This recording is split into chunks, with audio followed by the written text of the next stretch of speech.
Happiest dream? No. This stream was created because I was angry. But hi, Ahakpin, how are you? is is everyone here? I don't know why I feel like being a teacher. Everyone here? Let's take attendance. Period talk. Yeah, let's go, guys. Let's go, girls and guys. Whoever, I don't know who's here. Um, yeah. Let's see. Okay. You're naked? Why? Why are you so tired? You okay? Today I'm wearing a t-shirt because it's pink, but it's the closest t-shirt I can wear that's like the color of period blood. No, I'm just kidding. It's a cat shirt also. It's a cat t-shirt. Yeah, but anyway, why are you so tired? Today is a Saturday. We should be resting. Yeah, as I say, I see the irony because I didn't rest today. Because but whatever. Yeah, anyway, are you ready for the period stream? There's like 50 slides, so we gotta start rather quickly actually. Yeah. As usual, you can do exclamation mark Q&A to ask a question. What else is there? That's the main thing. Type exclamation mark Q&A to ask a question, and then we will answer. I say we like there's more than one of me. I will try my best to answer it, but like I said on my Instagram when I posted about this stream that I'm not a medical expert, so I will try my best to answer it. Or if I don't know how to answer the question, I will just tell you to go and Google it, or we will just Google the question on the spot. Okay, because I don't know everything. Like I'm just here to talk about what I know, okay, and what I heard about from other people, and I did some googling. That's the extent of my research. I did some research, and yeah. Okay, so yeah. Are we ready to start? Hey, hi Joshi, haven't seen you in a bit. I'm doing well. How about you? Gonna talk about periods. Are you here for the period stream? Ah.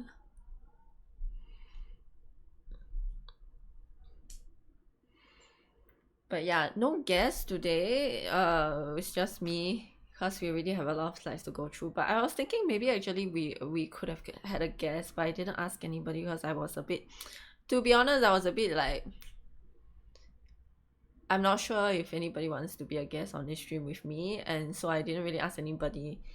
Yeah, but actually I think that there was quite a bit of support lah. So maybe next time if we talk about something similar or something else, I can ask somebody else to be a guest. Yeah. We woke up and improv decided to go weekend away, so traveling. Oh, you woke up and decided to go away like on a weekend trip? Traveling made you tired. Okay. I see. So like I don't think you mean improv, right? I think you mean like, is it improv? Improvise. No, I think spontaneous, is it? Yeah, maybe that's the better word. I don't know. Improv makes me think of like actors doing improv. But yeah. Where are you? Where do you decide to travel to? Joshi, how have you been? Remember, any questions, type exclamation mark Q&A, and then like I said, I'll try my best to answer, okay? But I don't know everything, and now this is the disclaimer that I need to tell y'all, okay, that I'm not an expert on the subject. I'm not able to give you medical advice. I am just sharing my knowledge, opinions, experiences, my thoughts. Please go and seek the advice of medical professionals if you have a serious medical question. Don't ask me. ask a medical professional, okay? I'm not a medical professional.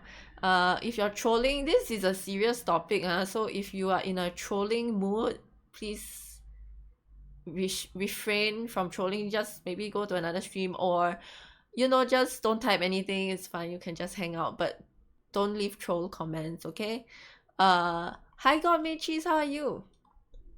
Today talk show, yeah, sort of, but it's just me. Just me talking about periods. You're good, thanks for asking. I can't really contribute to anything. This topic is for y'all, for men to know more about periods, because as I mentioned on Discord and on Instagram, I realized that a lot of men don't know a lot about periods. And obviously they don't, because they're not women, right?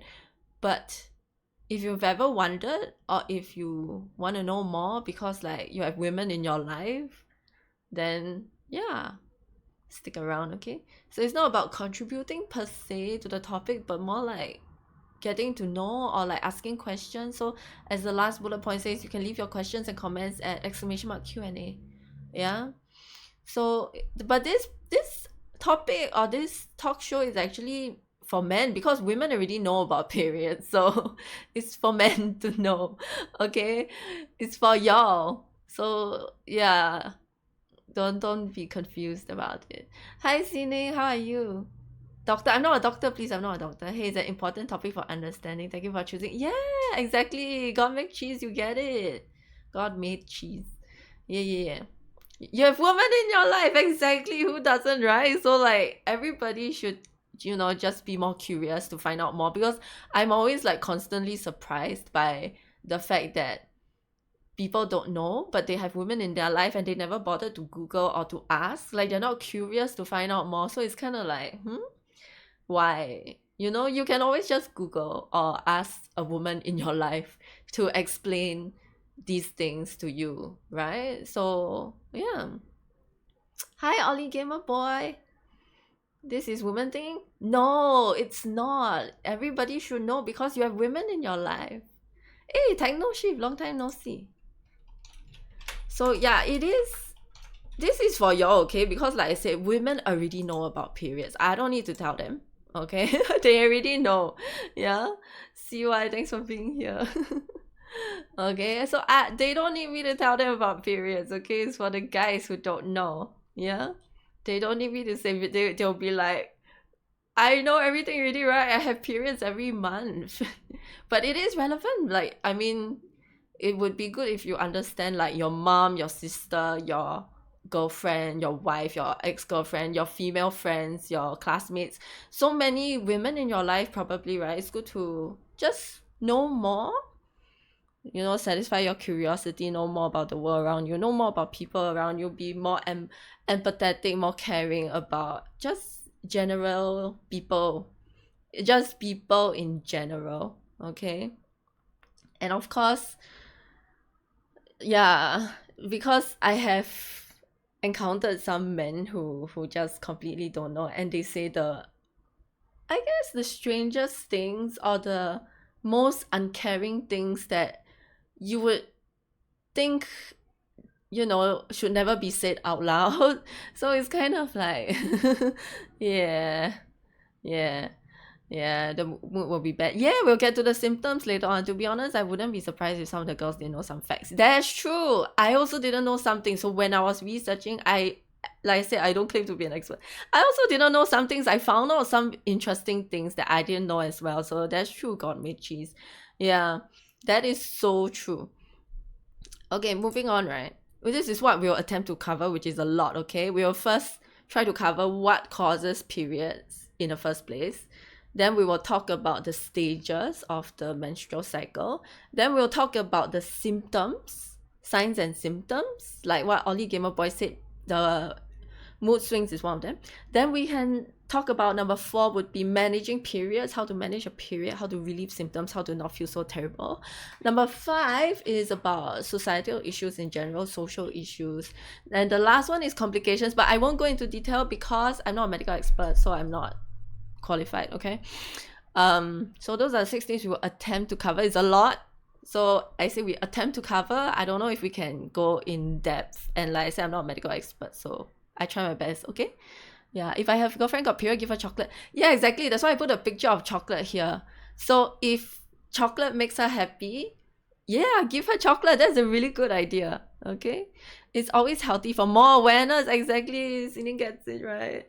I thought it was covered in secondary school. Oh, was it? It depends on your secondary school. I know it was covered because I'm a girl and they talk to the girls about it. But I don't know if they talk to the boys about it, because in some schools they go and separate the boys. Like the boys go to one like hall, and then the girls go to a separate room for the talk on puberty. So it was like the guys don't know about the girls don't know about the guys, which in my opinion is bad. I think that everybody should just listen, and girls should know about guys and guys should also know about girls. Yeah, so it shouldn't be separated.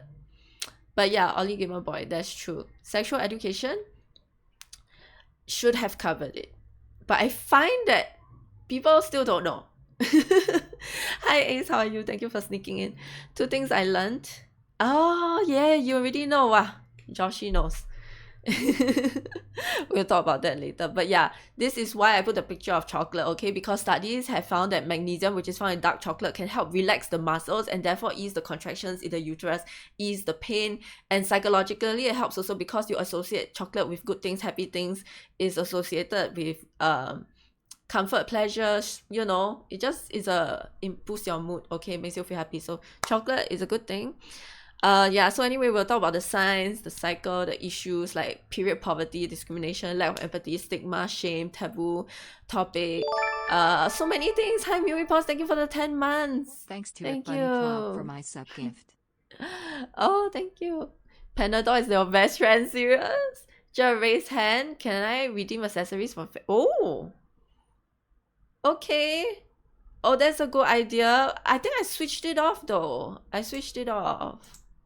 You can, that's a good idea. I switched off a lot of things because it's a serious topic and I and I have a lot of slides to cover, so I switched off a lot of things, but I'll switch it on just for you, okay? Hand fart. I switched it on already, so I think you need to refresh. Okay, first part, first chapter. Will we pause? Hope you enjoy your hand fart. And accessorize, yeah. Wow, 2,000 points. Okay. But then my eyes cannot be seen because of the reflection. But as long as you're happy. Now I try to be like serious doctor mode, okay? Do I look smart in the glasses? When you wipe the glasses. Oh, thank you for the hydrate. Can off video, okay? Wow, you're so considerate, okay? Yeah, I pause it just for this stream, okay? Yeah, wait, I wipe the glasses first.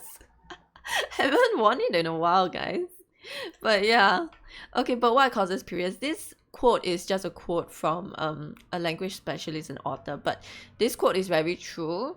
This quote is to emphasize that periods are just a normal biological process, okay? Menstruation is just a way of your body letting go of something that is no longer needed. Yeah. Okay, I wipe the specs already so I can see better. Okay. It's just a normal process. Actually, when your period comes, like for girls, okay, when your period comes, you know, you feel like you're letting go of something inside your body that's no longer required, right? And it's also a sign that your body is doing its job and you are a healthy person. Yes, correct. If you are Muslim, you cannot fast if you're on your period, because I mean you're really suffering when you're on your period. So if you're fasting, then you know you might faint. It's very bad if you don't eat food and then you're bleeding, and you don't drink water, because fasting they also cannot drink water. They might faint, so it's really bad, yeah. So periods and fasting cannot go together. Yeah. Take note, got quiz. No quiz. Okay, so what causes periods to occur? So obviously periods first occur because of puberty, right? During puberty, your boobs grow, your pubic hair grow, you have growth spurts, you have vagina discharge. Then girls get their periods at the average age of 12, according to a random Google search. Is at the age of 12. That's the average age. Of course, some girls get it later, some girls get it earlier, okay? But this is the average age of 12. Can happen usually from 10 to 15 years old, okay? So like when you were in like late primary school or early in secondary school, you know, like P5, P6 or Sec 1, Sec 2, Sec 3, around that period of time, right? That is when girls start getting their period for the first time. It can happen anytime, like as in morning, afternoon, night, at any time. Like it's random. You don't know when it's going to come, right? You don't know which year. Okay, yeah, but you know roughly when you're like preteens or gonna be a teenager, that period of time. Okay, and of course you bleed supposedly every month until your menopause, which is like they say, again, according to a very brief Google search, they say menopause happens at the average age of 52. So basically in your 50s lah. Okay, and so another thing that causes periods, right, is hormones. Okay, yeah, hormones is basically, you know, all these hormones will be released. Okay, so later we'll watch a video, but the ovaries will release female hormones like estrogen and progesterone, and the hormones will cause the egg cells to grow, and then the egg will be released, and this is ovulation, which happens in the middle of the cycle. And then after that, the egg will move along the tube, and then it waits to be fertilized. Okay, but you're not gonna get pregnant all the time, right? So most of the time the egg does not get fertilized. Okay, but anyway, as the egg is waiting to be fertilized, the thick lining forms. Okay, so the hormones, again, right, your body is producing hormones all the time. So the hormones that are produced, progesterone, causes the lining of the uterus to build up. So there will be this lining in this area here, inside here. This is the uterus. Okay, the lining will build up on the sides here, like that. Okay, and then y'all can see my cursor, right? Basically it will build because you want a nice cushion, right, inside for the baby in case the egg gets fertilized. Okay, so they want to create an ideal environment for pregnancy, basically. Okay, no, not chim, it's just to, not chim, don't worry, it's just to make the baby, like, you know, nice comfy environment inside the uterus. Okay, but the egg doesn't get fertilized most of the time, right? So the lining will have to break down because you don't need this in your body. Okay, so when fertilization doesn't happen, when the egg doesn't get fertilized, the hormone levels will drop. Levels of estrogen and progesterone will drop, causing the lining to break down, and then it will bleed, right? And then bleed, and then the blood comes out of the vagina, and that is menses. Okay, you're not baby from dustbin, no. Bio class, yeah. So this one is just a recap of bio class. You all would have learned it in bio class already, right? Maybe you forgot because bio class was long ago. I also forgot. I needed a refresher. But basically, this happens every freaking month. Okay, you were from dustbin. I still look like bio teacher. Thank you. I never took bio. Can share? Yeah, all the resources cited is in the last 2 slides of the slideshow. Okay, watch this video. Hang on, watch this video. This video can explain it better than I can. Okay, so just now I tried my best to explain it already, but I don't know. Video, let's go. I drink water. This might seem hard to believe, but right now, 300 million women across the planet are experiencing the same thing, a period. The monthly menstrual cycle that leads to the period is a reality most women on Earth will go through in their lives. But why is this cycle so universal? And what makes it a cycle in the first place? Never mind. Periods last anywhere between 2 and 7 days, arising once within a 28-day rotation. That whole system occurs on repeat, happening approximately 450 times during a woman's life. Behind the scenes are a series of hormonal controls that fine-tune the body's internal workings to make menstruation start or stop during those 28 days. This inner machinery includes 2 ovaries stocked with thousands of tiny sacs called follicles that each contain 1 oocyte, an unfertilized egg cell. At puberty, ovaries hold over 400,000 egg cells, but release only 1 each month, which results in pregnancy or a period. Here's how the cycle unfolds. Each month, beginning around puberty, the hormone-producing pituitary gland in the brain starts releasing two substances into the blood: follicle-stimulating hormone and luteinizing hormone. When they reach the ovaries, they encourage the internal egg cells to grow and mature. The follicles respond by pumping out estrogen. The egg cells grow and estrogen levels peak, inhibiting the production of FSH and telling the pituitary to pump out more LH. That causes only the most mature egg cell from one of the ovaries to burst out of the follicle and through the ovary wall. This is called ovulation, and it usually happens 10 to 16 days before the start of a period. The tiny oocyte moves along the fallopian tube. A pregnancy can only occur if the egg is fertilized by a sperm cell within the next 24 hours. Otherwise, the egg's escapade ends and the window for pregnancy closes for that month. Meanwhile, the now empty follicle begins to release progesterone, another hormone that tells the womb's lining to plump up with blood and nutrients in preparation for a fertilized egg that may embed there and grow. If it doesn't embed, a few days later the body's progesterone and estrogen levels plummet, meaning the womb stops padding out and starts to degenerate, eventually falling away. Blood and tissue leave the body, forming the period. And that's the first day, day one, okay? The womb can take up to a week to clear out its unused contents, after which the cycle begins anew. Soon afterwards, the ovaries begin to secrete estrogen again, and the womb lining thickens, getting ready to accommodate a fertilized egg or be shed. Hormones continually control these activities by circulating in ideal amounts, delivered at just the right time. The cycle keeps on turning, transforming each day and each week into a milestone along its course towards pregnancy or a period. Although this cycle appears to move by clockwork, there's room for variation. Women and their bodies are unique after all. Menstrual cycles occur at different times in the month, ovulation comes at various points in the cycle, and some periods last longer than others. Menstruation even begins and ends at different times in life for different women, too.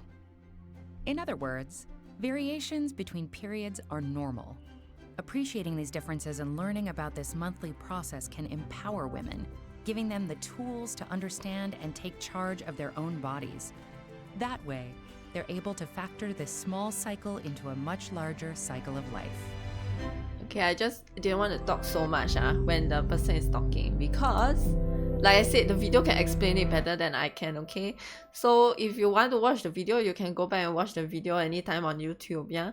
But basically, I was trying to explain what causes periods and the period, menstrual cycle and stuff like that, right? Which we'll talk about now, which was already a little bit covered in the video just now. But like I said, because I'm not a medical expert, so I think, right, when the video explains it better than I am, I will just keep quiet, okay? So yeah, Taima can visit at any time, exactly, okay? And then they show like there are many, the thing is also, I'm not an expert because I can only tell you about my experience. There are many varieties, like many different variations, or different people experience different things.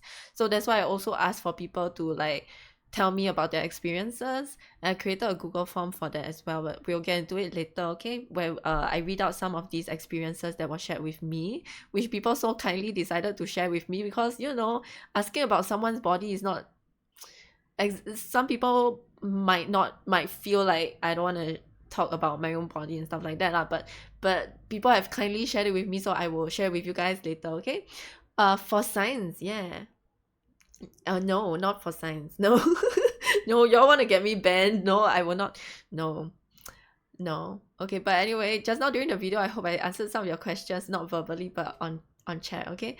Journalist classes, thank you, Paise. Why Paise? No need Paise, just ask any question, okay? Go to the Q&A form. Anyway, yeah, like I said, every time your period comes, right? I don't know who said this. This is a quote from a random person I found on the internet, but every time my period comes, I rejoice in the fact that my body is functioning correctly, which is true for me. Like when my period doesn't come, I'm like, oh my goodness, something wrong with me, what's going on, yeah. But anyway, here are the stages.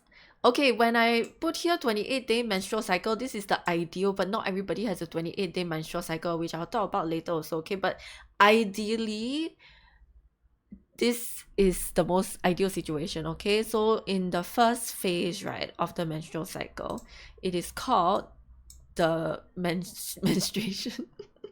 It's just called menstruation, okay?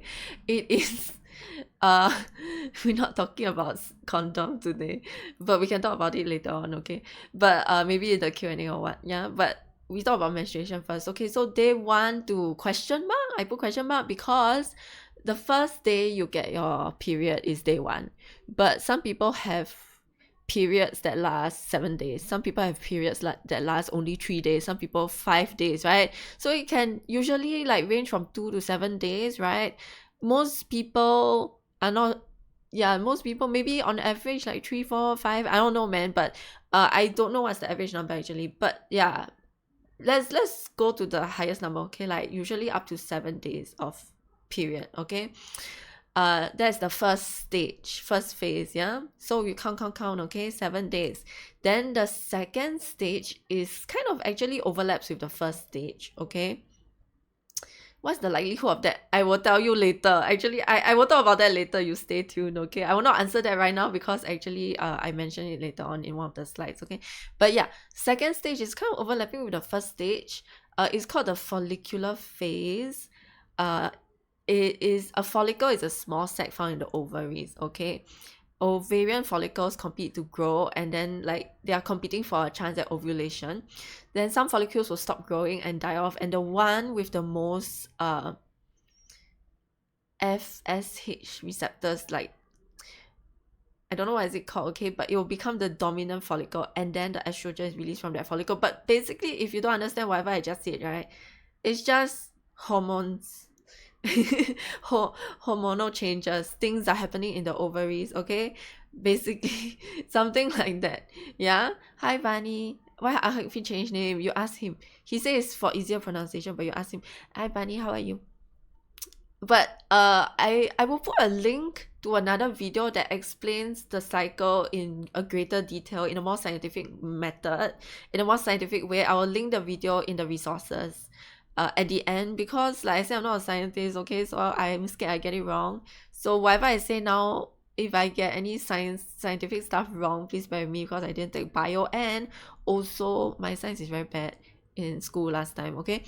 Then the third stage, right, is ovulation. Ovulation happens around day 14, which is in the middle, around there, okay? Around day 14, might not be exactly day 14. Like I said, this is just the most ideal situation if it's on day 14 exactly.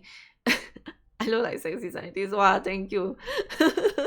So yeah, ovulation is usually, you know, when, yeah, that's usually also when yeah, that is usually also when the person is most fertile, if I'm not mistaken, okay?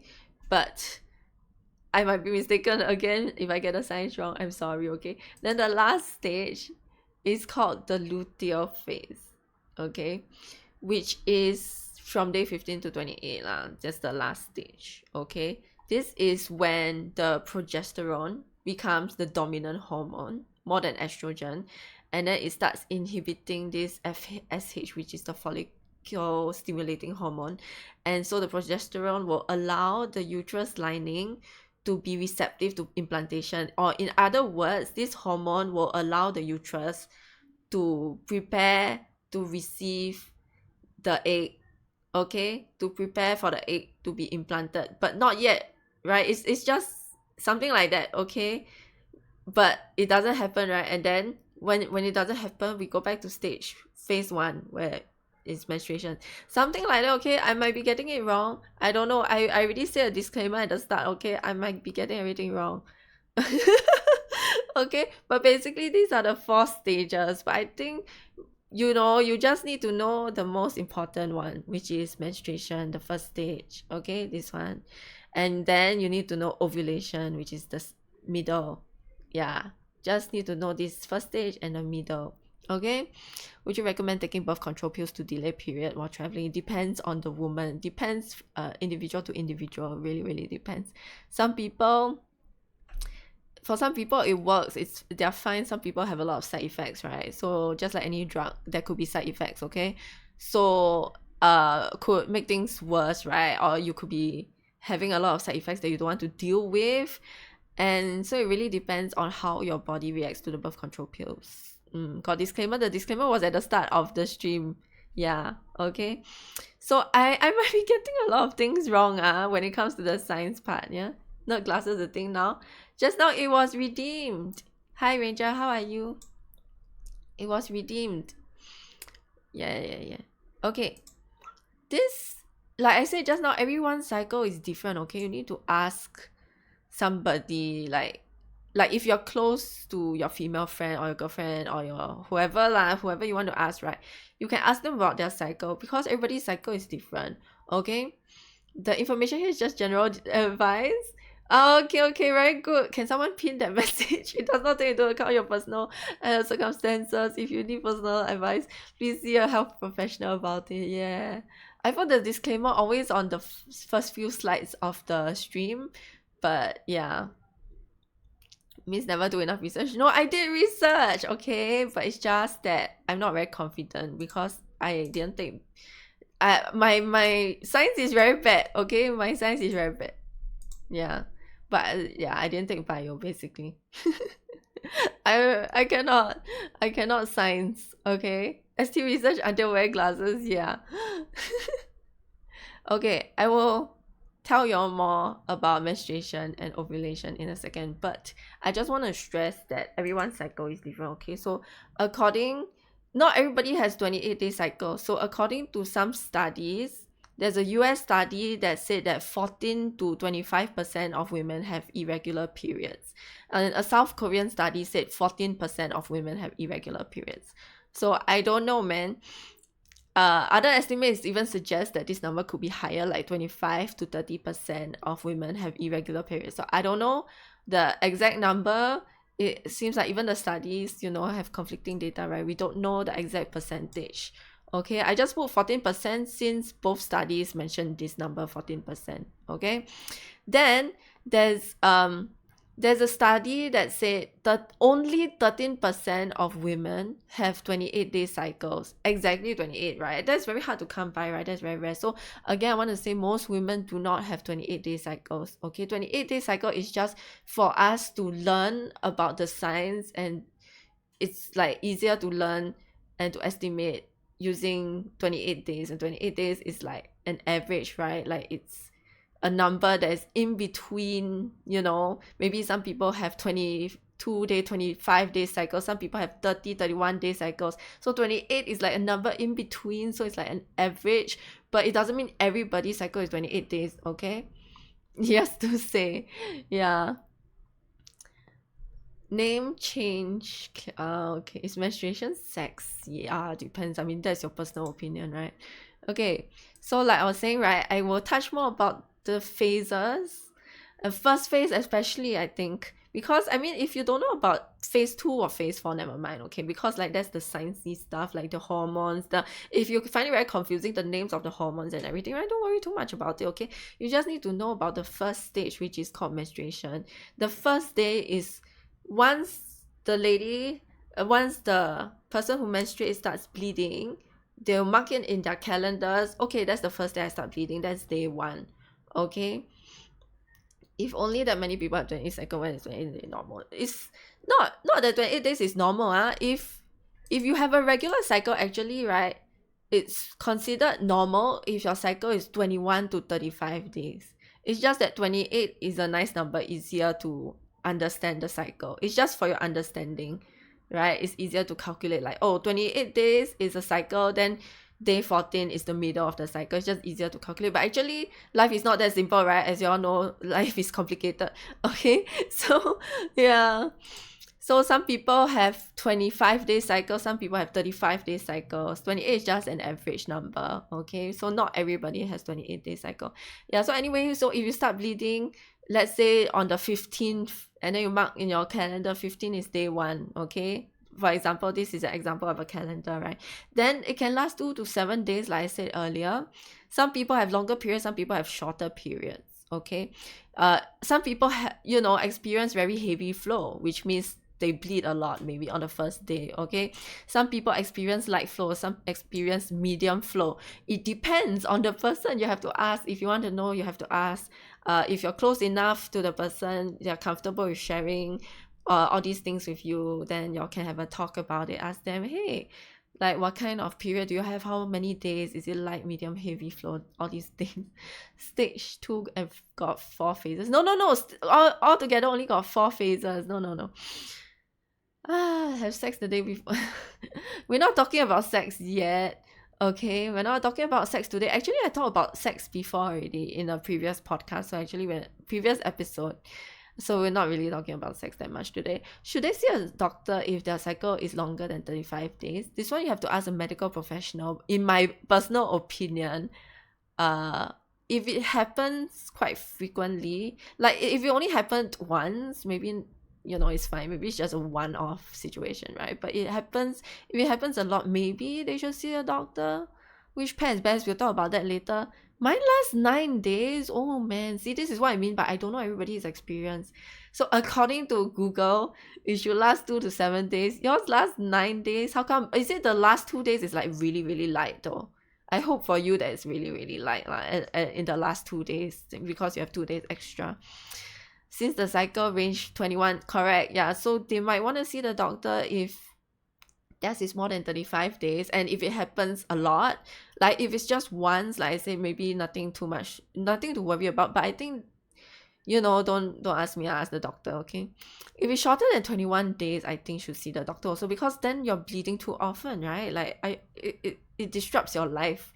First 3 days is just spotting. Oh, okay, I understand. Then maybe okay lah, not so bad if it's just spotting. Yeah. For those who don't know, right, spotting means it's not a lot of blood yet. Sometimes if I'm spotting, I don't count that as my first day. Thank you, Rabbit Band, for the hydrate.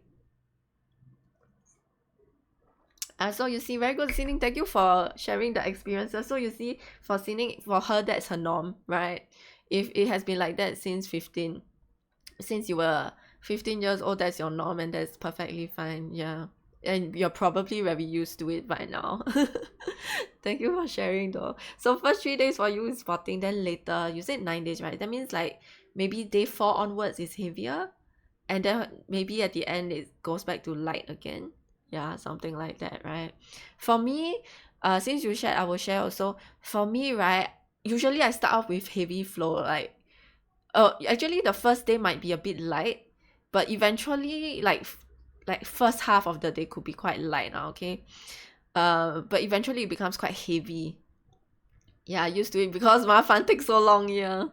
Exactly. Usually for me, right, it becomes very heavy very fast. And then after that, depending, some months for me, right, it's really heavy, like first 2 days. Then later it's almost as if it's gone already. Okay? But sometimes it can last for just a few days only, but sometimes it can last for 5 to 7 days, which is quite, one of the longer periods, okay? Like if it's 7 days entirely, I feel like, wow, sian, right? It takes so long. Okay? So yeah, but if you have like irregular periods, or if you're bleeding for too long a time period, and if it's so much, like for you, since you say it's light, right, like spotting for the first 3 days, not so bad. But I feel like if you're bleeding for too long and it's a lot, it's not just like spotting or light period, or like, sometimes, like I said, at the tail end of the period is quite light. But if it's heavy and it continues to be heavy and it's like for many days already, you should definitely see a doctor, right? Yeah, that's different, okay? Then usually when people have their periods, of course they will observe their own bodies, right? So any pet sponsor, yeah, come sponsor Sini.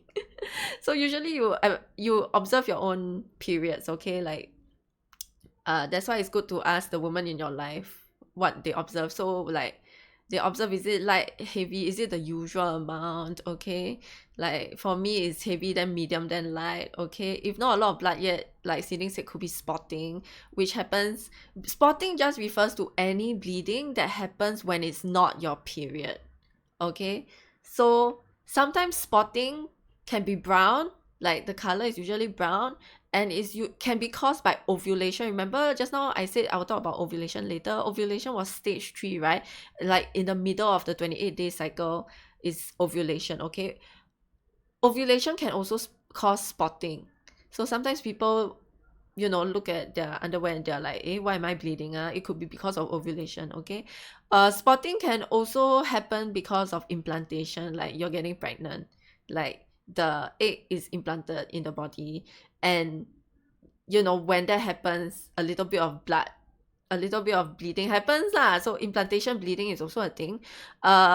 Spotting can also happen because of breastfeeding, because of injuries, because of contraceptives, because of miscarriage, because of rough sex. Can also happen because of STIs, cancer, other complications, a lot of things, okay? So spotting can happen because of a whole range of different things. Nosebleed. We're not talking about nose today. Do boob change during the period? We'll talk about that later when we talk about signs and symptoms. Ovulation make people horny. Yeah, that's true. Which day does mood swings? We talk about that later also when we talk about the symptoms, okay? So of course, when you are noting down, right, all your symptoms, usually you will also notice your symptoms, right? Like, see, it's good to note down your symptoms also to see if there's anything out of the ordinary. And like, if you have a girlfriend or wife or a female person in your life who is close to you, right, you might also want to note down the symptoms that they normally experience, and then if they experience a weird symptom, then you know that maybe you need to take note of this, right? So see if there's anything out of the ordinary, okay? We'll talk about the symptoms later, yeah?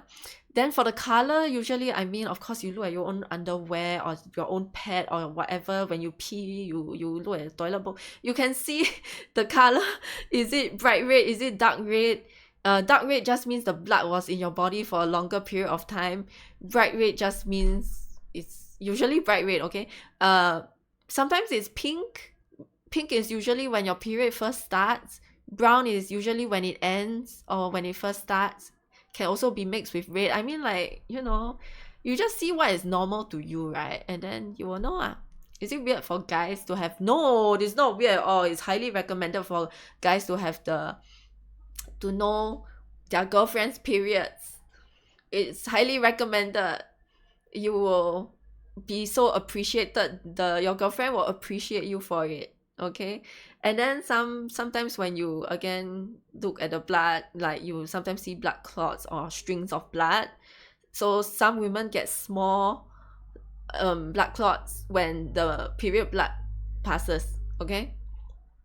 Basically, yeah. How can you tell it's not coming from your ass?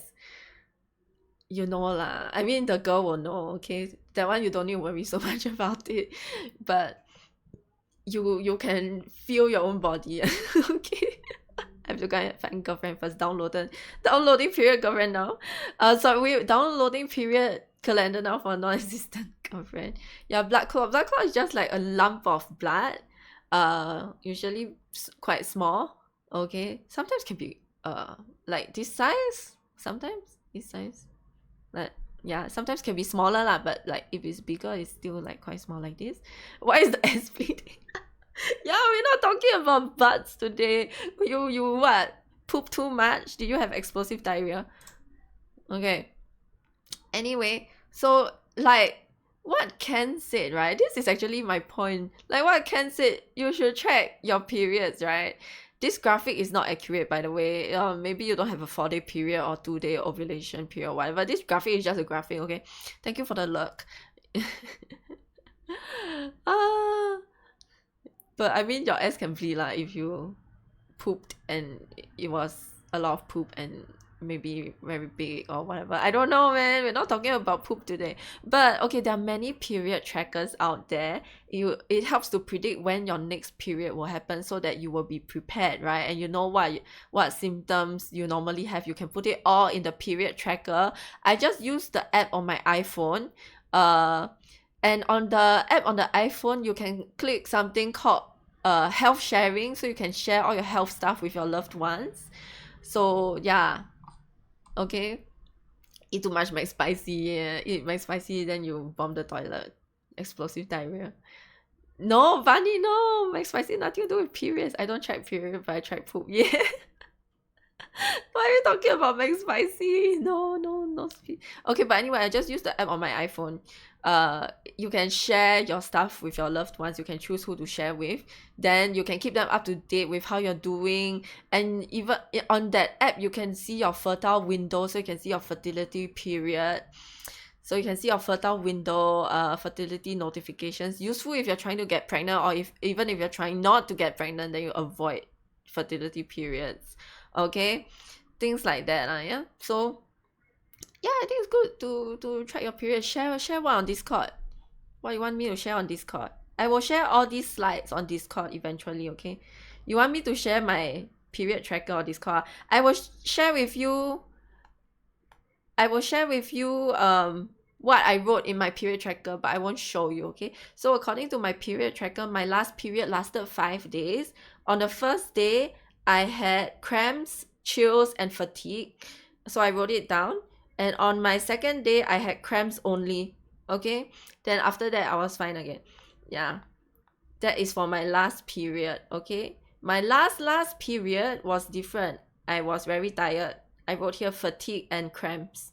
Okay. Recently, I cancelled a stream, right, because of cramps. Usually I don't, but that day I was super tired. I just went home and just died on the sofa. I couldn't finish like doing what I wanted to do outside. I just went home and I couldn't. I just had to go home and die on the sofa. Okay. Sorry for saying die, but you know what I mean. Okay. I was just if y'all recall, if y'all on my Discord, I cancelled the stream, right, because I was very tired. And that day I wanted to go out shopping to buy new shoes because I don't have, like, you know, those kind of shoes for running or hiking. I don't have shoes like that anymore, so I need to go and buy new shoes.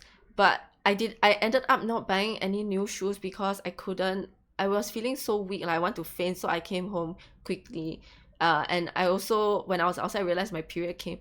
And I was like really, really want to faint really. So I came home quickly and then I just lay on the sofa and I fell asleep for 3 hours.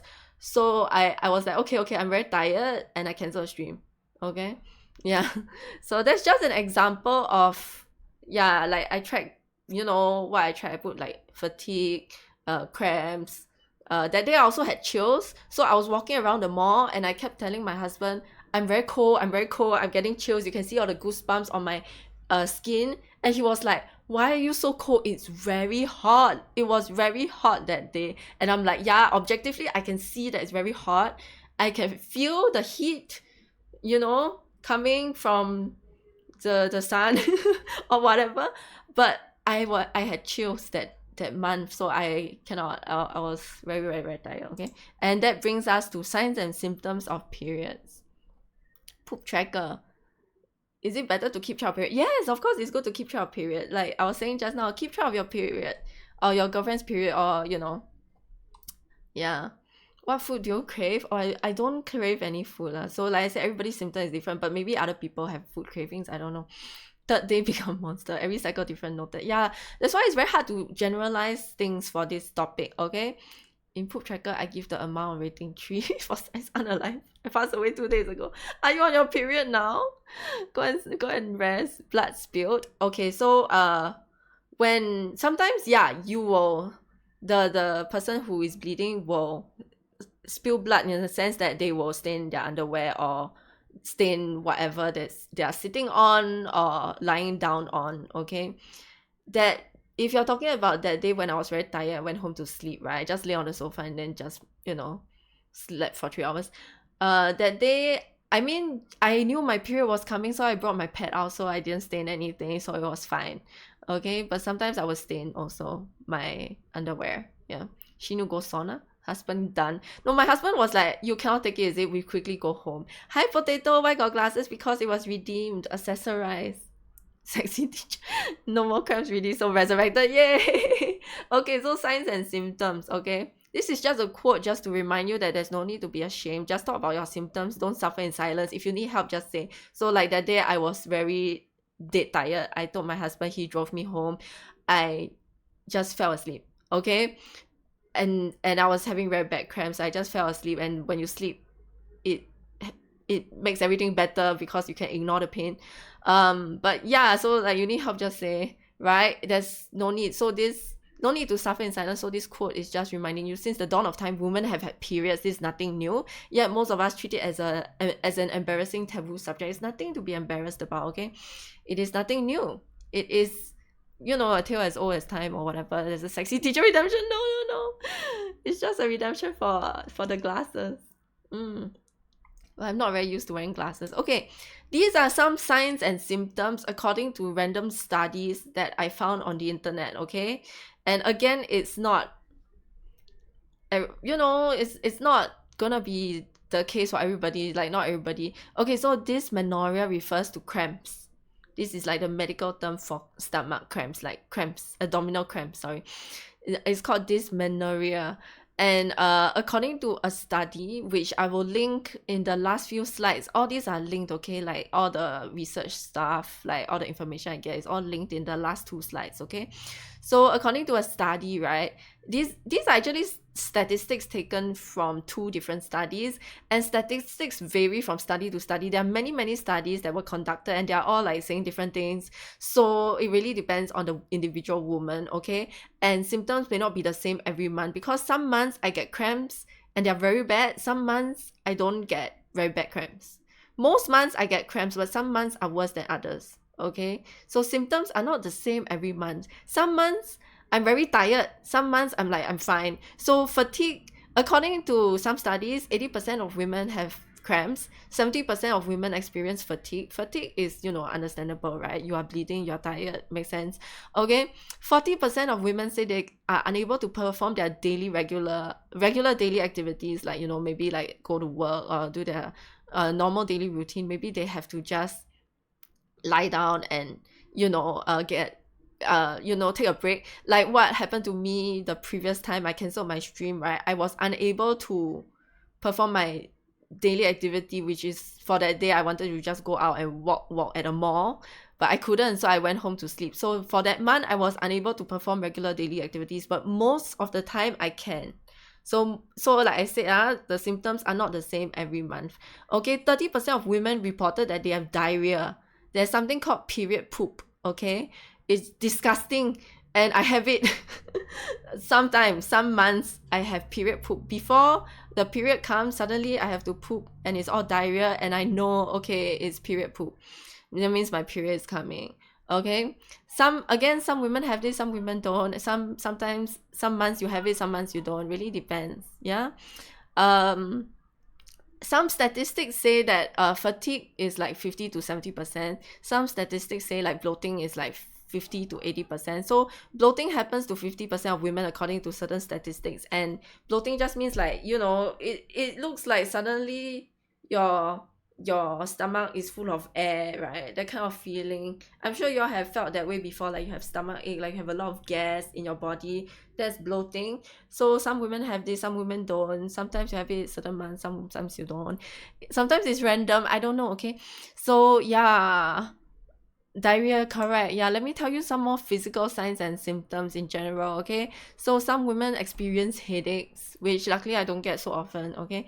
Headaches is caused by, again, a lot of these physical signs and symptoms are caused by changes in hormonal changes, okay? So headaches are caused by, it's because estrogen is released, right? This hormone called estrogen is released, and it increases serotonin levels, causing you to have headaches, migraines, things like that, okay? But anyway, headaches, according to some statistics, more than 50% of women reported headaches, when they're about to have their period or during their period. Some people have trouble sleeping, or they have changes in their sleep patterns. They have insomnia. Maybe it's harder to fall or stay asleep. Sometimes I experience this. Okay, another thing is changes in appetite. So just now someone asked me if I have food cravings, right? I think it was Ken. I don't really have food cravings, so I don't really have this symptom, but sometimes I cannot eat. I have a lack of appetite. Okay, so but some people have food cravings, some people have a lack of appetite. It really depends. Again, it depends, varies from person to person, okay? Yeah, so you hate this when you don't know how to type. Yeah, don't have to type. Just type it as cramps. It's fine. Okay, just now I already said bloating, right? It's again because of the hormones like estrogen and progesterone that causes the body to retain more water and salt. Just now someone asked about the boobs, so now we're gonna talk about boobs real quick. One of the symptoms of PMS is breast tenderness. You feel like your boobs feel itchy or swollen, or like the boobs can ache. I don't really have this, but I know some other girls do. yeah, so um yeah, we call these tender boobs. Okay, again, it's because of progesterone levels that rise. This makes the mammary glands in your boobs enlarge and swell, and so some people will feel like this swollen feeling in their boobs. Okay, I said the word boobs so many times. You just want to sleep, don't need to eat also can. For you, or you like appetite, is it? Yeah, I don't need to eat also can, just want to sleep. Yeah, I'm the same. Yeah, I totally understand that. Just want to sleep. Just don't want to do anything, like too tired. And it's not even like I'm lazy. I'm lazy, I admit it. It's you just can't help but to close your eyes. Like your eyelids are so heavy. Yeah. Okay, some people again report that they get acne, and this is especially true when we were teenagers, especially, right? When you were teenagers, everybody was getting acne, and it was even worse when your period was coming because, okay, according to statistics again, right, a survey or a study found that 50% of women surveyed noticed an increase in acne before their periods. So sometimes I still get this until now, even though like I'm this much older, I'm no longer a teenager. I still get this. Sometimes I get, but I don't get a lot. But usually my acne is like right smack in the middle of the face, like on the nose or in the middle of the cheek, and you can see the acne, and yeah, my period is coming. Okay. Fatigue level 110%. Yeah. Okay, these are some more physical signs and symptoms. Fatigue I say already. Cramps I say already. Okay. But cramps can start in the days even before the period starts, and it can last for several days once the period starts also. The cramps can range in severity, so sometimes it's dull or minor pains, but sometimes it's very serious, severe, extreme pain that makes you stop doing your usual activities. So yeah, it really depends. And then just now I already said diarrhea, period, poops. And then I will show you a diagram or a picture later after this to show you why like periods and hormones affect your digestive system. Okay, but that's in the next slide. So it can also affect not just diarrhea, but it can also cause women to have like constipation. So you cannot poop. Yeah, it affects your digestive system basically. Okay, you can feel very gassy, so that's period farts. Again, because of this hormone, okay, can read is on the slide lah. Prostaglandins, I don't know how to pronounce. Okay, but yeah. Oh, sorry, I forgot to say that also for cramps, right? The cramping feeling can radiate out to your lower back and your upper thighs, and yeah. It's not just sometimes for some people it's not just like stomach okay, it can be also your lower back and your thighs. Yeah. And you can also have diarrhea. Sorry, I said diarrhea already. I mean nausea. You can also have nausea. Okay, so sometimes, right, um health conditions like IBS can increase chances of having constipation and diarrhea also. So if you have IBS plus your period is coming, then like it's a double whammy, I guess. I don't know. I don't have IBS, so I cannot say for sure, but I think so. And yeah, it just generally sucks. Okay, can you see the number keeps increasing, the number of physical signs and symptoms? We are not even done yet. Okay, this is just a picture to show you how the digestive system is affected, because right, this area, this is the uterus, the uterine lining is being shed, and then the blood will come out right from the vagina here. Can you all see my cursor? And as you can see, this entire area, right, is very close to the butt. The digestive system. So when you're feeling all this pressure and the hormones are fluctuating crazily over here, and all these random things are happening to you here, then the pressure will, you can feel it in your large, probably your rectum or large intestine or whatever lah. Okay, I don't know exactly, but it is linked because it's very close by and you can feel it, and it causes the diarrhea and constipation or whatever. Like it messes up this area also. Okay, so that's why, yeah, okay, anyway, yeah. Oh yeah, I forgot to say something about this also. Some people thought that this one is a very silly thing. I don't know if y'all know this lah, but some people thought that the woman's pee hole is the same as the vagina hole. It is not. Okay, there are 3 holes. Sorry, I'm very pissed off. Some people thought it's the same hole. No, there are 3 holes. Can you see 3 holes? Okay, yeah. Okay, then we continue. Yeah. There's also lower back pain, which is usually due to the cramps. There's dizziness, lightheadedness. Like I said, I wanted to faint, right? So because heavy menstrual bleeding can cause you to want to faint, okay? Similar to like if you don't, because okay, remember just now I said you can also have loss of appetite, right? Just now Sining said don't need to eat, right? So sometimes if we don't eat or drink or whatever, of course, because of the loss of appetite symptom, then your cramps will become worse and you can feel like fainting. And anyway, this dizziness is due to hormonal shifts and stuff like that also, okay? And sometimes you get muscle aches, joint pain. Sometimes you get fever. It should be low grade fever, minor rise in temperature is okay, but if it's high grade fever, you should go and see a doctor, okay? Just now I already mentioned chills, like just now I said like goosebumps on my skin. That's how I know that I'm having chills. You feel cold, you feel like you're shivering even though it's freaking hot in Singapore all the freaking time. Hand fart. Thank you, Bunny.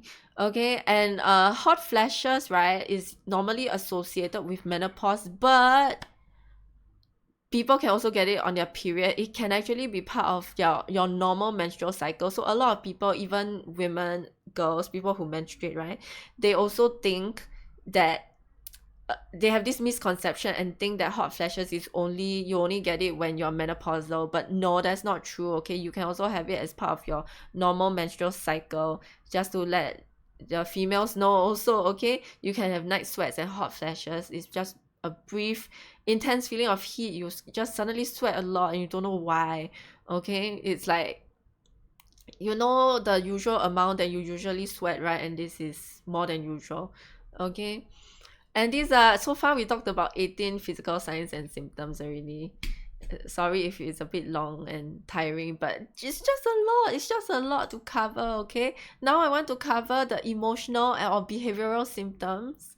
So when, no wonder sometimes I have backache, you also have periods, eh? So when sometimes women, girls, people, whoever who has periods, okay, you have periods, you feel some women are more sensitive, or your body is, okay, it's not the women's fault, it's the bodies that are sensitive to the hormonal changes. So sometimes you also feel very anxious, you feel anxiety, like you're on edge, you're feeling overwhelmed, out of control, your heart is racing, that kind of feeling. Yeah, anxiety, okay? Sometimes you feel like you want to be left alone, so that's social withdrawal. You have a decreased interest in all your usual activities that you might usually enjoy. You're like, I don't want to do it, okay? It could also be paired with physical symptoms like, I'm very tired, I don't want to go out with my friends, right? I want to be left alone, that sort of thing, okay? Sometimes you feel like you're falling sick also, yeah, because all those 18 physical symptoms that we just listed, right, basically some of them are signs and symptoms of a normal flu or stomach flu. So yeah, you definitely feel like you're falling sick. Too tall. What? Oh, you're too tall, that's why you have backache. Oh, okay, that's different. That's why you have social withdrawal. You also have period. You're all having periods. Okay, so for people who menstruate, they also can have crying spells, like they feel depressed, right? Because again, it's the hormones, low serotonin levels, fluctuating hormones. So for sometimes for no reason, I just cry. Okay, when I'm having my period. I wouldn't say no reason lah, okay, but I would be more easily triggered. Like sometimes I could watch a cat video of a cat that was abused and then was rescued, right? And then I cry, and then I'm like, normally I don't cry, right? Every day I watch such cat videos on Instagram or TikTok, like it's, it is shown to me because of the algorithm, right? Because I like cats. Then normally I don't cry, right? But suddenly I cry, then I'm like, how come this triggered me? I'm just more easily triggered on my period. Okay, that's about it, right? Heightened emotions, okay? Some people cry for absolutely no reason, and that's their normal. Sometimes you want to laugh and want to cry in the span of 1 minute. Yeah, so mood swings, that's number 22. Mood swings, your changes in your mood, very emo, very irritated, but you could also be very happy. Mood swings, yeah. So, but again, it's very understandable and linked to the physical symptoms, right? Because if you are in pain, if you're cramping, of course you'll be irritated, right? So that's why I hope that people will be more understanding by telling y'all about all these symptoms. I hope y'all are more understanding. If someone is on their period, they are in pain. So if they are irritated, just like, and if they want to be left alone, just leave them alone, right? It's very easy, okay? But of course, they need to communicate their needs with you. Yeah. Would you cry out of the blue? No, not when staring into the distance, lah. But usually I get triggered by something. Like for the irritable thing, right? Sometimes if somebody, maybe a close friend, usually I don't flare up at random strangers or people I'm not close to. So if a close friend maybe say something that annoys me, I would be more irritable than usual, right? Usually I would say I am not so easily triggered, okay? But on my period, I'm more easily triggered. Yeah, usually I'm not like that. So when I'm like that, my mom knows, oh, her period is coming. My mom knows me the best, right? She's like, wow, why is a girl suddenly so irritated? Oh, period coming, okay? So yeah, and sometimes if you pair this with your physical symptom of like you don't have enough sleep, then of course you're also going to be moody, right? If you didn't get enough sleep, if you have insomnia, which was one of the previous physical symptoms, okay? And then emotional symptom, one of the other symptoms, number 23, is poor concentration. Again, can be due to the physical symptom of fatigue. So if you're tired, then of course you will have poor concentration as well, right? You struggle to remember things, difficult to focus in class or maybe at work. You have brain fog. Some people call it brain fog, okay? The last symptom is changes in libido. So maybe you have a lower sex drive because of low estrogen levels and discomfort. It's like if you're bleeding, you're tired, you're in pain, why would you want to have sex, right? Again, this is very understandable, okay? So if your partner doesn't want to have sex, then like, yeah lah, because she's bleeding, then yeah lah, just be more understanding. Because I have seen or heard guys who are very not understanding, and then they're like, they still want to have sex, but their partner is saying no because they are bleeding. Like, duh. Okay, so yeah, it's just, yeah, some of these things are common sense, okay? I would say though for the crying spells, right, when Frozen came out, I watched Frozen when I was on my period, and I cried 3 times, even though it's just Frozen. It's just a Disney movie and it shouldn't make you cry. I cried 3 times when I watched Frozen because I was on my period, and at that time I was dating this guy I watched with my ex-boyfriend. He he was like, "Why are you crying?" Then I was explaining why I was crying, and I was still crying after the movie ended. I was like, it's so sad. But it's not a sad movie because it ended happily, but I was crying like, it's so sad. Like, it's so touching at the end. She sacrificed herself to save her sister. Then I was crying. I cried 3 times when I watched Frozen because I was on my period. I don't cry when I watch Disney movies, okay? Unless it's Pixar. Pixar is a different story, but Disney movies you don't expect to cry. Okay. Cine, I know, right? Like, question mark, why some people are not very understanding. Thank you for the hydrate, Ace. Okay, anyway, remember to key in your questions. We'll go through the questions at the end of the at the end of all the slides, okay? Okay, managing periods. There's a quote here. I thought it was a funny quote. I just added it in. As an American poet, Amanda Lovelace, who said, "I bleed 12 weeks a year, so I know a thing or two about bloodstains," which makes us sound pretty cool, or makes us sound pretty creepy. Like, I know how to deal with bloodstains, guys. Okay, but anyway, here's the section where we talk about managing periods. Because just now you were asking like what pad is the best and blah blah blah. Okay, there are some menstrual products that we want to talk about here. Ayo, early stream. Hi Natsunos. Hello, welcome in. Feel free to chat and hang out here. Anyway, there are these are the 3 main different menstrual products that people normally use, okay? She needs a superwoman emote in her image. What? So these are the 3 main types of menstrual products. So first one is pads. Pads look like that. This is a cartoon depiction of pads. It comes in many different shapes and sizes. Okay, not shapes, but it comes in different sizes. The shape is usually the same, okay? It comes in different sizes, different thickness, different you know. There are thin pads, there are slim pads, there are mini pads, maxi pads, there are pads for day use, there are pads for night use, there are pads with wings, there are pads without wings, how many centimeters, etc. Okay? Sorry, wrong reply. Yeah, I was a bit confused, but it's okay. W stream though, thank you. Thank you for saying that anyway. I think the cup one is gross, is it? Okay, we'll talk about that very soon. Okay, so pads, there are so many kinds, like I said. And then tampons is this thing that you insert into the vagina to absorb the blood. Think of it like this thing. Sorry, let me move my cursor. This thing is usually white color. It looks like cotton, looks like it can absorb the blood. Think of it like a cotton pad, cotton wool. It's small and you can insert it into the vagina. Okay? Well, it's natural, but cup is worse than pads for sure. Yeah, it really depends lah. It depends on your preference and what your body can take. Okay, and you could be allergic. There are certain things that might cause some complications or infections.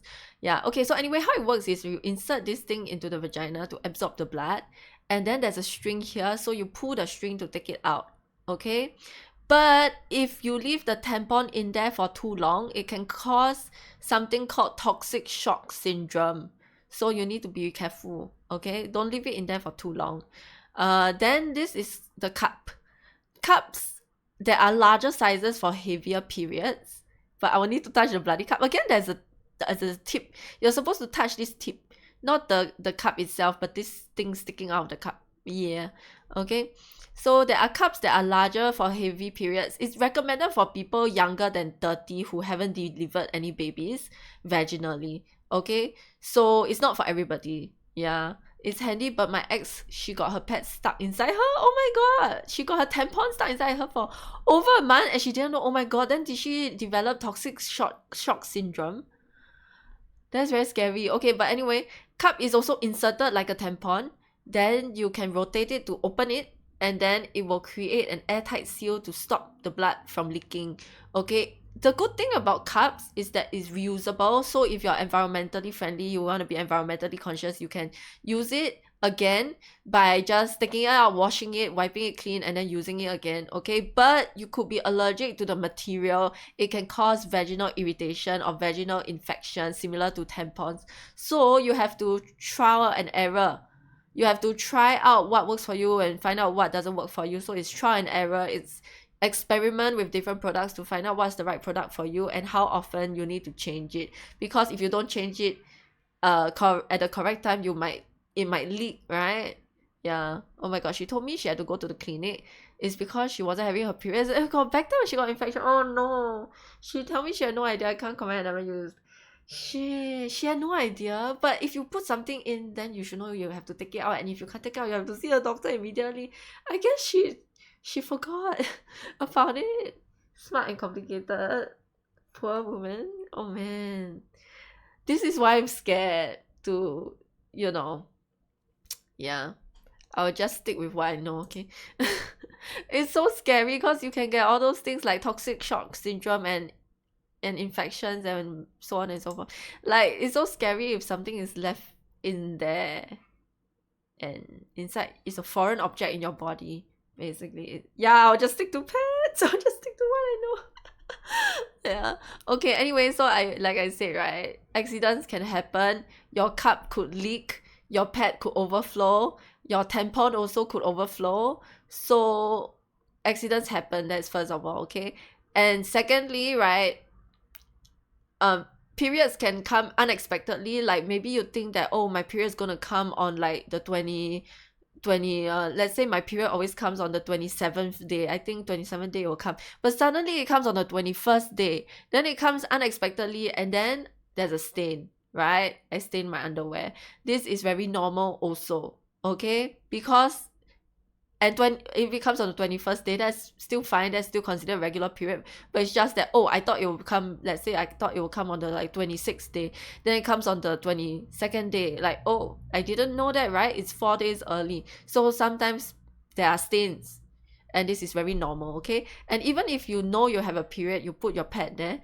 Sometimes you didn't know that you will have a heavier flow than usual, and then the pad will overflow. So again, this is very normal. Don't embarrass people if you see like there's a blood stain on their dress, on their pants, don't embarrass them, okay? It's very normal, guys, very normal.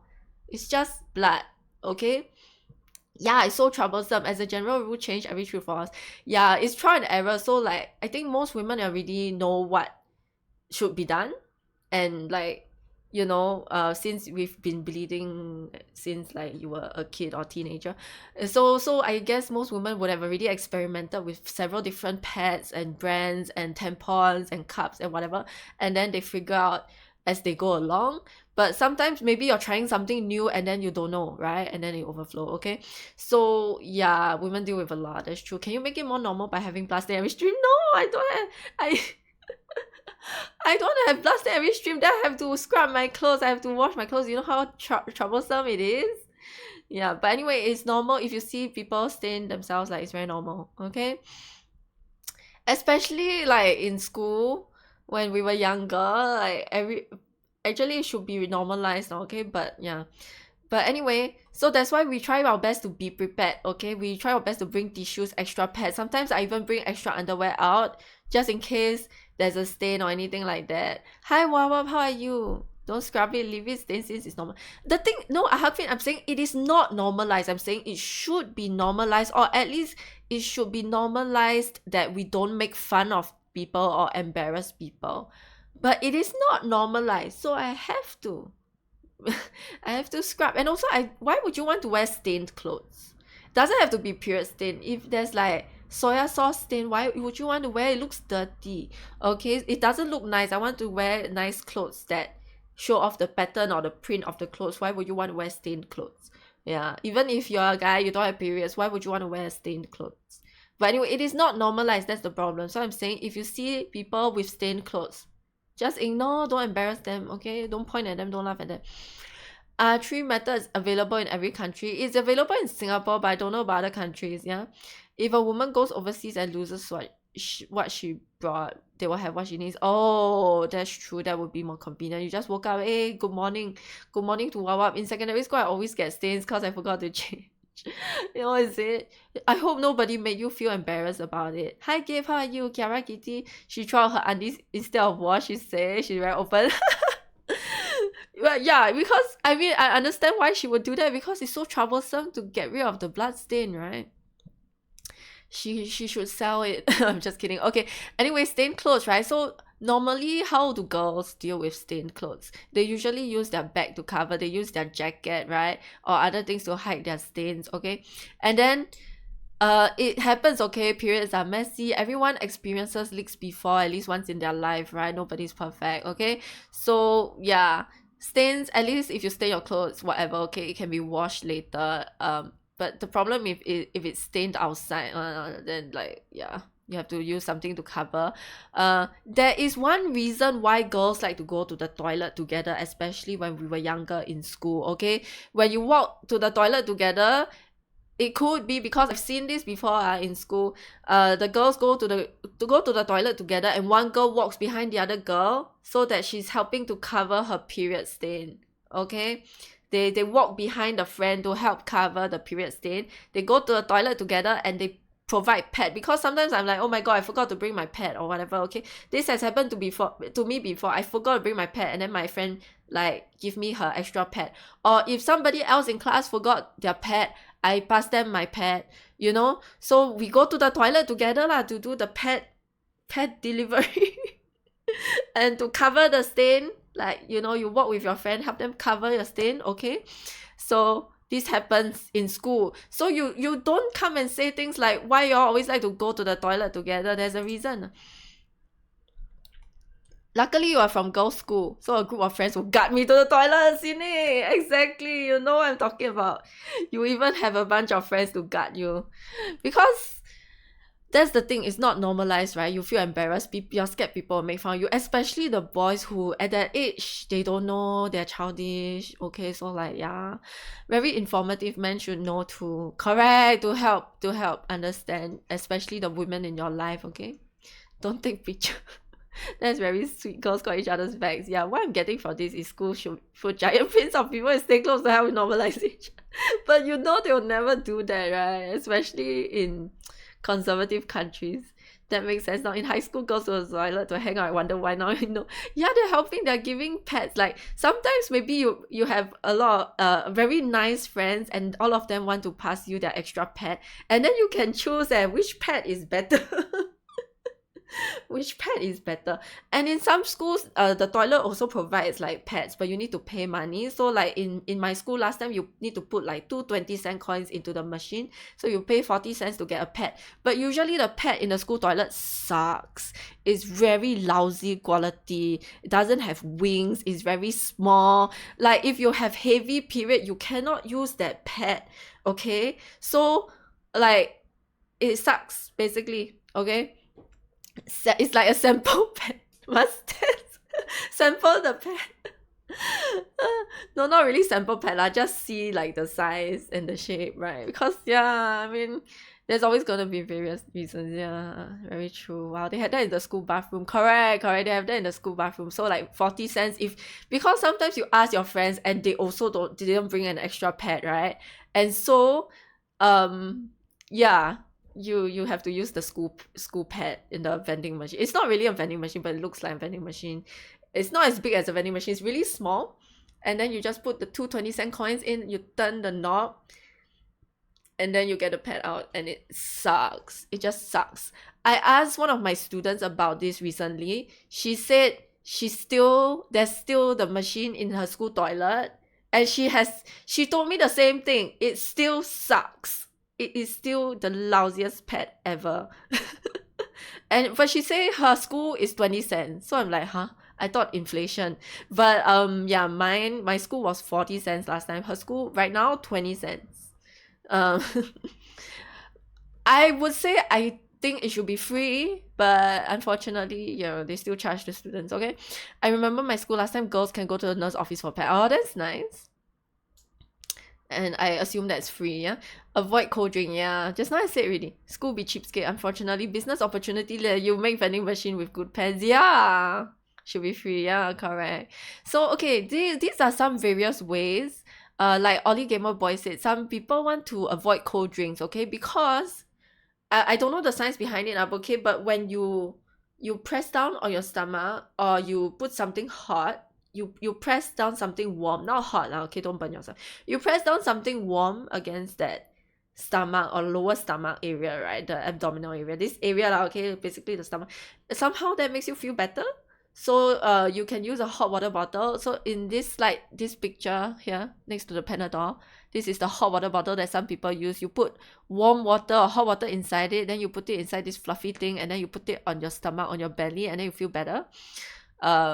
Yeah, capitalism, everything make money, they will earn money. Yeah, they just want to make money. It should be available like toilet paper. Yeah, it helps because it promotes blood flow. Thank you, Forever Ranger. Yeah, so and sometimes, thank you, promoting blood flow. Thank you. My Ranger knows. Very good. I give my ex hot water bottle a pad and she sleep. Oh, that's nice. So other than hot water bottle, you can use a heating pad. You can take a warm bath. Thank you for you googled, is it? Thank you for googling if you did. You can take a warm bath. For me, I just use I put this soft toy picture here. I just use my soft toy rabbit and I like just hug it and it makes me feel better. Okay, so I put my soft toy rabbit picture here. Some people just wrap themselves in a warm blanket, they feel better. Yeah, so that's one of the many things, okay, using a hot compress.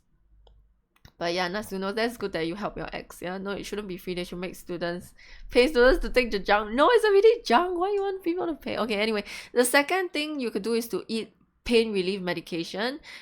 Just now a few of you said Panadol for women for menstrual cramps, so Panadol is over here. I don't use Panadol, I use a lotion. So let me show you real quick. Yeah, curl up into a ball. I use a lotion here. This is like it's not important what the brand is because I'm not sponsored. Okay, but it says belly balm period pain salve. That's what it says. Okay. Yeah. So I prefer using this compared to Panadol, because Panadol just makes me feel like, and when I eat pills, I just feel like I'm sick, and I don't like to eat pills when I'm not sick. Okay, but anyway, so belly balm, looking something like this kind of lotion. You can rub the lotion all over your belly, makes your cramps feel better. There are other kinds of belly balms, creams, lotions. Some people say that you should take vitamin B. Vitamin B supplements, right, is supposed to alleviate period pain and related symptoms. So I never tried it before, but some people have tried it and it works for them. Okay, so yeah, so these are things that you could do. Just now Ollie Gamer Boy said really you can avoid certain kinds of food and drinks. So of course you should do healthy things like drink water, eat fruits and vegetables. You can have dark chocolate, like I said earlier already. I talked about chocolate just now. You should avoid salt, too much sugar, coffee. Avoid alcohol, avoid anything that your stomach cannot tolerate. Like for me, it would be spicy food. Because remember just now the physical symptoms I talked about, you could have digestive issues like bloating, diarrhea, constipation. You could also have headaches. So it's good to avoid certain kinds of food if you know that those foods will trigger certain things in your stomach. And because the digestive system is like, you know, the body parts are close by lah, so it's all affected. Okay. And then here are some relaxation techniques for some people. They choose to do yoga, meditate, whatever you do to make yourself feel more relaxed. And ensure you get enough rest. Take a nap, go and sleep. You know, take a break. It is also recommended for, you know, for people who menstruate to exercise regularly, so as to ease the cramps. But of course, usually when you're on your period, and if it's very heavy flow and you are in pain and you basically feel like dying, you wouldn't be exercising lah. But like when you're not on your period, you know, exercising regularly would be good to help ease the cramps when your period comes. Basically be healthy. Meanwhile, me, I suffer with lactose intolerance. Same. That's why I feel like it makes it worse when I have period cramps and period like, what do you call it, diarrhea. I get period poops, so it's even worse on my period. Okay, so yeah. Okay, just now you all were wondering like, what are these products, how do they look like, what kind of pads do people use, like what are the brands. Live, laugh, love in this biology. So these are just a bunch of pads that I found. I went to like Google what do people normally use in Singapore and stuff like that, and these are the products that you can find in Watsons or Guardian or like NTUC. So you love blood. I haven't tried it, to be very honest with you. It's quite a new brand, but when I saw it in the shelves of, I think I saw it in Sheng Siong supermarket, I laughed when I saw the name, because like they just call it blood. Then I was like, oh my god, this is too funny.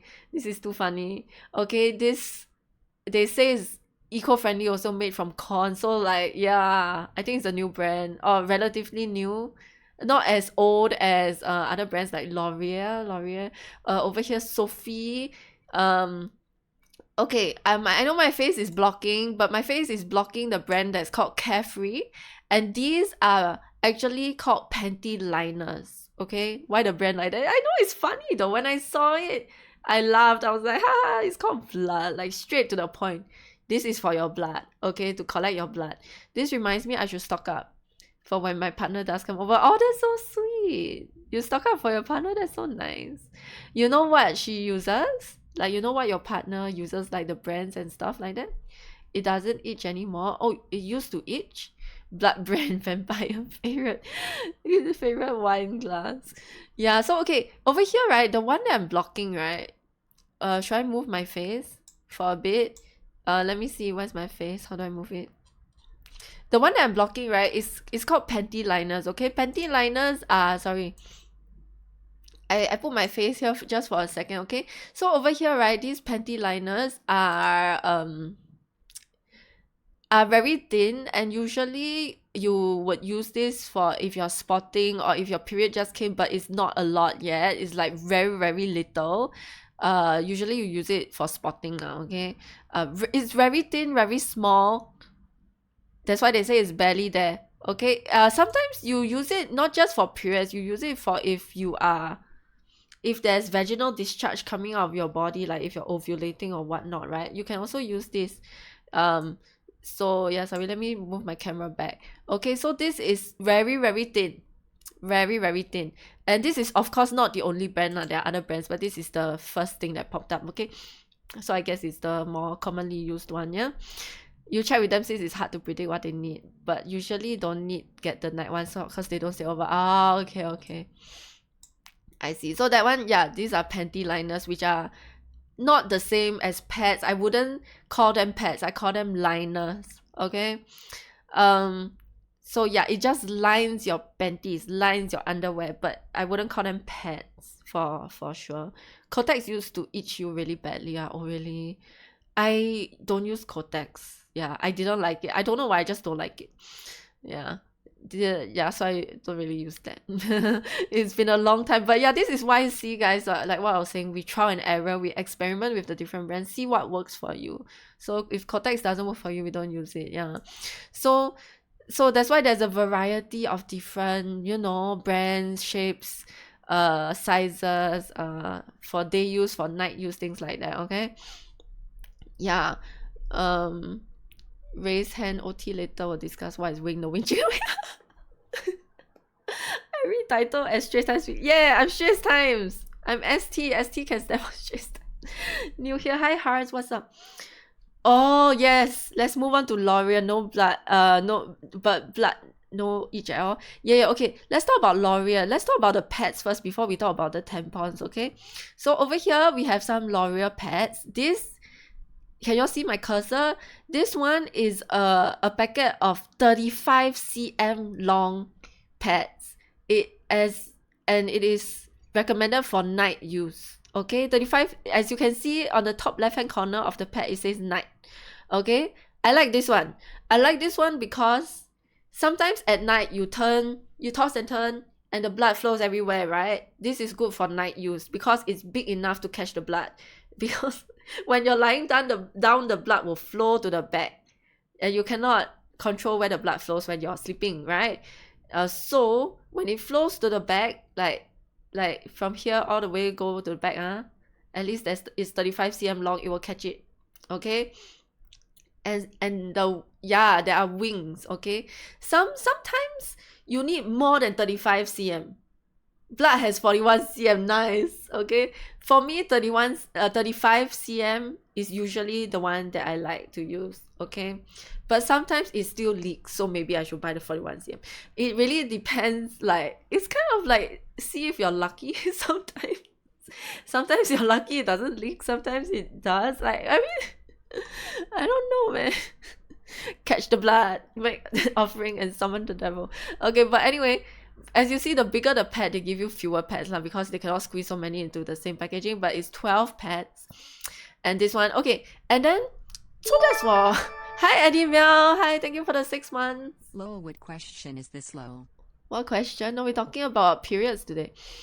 Okay, so this is the night pad, but you can see on the right hand side, this green color packaging, L'Oreal, it says for day use. So these are slim pads for day use. They are not as thick as the 35 cm pads. So these like 22 cm pads are smaller, obviously, because it's 22 cm. And it's for day use because when you're in the day, right, you're like standing up, walking around, you are not lying down, so the blood won't flow to the back, so you don't need like 35 cm long. Maybe you can, some brands is like 22 cm, sometimes 20 cm, sometimes 18 cm, but it's like around there. Okay, guy outside can use. No, makes sense, right? Yeah, makes sense. So if it's a day pad, is smaller, night pad is longer and bigger and thicker because at night blood flow everywhere. Okay, yeah, but outside you shouldn't use pad because you will still be smelly, right? You should go and wash, use the bidet. Use the bidet and wash. Okay, yeah, anyway, so those are L'Oreal pads over there. So yeah, just to show you the difference, there's night and day pads. Okay, just now I showed your panty liners over here, now night and day pads. And then these are just other brands to show you. For example, Sophie, this brand, it says here 40 cm long, and you can see the wing here. Can you see the wing? The wing, right? The wing, right, it is to stick onto the underside of the pad. Okay, so let's look at the blood one. This wing, can you see this wing here? So for this blood pad, which is 29 cm long, this wing here, right, you stick it on your underwear, then this wing part, you stick it to the behind of the underwear, and usually with wings you feel like it's more secured to the underwear. Okay, so most people I know prefer pads with wings. Yeah, chicken wing. lao sai use diaper. Okay, most people like wings. Okay, so I saw this TikTok. There was this lady. She told her partner or somebody to buy pads with wings, and and the husband or partner or whoever bought her pads and bought her chicken wings because he thought pads with chicken wings. That's what he thought. It was a really funny TikTok video. I was like, oh my god, I was just doubled over laughing. It was so funny. so she got a packet of pads and she got like a huge tub of chicken wings, and then he was like, I thought you wanted chicken wings. Then she was so amused by it. Yeah, but it's fine. She was like, it's fine, I'll eat the chicken wings. This is just as well, right? I want to eat food. Chicken wings are nice. Great. You saw that TikTok? Oh my god, it's so funny. If the sales rep sells you pets with wings, are they your wingman? Sure. New yoga pants and chicken wings, honey. Yeah, oh my god. It was hilarious. Okay, so these are all pads. This is a pad, like this Sophie 40cm pad, this Blood 29cm pad, okay? And then over here also is another pad, Kotex pad, with wings. Y'all can see for yourself, okay? This is supposedly has like a cooling sensation, but I don't know, I never tried it, okay? And then over here they say Whisper is another brand. It's a maxi pad.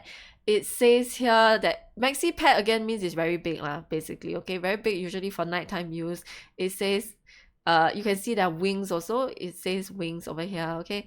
So basically, just read the packaging carefully. Like if your girlfriend or partner asks you to get wings, get a certain cm or whatever, usually the lady would know what kind of pad she wants lah. So you just ask her.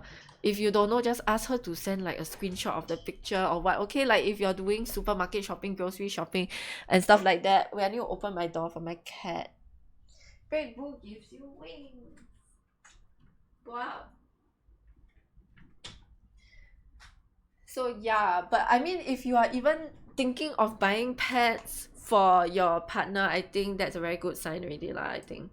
Yeah, I think you're being very helpful just by wanting to help your partner get pets. That's why the lady was just very amused. Like, of course, she thought it was very sweet. I think like the way she talked about it, you can see that she was very amused. and yeah, it was still kind of sweet, right? Like the guy got her wings, chicken wings, very cute. Any guy in chat buy pet before? Yeah, anybody buy pet before? That's a good question. If you're grocery shopping in 1990s with no internet, what do you think? Write on paper? Yeah, okay, so last time my mom would actually make grocery lists, right? She'll write down what exactly she needs to buy. But yeah, be specific in your request, right? And like for the men, for the ladies or for the people who menstruate, you be specific, and for the guys or the men, you should ask. Yeah, then there'll be no miscommunication, because like what Sining and I were saying, sometimes we don't like certain pets, sometimes the pets make you itch, sometimes you don't have a good experience with certain brands. So like, yeah, I saw a lady bought a lot of the red one. You mean Blood has offer? Okay, maybe I should try. Different between Tampax and pad and cup. Yes, so just now we talked about the three main ones, which is tampon, pad and cup. So firstly we talked about pads, now we talk about tampon, okay? So tampon, I could find these ones, this box and this one over here. As I told y'all already, it looks like this with a string at the back. Okay, the string is for you to pull out of the vagina, so it's easy to take out the tampon. Over here you can see you can see on your own. Okay, this thing, right, this plastic thing is called an applicator. It is for you to make it easier to insert. Okay, yeah. Okay, wait, period cannot eat oily food, right? I mean, you shouldn't eat oily food anyway, like, even if you're not your period. I just like try to be healthy as you can. You click by Cortex. I seen before Tampax, Playtex Spot. Canada is a popular brand. Oh, the brands in popular, the brands that are popular in Canada might be different from the brands in Singapore. Like you can see, for example, this one is a Japanese brand. Yeah, so it depends what is available, right? I'm pretty sure the what y'all have in Canada is very different. Blood at NTUC always got offer, but cheaper than TikTok. Oh, I've never bought anything from TikTok before. Different people have different preference. Yeah, exactly, Hars, you're getting it. Okay, so these are tampons. Again, you should ask your significant other or your female friends or whomever you're close to, right? Like what brand of tampon they prefer. And last but not least, we're talking about the cup just now. So these are some examples of the menstrual cup. So blood, other than pads, they also have a menstrual cup. But I'm not very familiar with this, okay? And there was quite a famous brand called the Diva Cup. A lot of people like swear by it. A lot of people like this brand a lot. Yeah, so I just thought I'll put it in there just to show you guys how the packaging looks like, how a cup looks like. And yeah. We don't have that, maybe special store but same use. Yeah, TikTok damn cheap, not gonna lie. Really, what is feminine? Okay, feminine wash. Yeah, I forgot to mention. Okay, so we talk about the cup, pads and tampons video, right? Over here is feminine wash. Feminine wash is not to wash the cup, it's to wash, you know, the private parts, the ladies part, the lady parts. Yeah, because the problem is that you don't want your down there to be infected. Okay, because like I said just now, if you're inserting cups or tampons into your vagina, then you could get an infection or whatsoever, right? So it's good to wash. Even if you're not inserting cups or tampons into down there, you should still wash your down there using a feminine hygiene wash. There are many different brands out there. It's kind of like soap, but specifically made for like the pH level of the private area for ladies. Okay, so I learned this from my mom. She told me to wash my down there with something like this. Yeah. Yeah. But cup also need to see some stuff too firm, not bend. Oh yeah. I got any special product for cleaning toilet during period? No, but most toilet cleaners work well. pH, not public holiday level. No, pH is, what is that science term? The pH value or whatever. The acidity or alkaline, yeah. that one is a scientific term. Okay, but yeah, sometimes they'll advertise on the packaging like, "Ooh, to help you deal with, I don't know what, pH levels or whatever." I don't know, man, but I just know that you should wash down there, okay, to prevent infections and stuff like that. Yeah.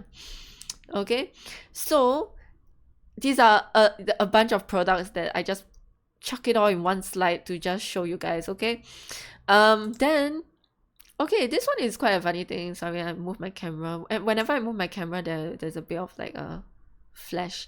Okay, but I realized that in Singapore, a lot of women use pads and not tampons, right? This is the norm, okay? Then I wondered why, so I went to do some research. I tried to Google, try to find out more. I couldn't really find anything except this Mothership article, okay? So according to this Mothership article, actually tampons have been around in Singapore. Specifically, there were newspaper advertisements for tampons in Singapore since the 1930s. So they have really existed since the 1930s, or at least in Singapore lah, in terms of like newspaper advertisements, okay? And there's evidence. But Singaporean women just don't like using tampons, according to this article, and according to what I know lah, like when I talk to my friends, most people I know use pads, okay? Because there's a myth that if you insert something into your vagina, you will lose your virginity, which is not true. It's not true. This virginity thing is rubbish, okay? It's not true. You can okay, yeah, so let me just move my camera back. But I mean, this one you can read on your own. If you're interested in the Mothership article, you can just go and search, okay? But I thought I was scared the wire loss or go missing. I'm more scared of like infections and things like that. Yeah, but if it gets lost, if something goes into your body and gets lost, that's very scary, right? Wire loss, wire gets snapped. Yeah. Okay, we're making good time here. Okay, now let's talk about some social issues. So just now, if you came in like later, we already covered like 4 things. The first thing is the causes. The second thing we covered was the stages. The third thing that we covered was the symptoms, signs and symptoms. The fourth thing that we covered was the, what was it? The how to manage. Yeah, how to manage and pain relief and things like that. So we just covered that. Okay, so we covered 4 things really. This is the 5th thing that we're covering, which is societal issues or social issues. Okay. No, really, you know someone have plugged, go MRI. What? Go MRI immediately, GG. What happened? some religions believe that the period means they're unclean or really ritually impure. Yes, correct, which is to me bullshit. Okay, so nowadays people are not so traditional or like silly or backwards. I feel like this is a bit, yeah, I think it's silly. Okay, silly is a mild and nice way of saying it. Yeah, okay. So there are some issues that we'll cover, like stigma, discrimination, and period poverty. Okay, so I put this quote here because I think it's important to this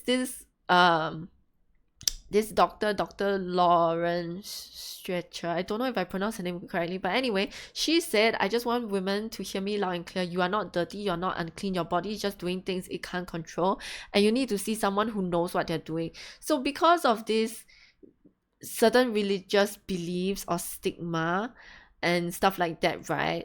Some women or people who menstruate are very embarrassed or ashamed by their period blood. They think that it means they're unclean, but honestly, it's just a biological process. Your body is doing things that will help you, okay? And you cannot control what goes on in your body, right? And if something is unusual, you should see a doctor. You shouldn't be so ashamed to not see a doctor. You should just go and see a doctor. Just talk about it, ask someone for help, go and see a doctor. So this is why it is bad for like discrimination, stigma, and all these stupid things to happen, because like if people feel embarrassed by their periods, then they don't go and see the doctor, then serious health issues come up. Okay, how is that unclean? Yeah, it's just blood. Okay, it's just blood. So I really don't like when people say it's unclean. Okay, so period stigma is when periods are seen as embarrassing, gross, dirty.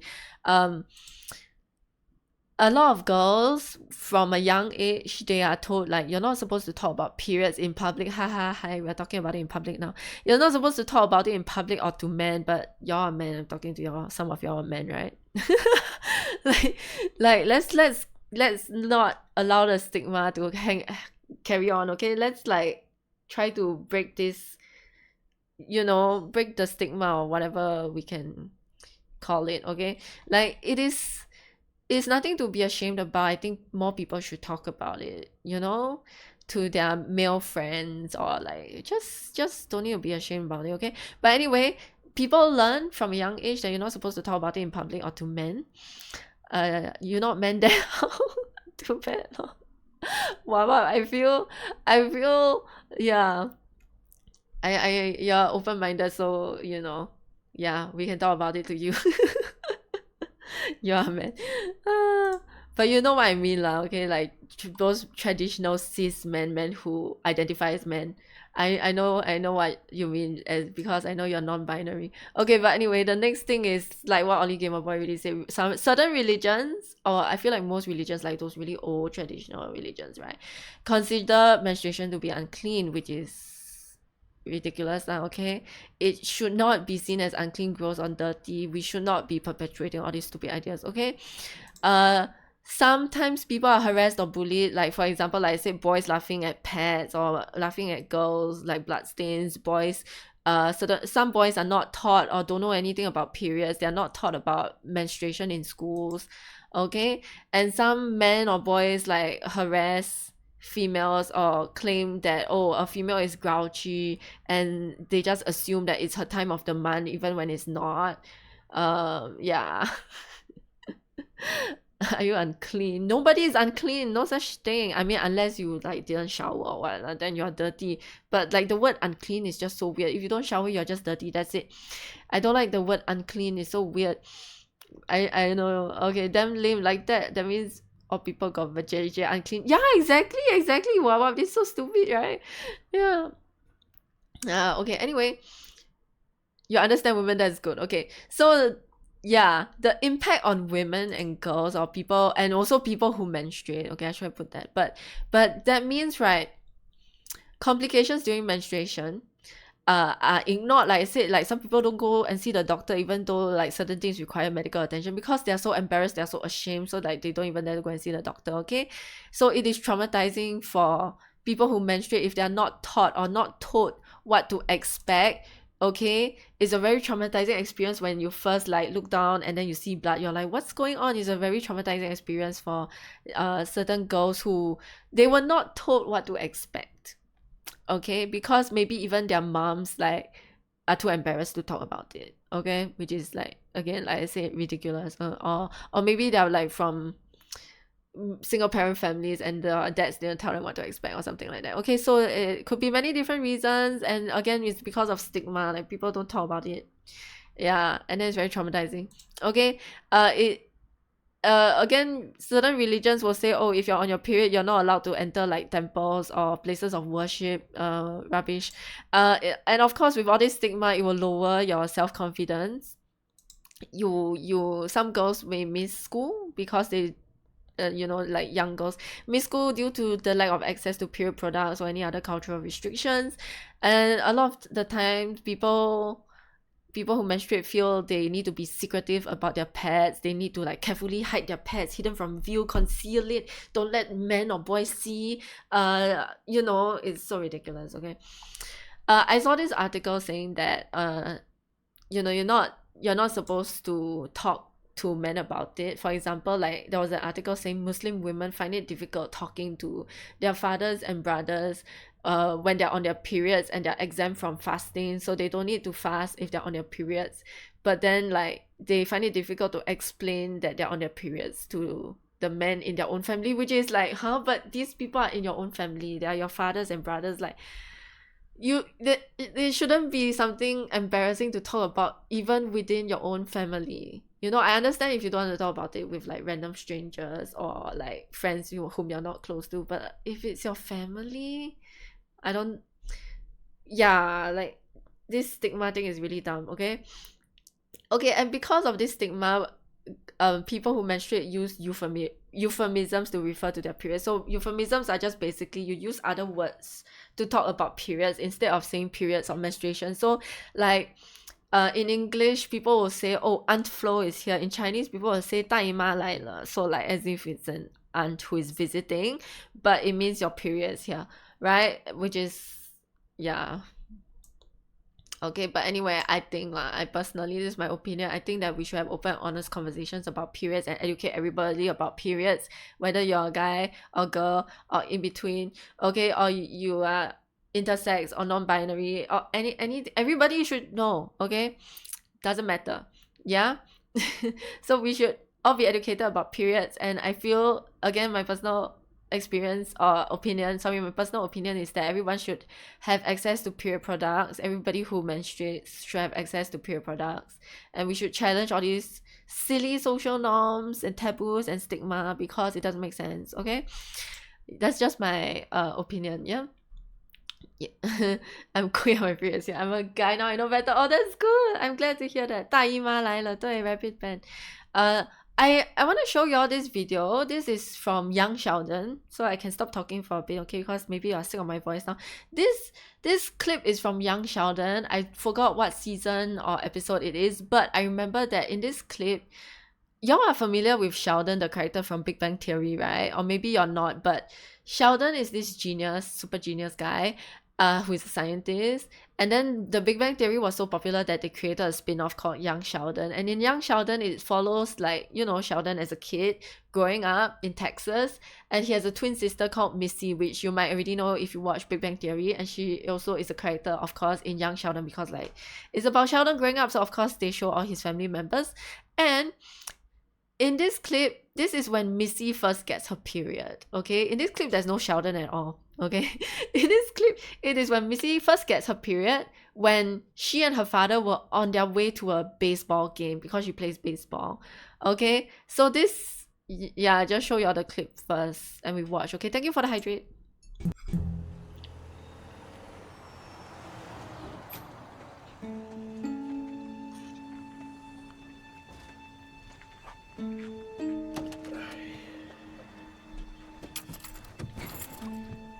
Ready to roll? Not really. What's wrong? It happened. What happened? That thing that happens to girls when they're becoming young ladies. What? Now? His I'm expression. not happy about it either. Should we go home? I'm pitching in an hour. Do you think that's a good idea? Maybe you need to lie down. I don't need to lie down. Okay, well, maybe I need to lie down. Okay, this is the funny part. They need to go get some Okay, we're gonna products. find a payphone and call your mother. She's not here right now. What can she do? Well, I don't know what to do. We're gonna go to a drugstore and get what I need. Go to a drugstore. Okay, I can do that. Breathe. We're gonna get through this. I like Missy a lot. Nothing to be embarrassed about. It's perfectly natural. Perfectly normal. Dad, I know. I'm telling myself. How much money you need? I'm not going in there, you are. Why can't you go? It's embarrassing. You just said it wasn't embarrassing. Well, it is, and I lied. Over there in L2. He lied. Found everything you need today? Yep, think so.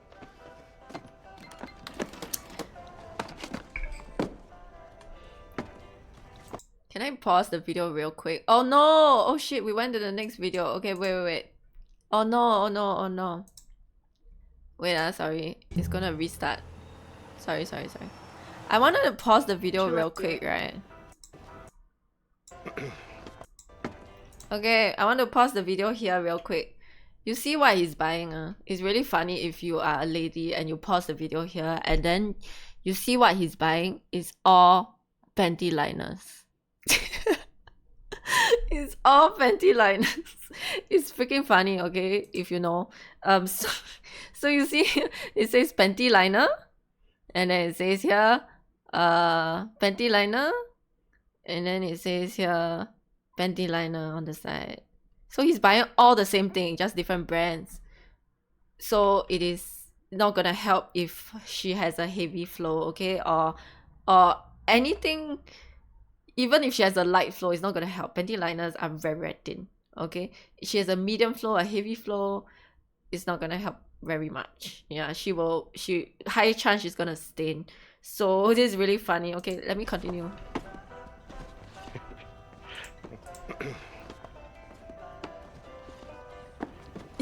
You don't know what you're doing, do you? Yeah, he doesn't know. Oh, ma'am. Would you like some help? Yes, ma'am. Thank you, ma'am. Okay.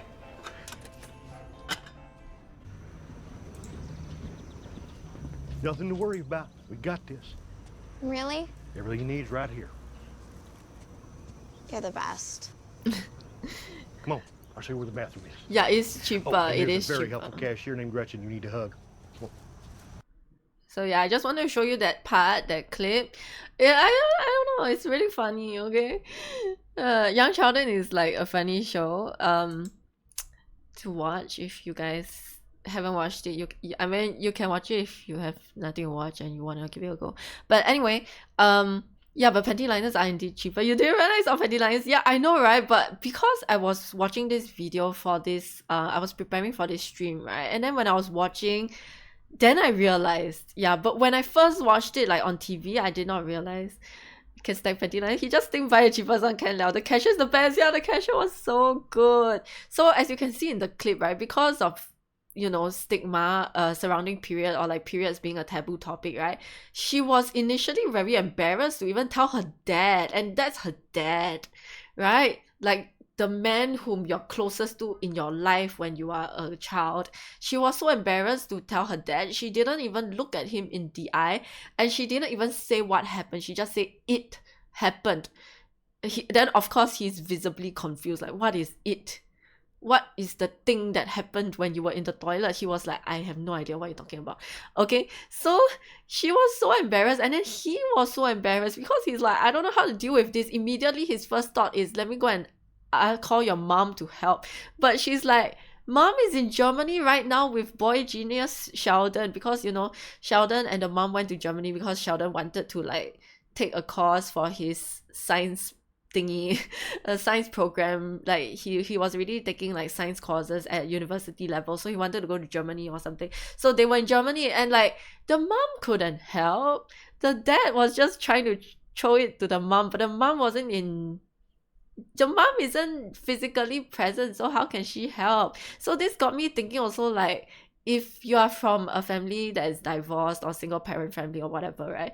The dad has to be the one teaching the daughter what to do, right? When it comes to periods. And it shouldn't be an embarrassing topic. Dad should know what to do as well, not just moms, right? Because what if the mom is not around? What if the mom is not there to help?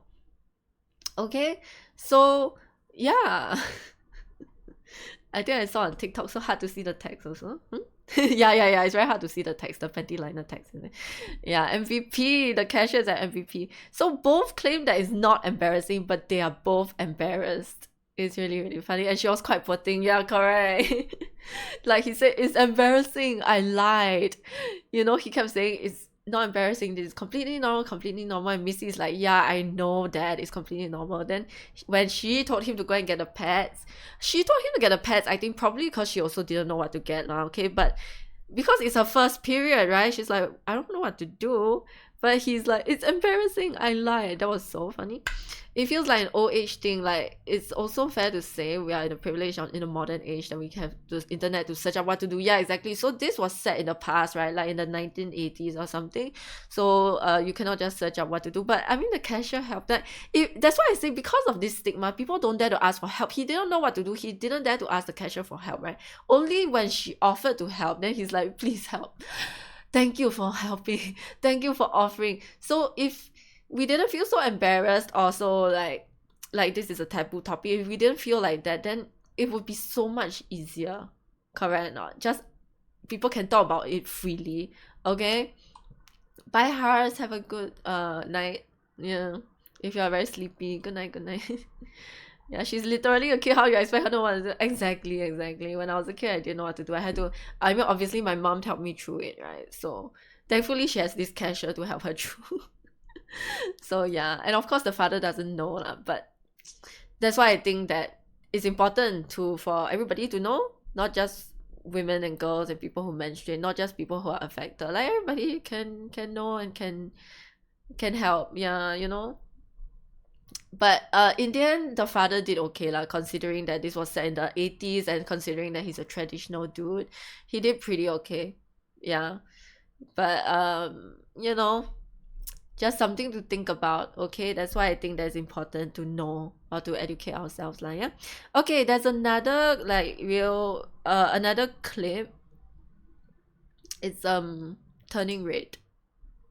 This clip is also funny, at least to me.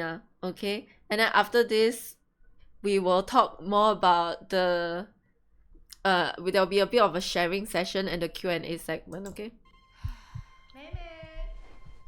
Oh, and we'll also talk about period poverty. Yeah. Breakfast is ready. No sugar.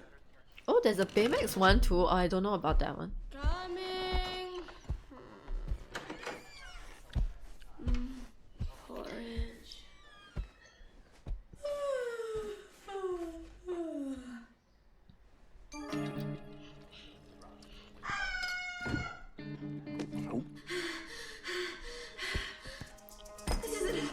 This isn't happening.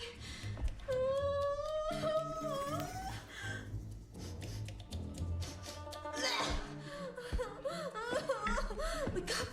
Mimi, is everything okay? Don't come in here. What's going on, honey? Are you sick? Is it a fever? A stomachache? Chills? Constipation? Wait, is it that? Did the red peony bloom? No. Maybe. But it's too soon. Don't worry, Maymay. I'll get everything you need. Mommy's here. Jin, it's happening! It's so dramatic. Mimi, I'm coming. I'm coming. It's going to be okay. No, it's not. Will you just get out? Excuse me? I didn't mean that. I'm a gross red monster. Stop talking. Maybe, I know this is upsetting, but we are going to get through this together. I have ibuprofen, vitamin D, a hot water bottle, and pads. Regular, overnight, scented, unscented, thin, ultra thin with wings. Just leave them by the sink. May, perhaps we should So talk about why overwhelming. this is happening. No, I mean, nah, it's okay. You are a woman now, and your body is starting to change. It's nothing to be embarrassed about. Mom, You please. are now a beautiful, strong flower who must protect your delicate petals and clean them regularly. Oh, my porridge. Gin. So this is just the clip that I wanted to show y'all. Oh, the Baymax one, you can see the whole episode. Maybe I will watch it after stream, yeah. You can let me know about it in Discord or something. I don't know, or in like Instagram DMs. Imagine this one is Inside Out. Huh? What Inside Out? Inside Out when like the emotions Riley will be having when she's experiencing puberty. They kind of showed it a little bit like at the end of the first Inside Out, right? They showed that they had to change the entire console because she was gonna experience puberty. That was so funny. Okay, but anyway, this clip is so accurate in terms of like showing you like what happens when you first get your period, in a sense that, okay, I think this clip is really funny in a sense that when you watch it carefully, you see that the mom, I mean, if you watch the movie, you know that she and the mom are really, really close. They're really, really like, they do everything together. And then, you know, she turns into a panda, which is kind of like, you know, a symbol of like she getting her period and she's growing up and all that. So when she turns into a panda, it's just symbolizing that she got her period for this particular clip lah, okay? And for this particular topic, since we're talking about periods, yeah? So then when she goes into the toilet, when she's shaking her belly, she's like, oh my god, I'm bloating, which like I said is one of the symptoms of periods. Her becoming a panda, she suddenly shot up in height. So that is the growth spurt you experience when you have when you're going through puberty, right? She's sweating a lot. She says she smells her armpit. She says she's stinky. Okay, things like that is really funny. And you know, your period can happen to you in the middle of the night. Then you wake up, you're like, oh my god, I got my period, right? So this happens quite frequently, more often than, you know, you realize lah. Okay, and she was very emotional about it. She was crying, right? Like one moment she was snapping at her mom, she was rude, and then she cried. So she was having mood swings also, and she was like, I'm a gross red monster, which is what a lot of girls feel like. They feel like they're gross when they're on their period. Okay, and again, the mom used the euphemism instead of saying, oh, May's period is here. She said, did the red peony bloom? You're going to turn into a flower. So all these euphemisms, okay? Yeah. So, and the father is so funny. Again, fathers, they don't know anything about periods and stuff, but I think that should change. And hopefully if any of y'all become fathers, like, you get more involved in your daughter's life, or you at least know basic biology, okay? But anyway, the father was initially walking forward, right? Like walking towards the toilet to check on his daughter, and he was walking, and then halfway through, when he realized they're talking about periods, he started backing away slowly. And I thought that was hilarious. Yeah, but the mom was a bit crazy lah with the information overload, with all the pads, all the different kinds of pads that you can see she's holding in the thumbnail, all the different kinds of pads and vitamin B and blah blah blah, and she was just telling her everything in one go, which was a bit too much also. Okay, so I just thought this was quite realistic in a sense, the mom being a bit too much. You know, some Asian moms are like this, and the Asian dad completely just disappearing. So it's quite realistic in that sense, yeah. Cause my father was completely not involved at all as well, yeah. So which I think should change lah. Okay, like I said, the mom is over prepared. Yeah, the mom has been waiting for this to happen, but yeah, at least she's prepared. Okay, but yeah, this I feel like it's a good depiction. Yeah. Okay. Anyway, let's talk about period poverty as well. Okay, so period poverty refers to, obviously, you know, if poverty refers to being poor, right? So it refers to the inability to afford or access menstrual products like menstrual product sanitation and hygiene, and also education and awareness to manage menstrual health. So you might think that this only affects like poor countries, but there are poor people in all countries, including rich countries. Okay, so 500 million people live in period poverty. These are all according to the UN statistics. 500 million people live in period poverty. More than 1.5 billion people lack access to basic sanitation services. At least 1 in 10 women and girls in rural areas did not have a private place to wash and change during their last period, which is like, oh my god, disgusting, right? Like, oh no, I wish this wasn't the case. Okay, then period poverty is also perpetuated by stigma and the lack of education. Yeah, okay. And so all this information is just another social issue that I wanted to bring up for those who don't know about it. So this is also quite surprising to me when I was doing research on this. So 65% of women and girls cannot afford menstrual products in Kenya. And you might think, oh, Kenya, right? You might think Kenya maybe not such a rich country or something like that, okay? But 64% of women were unable to afford menstrual products in Missouri, US, and that's America, and you know, it's a rich developed country. So like I say, affects people everywhere, okay? And again, these are just some statistics, because I was surprised by this, so I wanted to share what I learned when I did some research, okay? So according to all these statistics are taken from like Action Aid, which is an international charity organization dedicated to helping women. And so according to the statistics, 36% of girls aged 14 to 21 in the UK couldn't struggle to afford period products during the pandemic. And out of this 36%, 73% of these girls in the UK use toilet paper instead of pads, which is not the same at all. Toilet paper is messy, it's gross, it's not gonna stick to your underwear. I don't know how they do it, like what the fuck. Like, okay, it's not just that they use toilet paper. So some people are poor, they cannot afford menstrual products, right? So it's not just that they use toilet paper, they use grass, they use rags, like dirty cloth. It's disgusting, okay? It's just disgusting, okay? So toilet paper, really? Yeah, I know, right? Duct tape the tissue paper, but it's not gonna be the same. Like, how many times must you duct tape it? Because a pad is designed to hold the amount of blood, right? But tissue paper, sometimes tissue paper is not enough just to stop the bleeding. If your mosquito bite is bleeding or something, you try to stop the bleeding. Sometimes the tissue paper or the toilet paper is not enough, right? So yeah. If you have a wound, you try to stop the bleeding with tissue or toilet paper. Sometimes it's also not enough, then one more your period. Okay, but anyway, this is just a documentary I watched on Netflix lah. You can watch it also. This title of the documentary is called Period End of Sentence. It's a 2018 documentary about Indian women who are leading a quiet like revolution in their own country. So in this documentary, they feature a group of women in India learning how to make their own pads using a machine that makes low-cost sanitary biodegradable pads. So they make their own and they sell it to other women in their village or around the area that they live. And so it was interesting to watch. You can watch it if you want to, okay?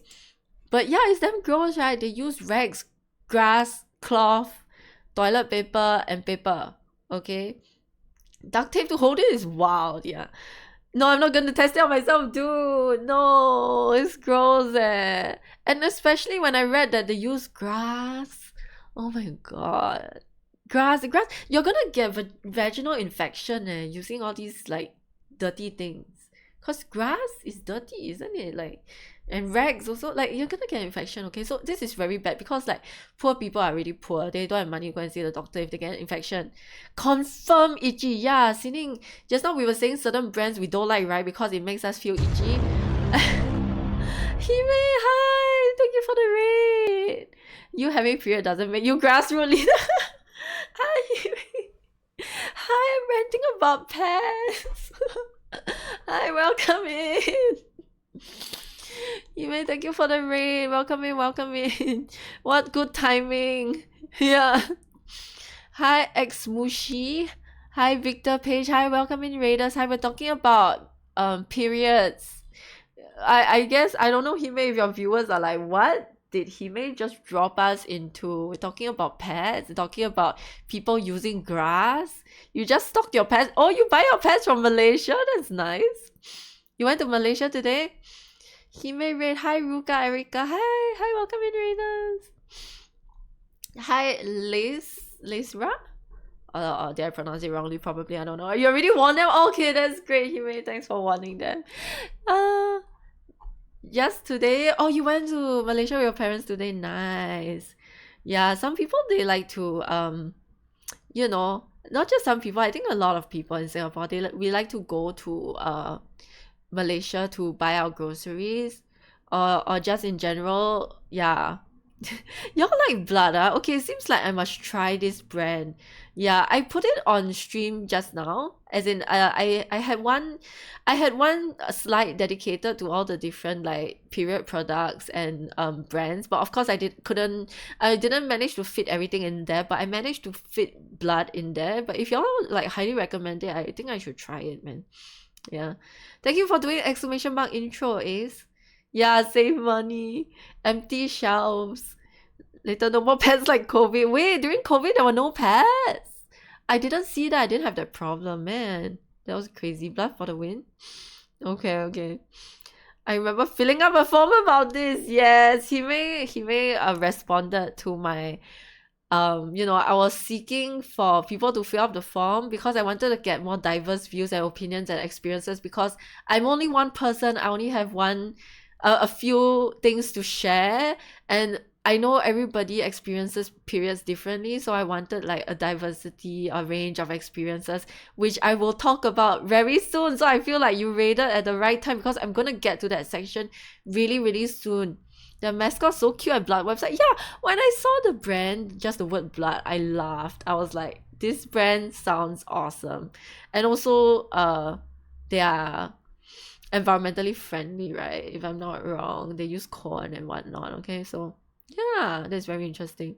I told them we might hear about periods. Yeah, exactly. I'm gonna talk about it really, really soon. Oh, this form is for feedback on the talk show. It's not the specific period form. But I'm not accepting the responses anymore because like it's too late, and yeah. But yeah, Hime, thank you for the raid. I think Cassius laughed at me for buying blood. Wait, why? It's just period products. Blood uses corn, they're corny. So yeah, anyway, this is just a quote from I think a congresswoman, her name is Grace Meng. She said, without access to period products, menstruators will often turn to alternative materials, like I said, like grass, rags, cloth, paper, and toilet paper, which is disgusting, okay? All of these options risk the physical well-being of menstruators, and no one should be forced to make choices like this. So yeah, 100% agree with her, okay? So this is why Scotland is like, I think, the first country in the world in 2022. Scotland became the first country in the world to eliminate period poverty, because Scotland decided to provide period products for free. There, I cannot talk suddenly. Scotland was the first country to decide to provide period products for free. Yeah, governments and educational institutes in Scotland have to provide period products for free. So just now we were saying in school we have to like put in the 20-cent coin to get the pad, right? If you are living in Scotland, you just get it for free. Okay, so slay, that's amazing. Exactly. Yeah, when I was doing research, I was like, oh, this is so cool. Yeah. When we getting free pads, go live in Scotland. I don't know, man. Ask the government. Depends on where you live. Okay, this section I'm gonna breeze through really quick because I'm not a doctor, but I just want to tell y'all that menstrual conditions are common, and when there's stigma, when people feel shame and embarrassed about talking about periods, then they might have complications and they don't go and see the doctor, or they are not aware, they are not educated, they don't know about menstrual disorders, and the lack of discussion, like this doctor says, affects everyone. Not just the menstruating person. It affects your partner, it affects your family, it affects your everything, right? Like maybe later you find out and then it costs more, right? So hey Draco, welcome in. Yeah. So anyway, raiders, again, thank you for the raid. Thank you, Hime.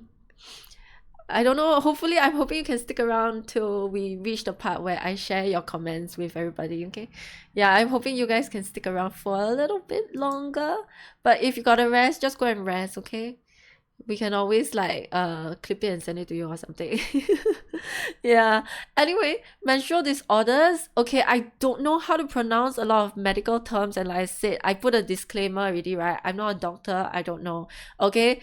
So if there's anything that I get wrong, just know that it's because I'm not a doctor, okay?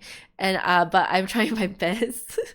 So the first thing is called menorrhagia. It's pronounced like this. I looked it up, but I hope I'm pronouncing it correctly. I think it's pronounced like this. Menorrhagia refers to heavy, excessive menstrual bleeding. Means you're bleeding too much, more than usual. Okay? Heavy bleeding can cause anemia when your iron levels are too low. I personally don't have anemia, but when I was a teenager, everybody said I looked really pale, and especially when I was having my period. So when I was having my period as a teenager in secondary school, everybody was always like, ST, are you okay? Are you okay? And I'm like, I'm fine. They're like, are you okay? Eat a sweet. Don't faint. You look so pale. They thought I had anemia, but I was just having my period. And a doctor, when I grew up and I went to university, right, a doctor thought that I had thalassemia. The doctor asked me, do you have thalassemia? And I was like, what's that? Because I didn't have it, but like, yeah. Okay, but yeah, so I don't have anemia and all that, but I'm just telling y'all that menorrhagia, excessive bleeding, can lead to anemia, okay? Me in my teens, we were in fact not fine, yeah, but you still have to pretend that you're fine, right? You say you're not fine, but you're fine. You know that sound, that audio, okay? But also heavy bleeding happens with pregnancy complications like a miscarriage, obviously, okay? I talked about that before. There are also other conditions like ectopic pregnancy. Again, I don't know if I pronounced it right, but it means the fertilized eggs implants outside the uterus, and that can also cause heavy bleeding, okay? But yeah, many different things where you have to look it up yourself, okay? We won't go into great detail about all these different things, but okay, this other thing is called metrorrhagia, which is bleeding at irregular intervals in between periods, which is strange, but sometimes, like I said, could be ovulation spotting. Okay, this is amenorrhea. Amenorrhea. This is the absence of menstruation. This one I personally cannot comment on that because I always get my period. Mine is like so regular that it cannot be more regular. But natural and amenorrhea that is natural happens when women are pregnant, because when you're pregnant you don't have periods, okay? Or it could also happen when you're breastfeeding or when you reach menopause, so you don't have periods anymore. So that's the absence of menstruation, okay? But if you're not having periods but you're not pregnant, you are not at menopausal age, you're like, what the hell is going on? Then you go and see a doctor, right? As the song goes, I am not okay. I'm not okay. Okay, this one is oligomenorrhea, which is infrequent menstrual periods. Again, if you usually have frequent or regular menstrual periods but suddenly it becomes infrequent, then maybe you should see the doctor. Maybe something's going on, okay? But if you already normally have irregular periods, then maybe that's your norm. So aglio olio, I don't know how to pronounce. Okay, the last one is hypomenorrhea, which is abnormally light periods, which I had this only once in my lifetime. I had an abnormally light period once when I was in Japan with my friends, and I attributed that to Japanese food being too healthy or something, like a change in diet, okay? But it wasn't that bad because it only happened once and it never happened again. So I didn't go to the doctor about it because it was just like a one-off thing, okay? So yeah, but if any of these things keep happening and that is not your norm, you should go and see the doctor. Aglio olio, I don't know how to pronounce. I'm probably pronouncing it wrongly right now, guys. Do y'all like pasta? Do y'all like that dish? Yeah. Hime, I saw was it TikTok? You were trying to pronounce it. I can't pronounce it either. You're not alone in that. Okay, these are some possible menstrual disorders can be a sign that something is wrong, and these are all the possible things that could be wrong, like within your body. But we are not going to go through all of them because we have no time. Okay, we simply just have no time. You have to go and do your own research. If someone you know, like a woman who is close to you or a woman in your life, has one of these things, you should go and do your research on it to, you know, show your care and concern for someone who is close to you, right? Find out about these things. Okay, you cannot eat got chili. Oh, okay, you cannot take spicy food. I also don't really eat it because I also cannot really take chili, but I have tried, like, you know, a mouthful, and it's pretty nice. Yeah, but it's hard. Yeah, it is. I don't blame you. I was like, man, it's hard. It's really hard. You're allergic. Oh, right. You tested before. Oh, right. Sorry, I forgot. Yours is even worse than mine. I just cannot take. I don't even have an allergy. It's okay. I don't think you're missing out. I personally don't think you're missing out because, yeah, I cannot deal.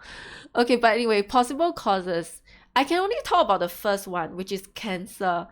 Okay, What Theo you doing? from YouTube, thank you for the follow. Thank you, welcome in. No, you're never too late.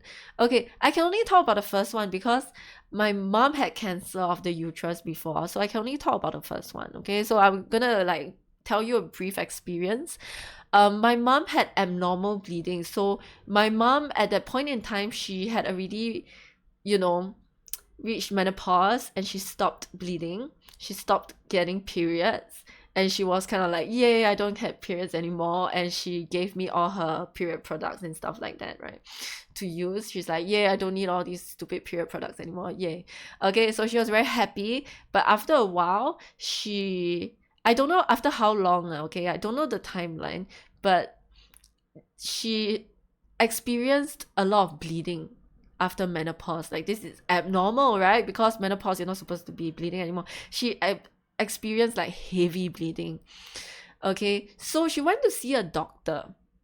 The first one said it was normal. The first one told her there's nothing wrong with her, but she didn't believe the first doctor. So she went to get a second opinion. The second doctor told her she found out that she had cancer. Okay, so cancer of the uterus. So one of the signs, right, is the menstrual disorder. You are having excessive prolonged bleeding. And so she found out she had cancer of the uterus. She had to go for surgery to remove her uterus, and now she's fine again. Yeah, I hope she's okay. Thank you so much for your concern. She's fine. She just had to go for the surgery. Thankfully, it was discovered quickly, and like I went to the doctor with her, and the doctor showed us like the body parts and things like that. You know, like showed us a plastic model of the uterus, and then showed us how he's gonna do the like surgery, which I totally didn't understand at all, but it's okay. I was just there for my mom.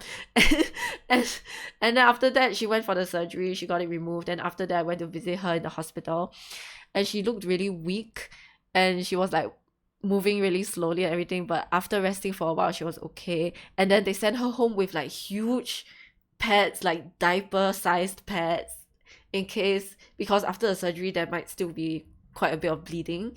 So I accompanied her home after that, you know, just in case, because like she was feeling very weak and everything.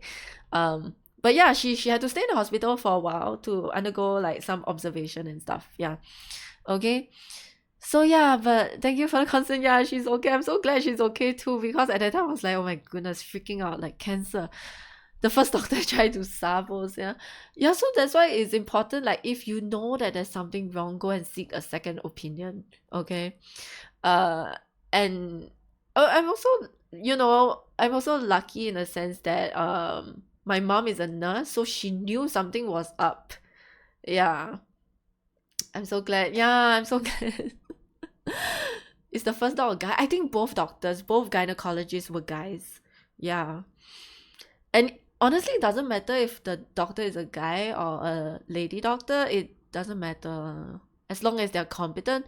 But sometimes doctors don't know what's going on. You need a second opinion sometimes. Okay, I hope most of the time your doctors get it right, but sometimes they don't. For example, there was once when I had pneumonia, but the doctor told me I had tuberculosis, right? And that's a story for another day.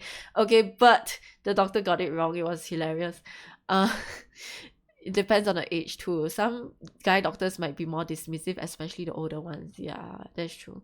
I forgot which doctor she went to.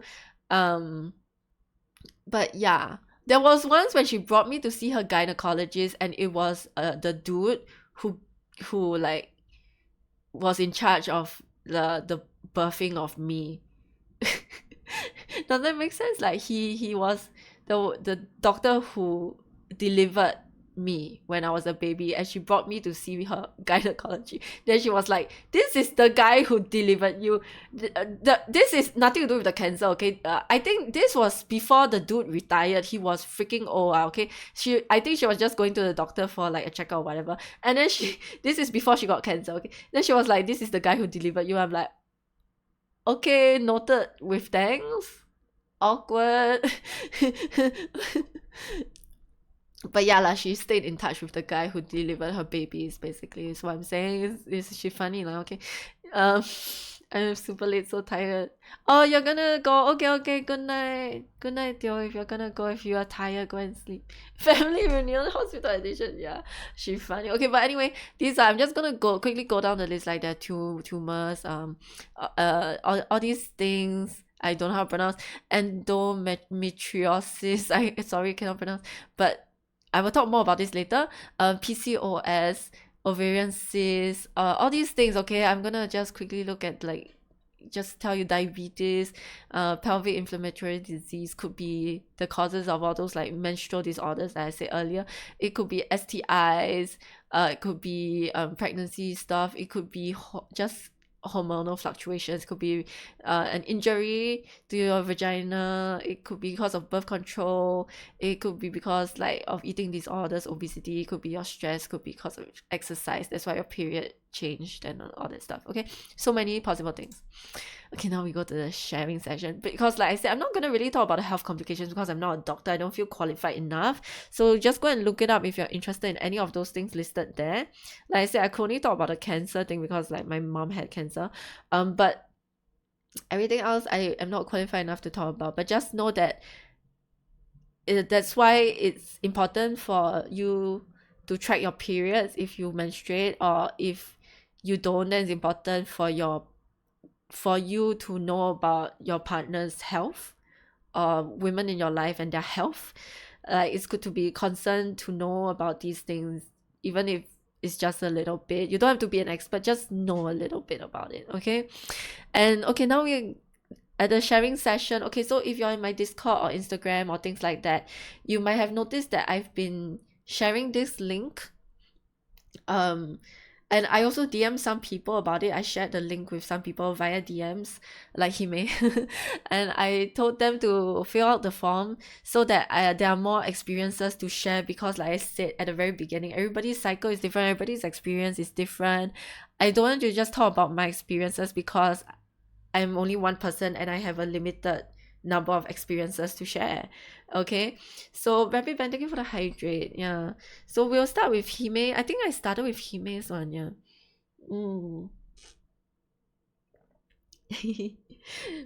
Oh yeah, so in the form I asked if people wanted to be anonymous and stuff, so I'm sharing with y'all the responses of people who said that they are okay with their names being shared and everything like that, and they're okay with like consent is important, guys. Okay, so I'm sharing all these responses, and they have given me the green light to go ahead with sharing all these responses, and they have also said they don't need to be anonymous.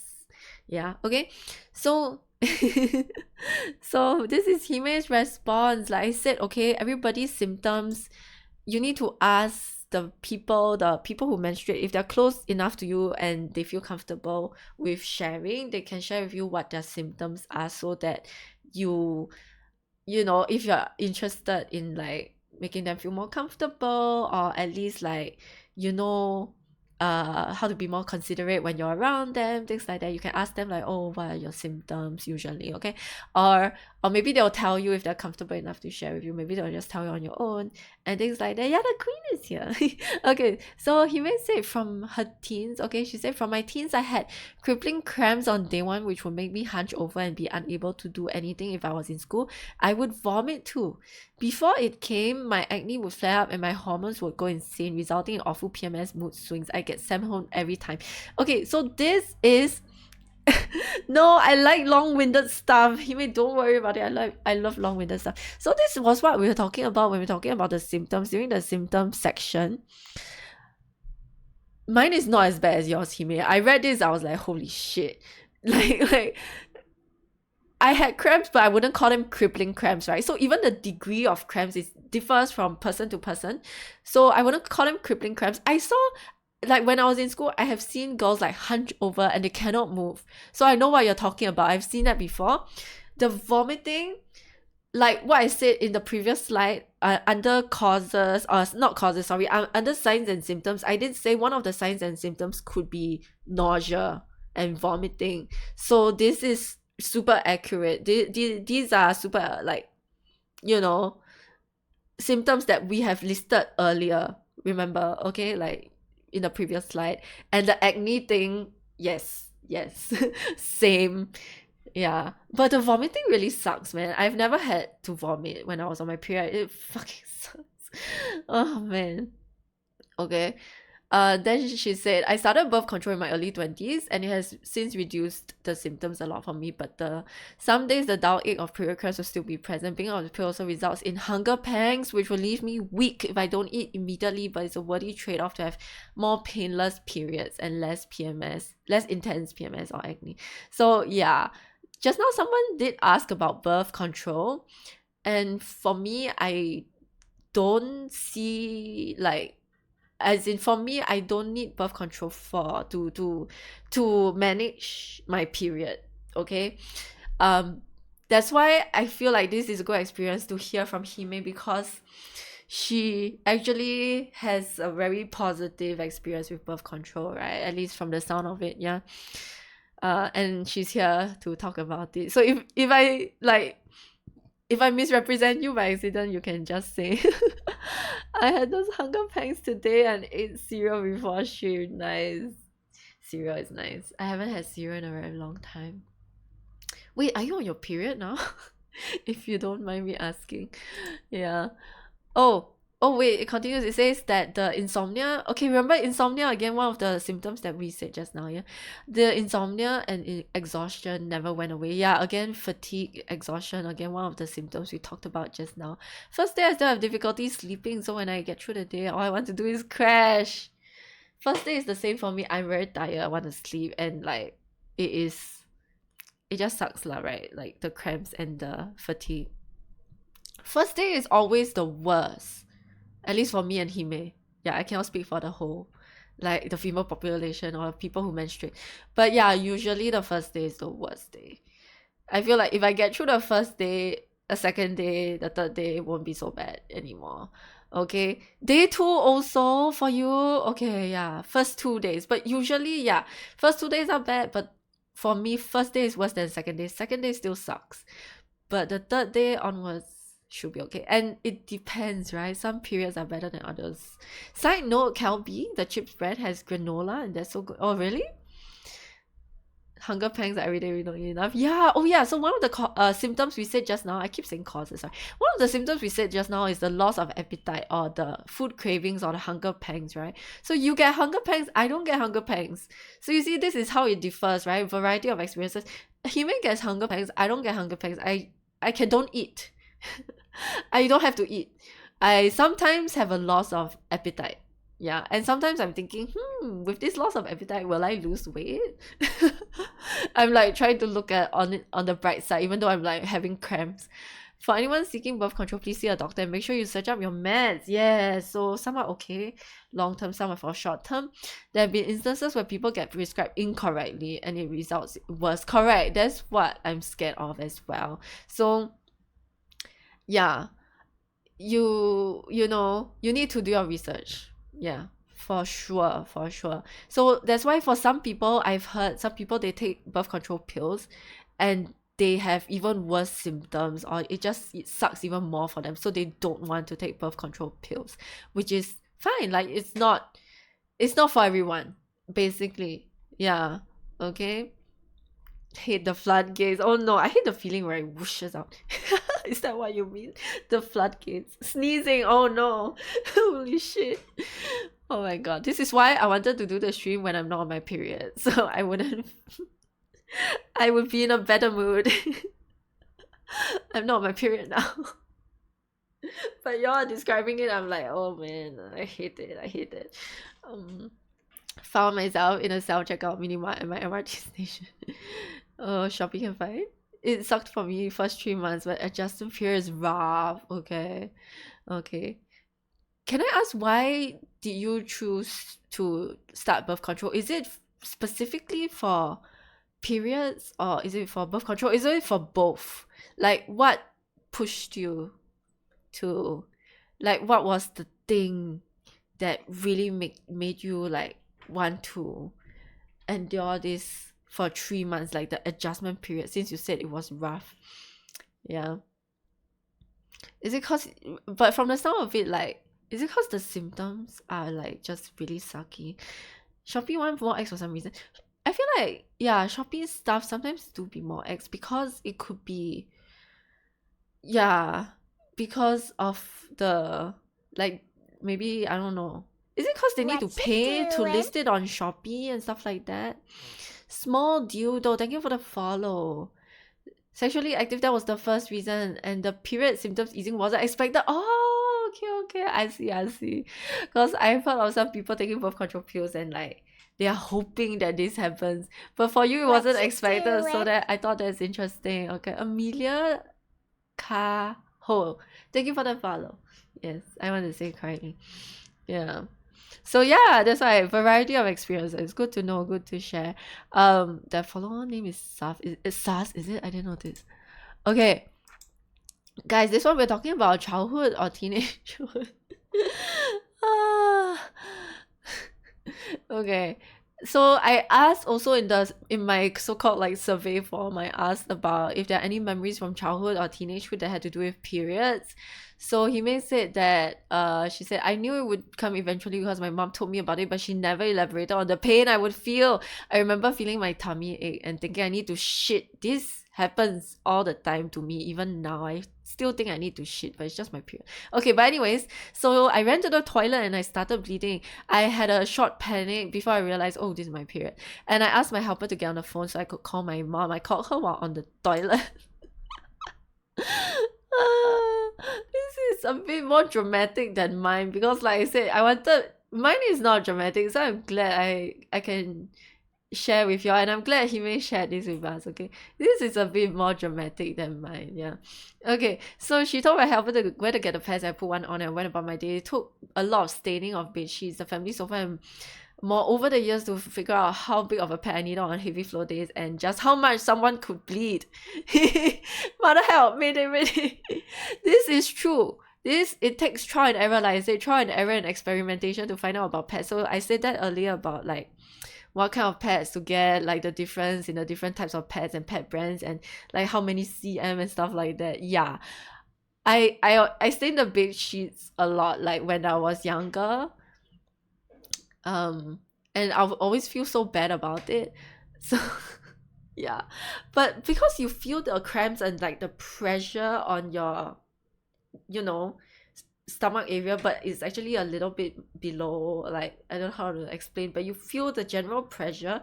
And because of that diagram I showed y'all earlier about how the uterus and the vagina is like close to your digestive system, your large intestine and your butt, right? It's close by, so that's why you feel like you want to poop, and that's why people get period poops. So yeah, this is so real. This, you described it like it's so real. I can imagine, I can feel how you feel. If you super rich, can use iPad. Ew, what? Okay.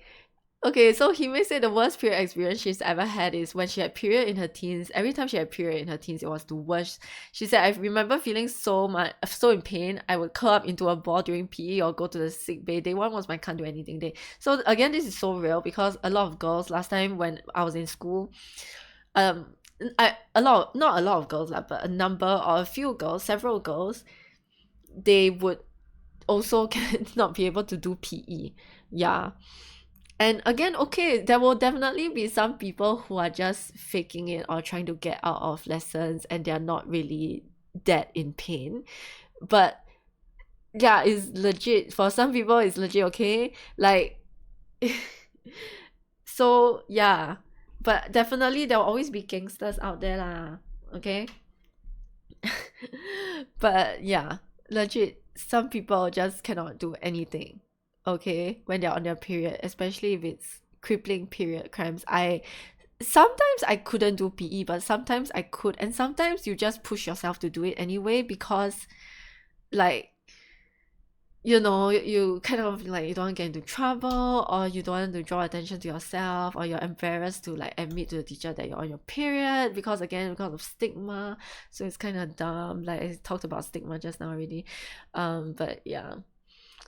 Okay, anyway, this is another question that I wanted to ask, like women, girls, people who menstruate, if they've ever been treated badly or faced discrimination or sexism or anything like that. So he messaged she was from a girls' school and thankfully she had little experience with discriminatory men. My little brothers used to say ew if I stained myself, but that's about it. My workplace and school has always been understanding. When I needed to take the day off to rest, my ex-boyfriends had to bear the brunt of my awful PMS, but that's because we were both immature and not so much on the period itself. Got some girls in school got period every period lesson, yeah. Then you know they're just ganging because you know that it should just be like once a month, right? So you can estimate. I mean, the teachers also know, right? Like you can kind of guess who, if you cannot possibly be every PE lesson. I don't know how often you guys had PE now, okay? I cannot remember also how often we had PE, but like, yeah, if it's for that week, okay, but the next week you should be fine, right? Something like that. Like too coincidental, huh? Yeah. All these people who are faking it, they're making it bad for people who really need to rest and really need to get out of PE. Because the people who are faking it, right, then it makes the teachers distrust the students. And then if you really, really need to rest, they might not trust you or believe you. So like, yeah, just, it's so bad. Okay, but anyway. So Hime was from a girls' school, same as Sining. Sining also said just now, right? Like when we had 2.4 run, they would be like, sorry, Jer got period. Man, if it's so serious, go and see doctor. You want too coincidental, yeah, no.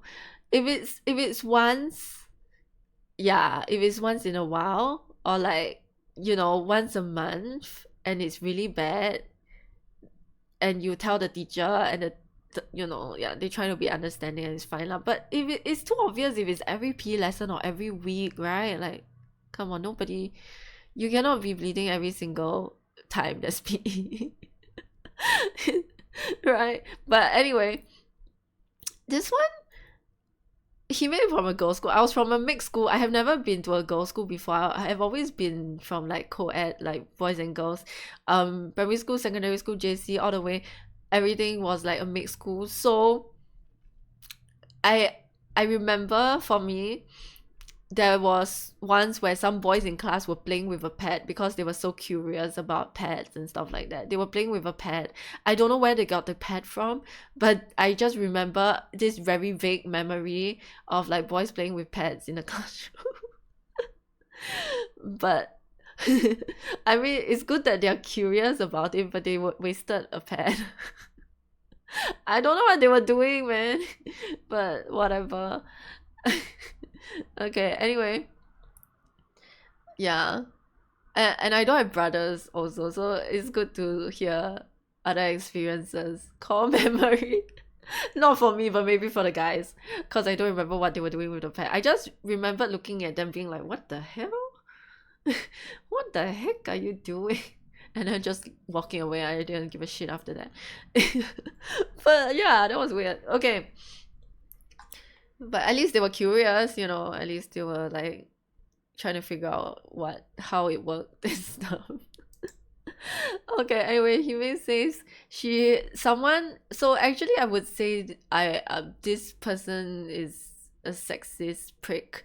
So Hime shared this experience. She said someone said to her, "Oh my god, why are you being such an uptight bitch? Are you on your period?" So someone said this to her on an online dating. He was an online dating match, just because she was being forward that he was being a persistent dick. So this is what I mean. This is casual sexism. It is still sexism. It is still saying like, oh, you must be on your period because you're being a bitch. No, you can be a bitch anytime. Like, you don't have to be on your period to be a bitch. like this is so dumb. And also, if you're being rude, I can be a bitch, right? Like, what the shit? Okay, but anyway, I hate this kind of like sexist things that people say. It's like, you can be an asshole and not be on your period, right? Like many guys are assholes even though they have never been on periods before. So like this is just such a sexist thing to say. It's just immediate red flag. Thankfully you avoided this loser. Real, yeah. And there's TikTok people be like, if you have sweaty pits, just put pants on your shirt. Ew, what the fuck? That's not what it's made for. The design just wouldn't fit on your armpit. Okay, but anyway, yeah. I don't know what's his problem. Exactly. Don't know what's his problem. He's a sexist prick. That's his problem. Okay, he needs to go and learn how not to be an asshole, if he can even learn that. Okay, the last question I wanted to ask in all the survey forms, in the survey form that I came up with, the last question I wanted to ask was like, what do you wish men or people who don't menstruate, what do you wish all of them knew about periods? Like, if you could just talk to all men, what do you wish you could say to all of them? Okay, this is really funny. So Hime said something that I can resonate with a lot also. She said she wished that all men knew that this isn't something we can control, and you're 100% more attractive if you help us track it. Given your partner has a regular cycle, it might sound cheesy. You get your girl chocolates, heat pads, and pads when her period is approaching, but honestly it's very thoughtful and sweet, and all men should do it if they love their partner. We can't anticipate when men have a hard time, but y'all can definitely anticipate periods, right? Especially if it's regular, like what she said. So like, this is so true. Because I once heard a guy say that, again, this is lack of awareness or lack of education or whatever. Like, I once heard a guy say that he thought we could control our periods, like hold it in, like hold in your pee or hold in your poop. Like, then I was like, what the I just cannot. I'm like, why do you not know these things? We can't control it. Why do you think pads exist? If it could be controlled, why do you think pads exist? We could just like hold it in and go to the toilet, just like pee and poop, right? Like, mind blown. Okay, just control it. Yeah, what the shit? Okay, this is why I created these slides and this stream, and it's inspired by all these weird things that I've heard from people. Okay, maybe it's just me, but I don't know. It's the least you could do. Yeah, just be a normal, decent human being and show care and concern for your partner, right? Because like, if you don't love your partner, then why are you their partner? Like, where got so zai to control it? Yeah, what is right. They think tab are on and off. I cannot. Yeah. So this guy had sisters. He said, I don't understand why my sisters will sometimes leave blood stains on the floor. Okay. The thing is, I'm sure they don't mean to leave blood stains on the floor. Okay, like drops of blood on the floor. Maybe they didn't know. They didn't wash it away or clean it up because they didn't know. Sometimes you drop blood on the floor, you don't know, right? So he was talking about his sisters. Like, I don't know why they leave blood on the floor. Why can't they just control it? Then I'm like, what the fuck are you saying? You have sisters and yeah, you don't know. Like, oh my god. If can control, I don't want to be. If can control, then wouldn't be pets. We can just run to the toilet and like or put the blood on the toilet bowl and then like just go on with our day, right? If we can hold it in like pee and poop. It's so ridiculous. I couldn't stand it. Okay, anyway. Yeah. Just accidental. Yeah, like sometimes you accidentally like drop soap. You know, you press the soap and then like a drop of soap drops into the sink. Yeah, accidents happen, right? So a drop of blood on the floor, accidents happen. It's fine. Especially if it's at home, you can just wash it away. It's not like it's some random stranger's blood or something in like a public toilet that's filthy. It's not so bad. It's your own toilet. It's clean. It's fine. It's a clean toilet. The floodgates are open, yeah, and it cannot be controlled.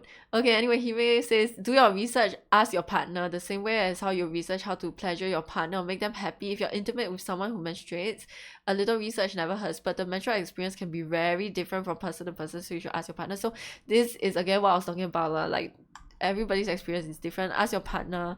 Your partner knows her body the best, right? And eventually you will also know her very well, right? Like, you know, if this person is your partner, I'm sure the two of you will know each other really well, right? Yeah.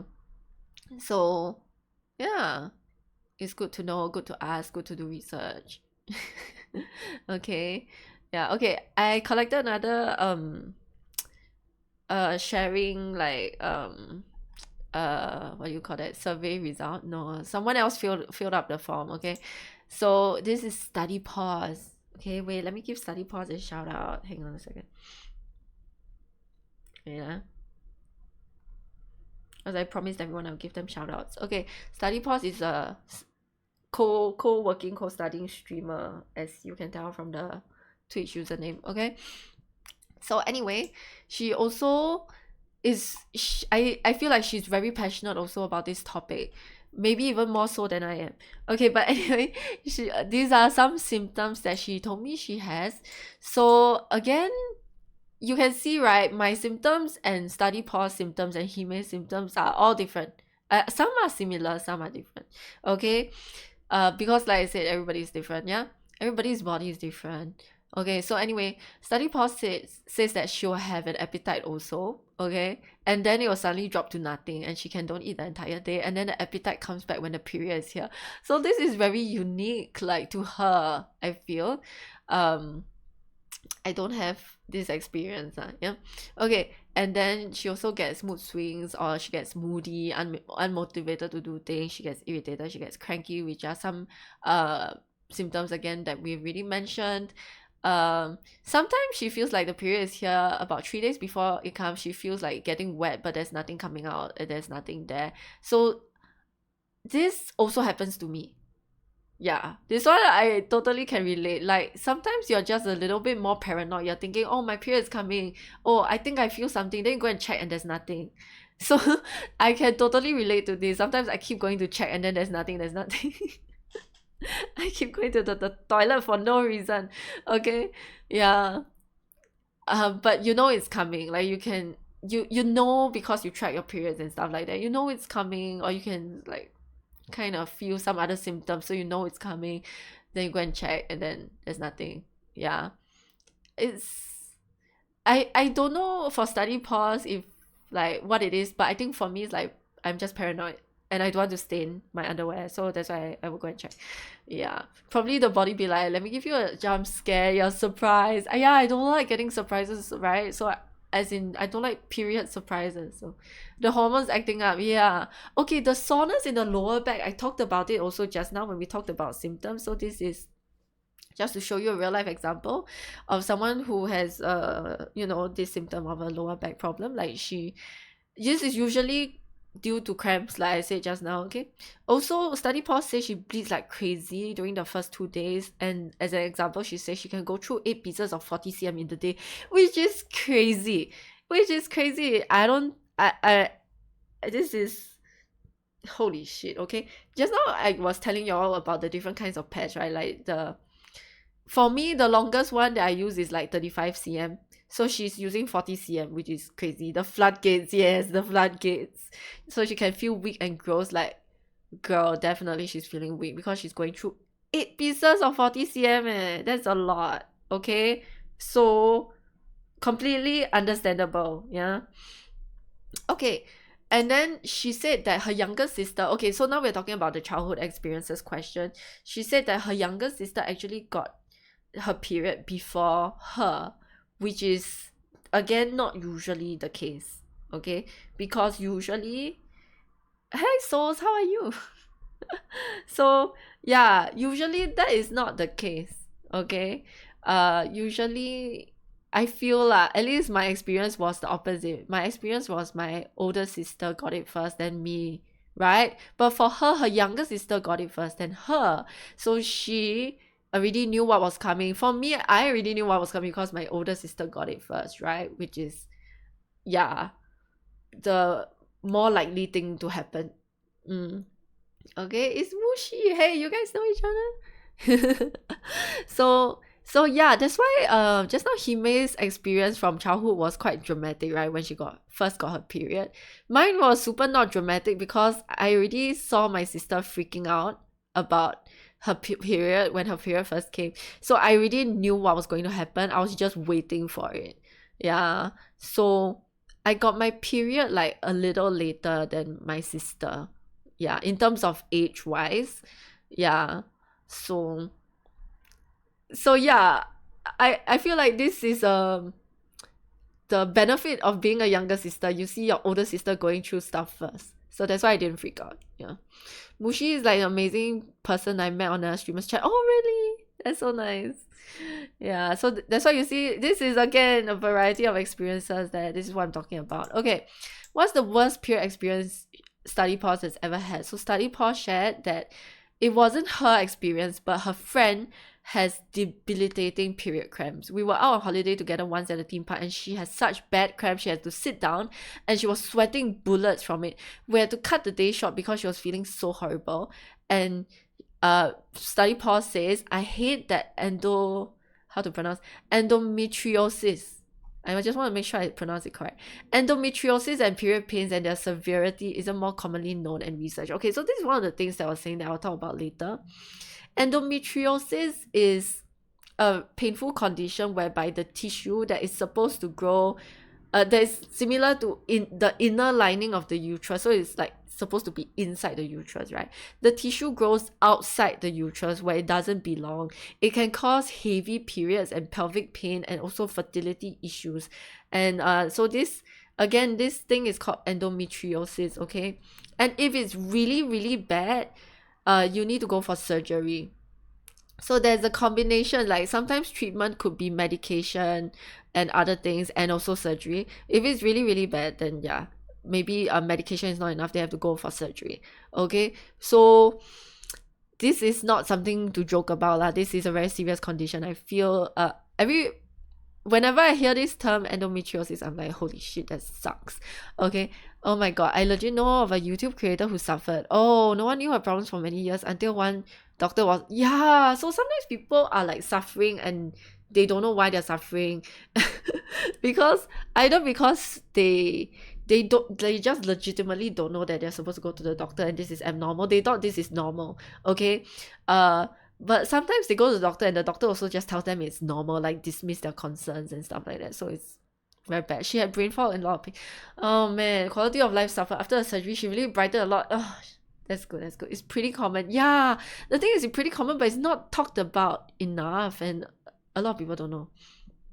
Yeah, so oh, and also it also affects the whole like reproductive organs, right? Not just like just now I talked about the uterus, but it also affects the ovaries, the fallopian tubes, and the pelvis. I think I already said the pelvis, the pelvic organs. There's no instruction manual for each body exactly. It's why it's so hard, right? To sometimes you get misdiagnosed and stuff like that. Yeah. So yeah, if you want to know more, go and quickly do a quick Google search about endometriosis, because like I said, I'm not a doctor. I might not know exactly. And I don't have this problem, but if you maybe search online, maybe you can find some content creators who talk about it and stuff. Yeah. So yeah. Okay, anyway, And you know, endo is those cells grow outside to other places, right? I think it's males also. Oh, is it? Oh, see, I'm learning new stuff every day. Males can also get endo. How does it work, or what happens? Is it also like stuff grows on other places? Is it also called endometriosis for males? Or is it called something else? Is it the same name? Oh, I thought it only affected ladies, people who menstruate. Yeah. I did not know this. Okay. Then this is even more reason for guys to find out more about these things, because yeah, this is not just health.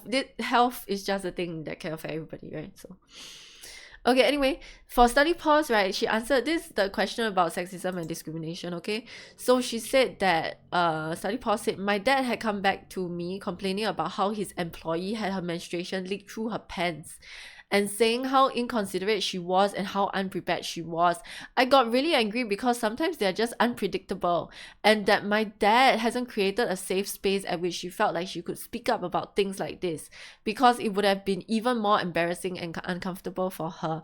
So I read this, I was a bit pissed off because like, yeah, exactly, it's unpredictable, like, and leaks and accidents are, you know, just part of life. Okay, sometimes it just happens. Accidents happen, like I said earlier. Okay, sometimes leaks and stains, it just happens. Sometimes even when you are very prepared, it could still happen. Okay, because you might think, oh, usually on the first day it is not that heavy, usually I don't get heavy period on the first day. Then you put a like medium pad, then in the end they leak because somehow first day for that particular month you have heavy period. You don't know, right? It's just unpredictable sometimes. Okay, there's just one example. There could be many possible things that happens. Okay, anyway, quote, prolonged exposure to estrogen therapy is the main risk factor. Oh, okay. Yeah, so this is annoying. And again, this shows like what I was saying just now, the reason why I played the clip about from young Sheldon, where, you know, Missy and her father, like Missy first got her period and her father had to deal with it because the mom was in Germany. That's why I played that clip, because I was thinking that men need to know stuff about women's health to help like their daughters through puberty and stuff like that, right? So again, there's, to me personally, in my opinion, there's no reason why men or people who don't menstruate should remain completely ignorant about these things. Yeah. Okay, usually the person herself is the one yeah, exactly, she didn't want this to happen. Nobody wants to like stain their pants and leak blood on her pants. Oh yeah, by the way, just now I forgot to say, right, in the video that I showed just now from young Sheldon, I forgot to point out that Missy was wearing a white pair of pants, which is not recommended when you're on your period. When I'm on my period, I would never wear white pants or white skirt, but like that was the first time she got her period, obviously, and that was her baseball uniform or something, right? Probably, so she didn't know. But yeah, when you're on your period, you will definitely avoid wearing white bottoms. But yeah, that is the person who does not want it to happen, and you are like further embarrassing them, or like saying she's inconsiderate when she's not inconsiderate. Like, what? This is like, it makes no sense. It doesn't make sense. Nobody can make it make sense. Okay, I'm trying to avoid the 3 letters. I still feel awkward using that word. Oh no, don't even feel awkward using that word. I used that word multiple times in this stream reading. But yeah, I get that. I get what I'm saying. Okay, anyway, what do you wish all men knew about periods? Okay, so Study Pause has a lot to say for this one, and I love it. I'm like, go off. Just go off. Okay, so the first thing she says is, we cannot control when our periods come. We cannot control how much blood comes. We cannot control how we feel before and during our periods. These are very hormonally driven. Menstruation is an individual experience. Every person with a uterus experiences it differently. If someone tells you something about their cycle, be understanding. Okay, there's already a lot to unpack here, because just now I already said that some guy thought we can control our periods when we cannot. So that's already very fucked up. Yeah, so we cannot control a lot of things. It's just part of the body. It's just biology. Okay, correct. Sex is biology and gender is identity. Yeah, exactly. You learn new things, yeah. That's good, souls. Yeah. Okay, so this first thing that she said is, yeah, listen to study pause. Okay, when I see a very long response, I'm very happy. Okay, that's why I didn't shorten any of the responses. Yeah, the only thing that I did was maybe like correct the spelling if there was any spelling mistakes, but y'all are very good at English. Okay, anyway, so study pause is saying like, if someone tells you something about their cycle, be understanding. So I feel like if someone even tells you something about their periods or their cycles or anything, right, you should listen firstly, because there's like so much stigma and like periods are seen as a taboo topic, right? So if someone is even willing to tell you and share with you, right, I feel like, yeah, you should just listen and try to understand and try to empathize, because that means they trust you and they feel close enough to you to share with you and all those things. Okay, so yeah, my girlfriend gets really snappy during periods. What should I do? Oh, you missed that part about how to like help to manage period symptoms and relieve symptoms and pain and stuff like that. Yeah, you will have to wait for the slides to appear on Discord. Correct, yeah. Okay, anyway, the second thing study pause says is period pains can be very debilitating, and unfortunately medicine has been very male-centric and not enough research is going into female reproductive health. It is getting better, but we are not fully there yet. Don't brush off the pain that you've never experienced before. Many women have gotten very good at pretending that it doesn't hurt. They're very good at toughing it through, because otherwise employers might think that they are not, quote quote, not suitable for work, when actually they are. Okay, 100% this is true. Okay, lots of women have, because if you have your period every month, of course you're gonna get used to it. You're gonna have mastered the art of looking fine even when you're on your period, even when you're in pain, even when you're dying on the inside. Women have mastered the art of pretending to be okay even when they're on their period, even when they're so uncomfortable. Okay, but it doesn't mean that they're fine, right? So again, I'm just saying we should just all be nicer to everybody around us in our lives. Just be kinder, just show more compassion towards your fellow human beings. Doesn't matter whether they are on their period or not, whether they are boys, girls, male, female, or non-binary, or anything else. Okay, doesn't matter, just be a basic decent human being to your fellow human beings.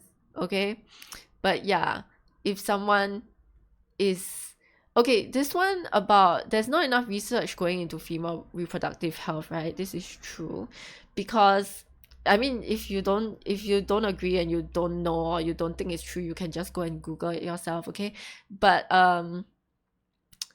this is random, okay, but I once saw on Reddit, right, like someone went on Ask Reddit to ask people on Reddit, like they asked this question, like, guys, men who are gynecologists, what made you become a gynecologist? Like, what pushed you into this field?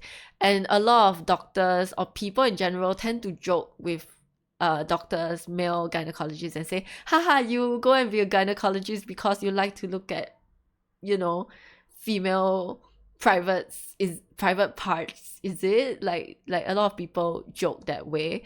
But that Reddit thread was very interesting. So a lot of the doctors were saying like, no, it's not because I like to look at female body parts. On the contrary, if you keep looking at it every single day, you are like sian, right? You're bored of it. You're like, yeah, whatever, I see it every day, like it's nothing to them. Okay, so but one of the doctors replied, or one of the people on Reddit replied, he said the reason why I got into gynecology is because there's still so much to discover about the female body, about female reproductive health, and he felt that there was not enough, so he wanted to go and do more research on it. That's why he got into that field specifically. Yeah, so I thought that was a very interesting opinion that the doctor shared on Reddit. Reminded me that there is some sort of like field campaign tool or machine. Oh yeah, but I think the machine is rubbish. It can never replicate. And also, I mean, I don't know, I've never tried the machine, but when I see it, I look at it, I'm like, really? Because like if you strap it on, right, and then like I feel like there's external pain. I like nothing can really replicate the internal pain. Okay. Anyway, yeah, thanks for wanting to learn. I love this conversation y'all are having. I'm reading it but not reading it out loud, but yeah, I'm reading it. Sounds like a guy who wants to see female parts will say as an excuse. No. I don't believe. I believe he in him. Even though I don't know who he is. And anyway, just now someone was talking about sex, right? Like, can you have sex during your period and whatnot? So that's why I said I'll talk about it later, because I know that Study Pause mentioned it here, okay? So Study Pause wants all men to know that there have been cases of people still getting pregnant when they have sex during period. So for fuck's sake, it's not foolproof, okay? Use protection. So Study Pause is like saying this, okay? This is correct because, okay, when you're on your period, okay, I know, like, you can have period sex, but you should have protected sex if you don't want to get pregnant, okay? When you're on your period, the blood can be like natural lubrication, right? But it's gross and messy lah, okay? Like, to me, when I'm on my period, I'll never want to have sex. I just don't have the sex drive when I'm on my period, okay? But so when you're on your period, okay, sure, natural lube, whatever. Some guys are into period sex, some guys are not, whatever, okay? You can have sex, but just use protection if you don't want to get pregnant, okay? If you don't mind getting pregnant, then whatever lah. But if you're actually trying for a baby, then whatever lah, okay?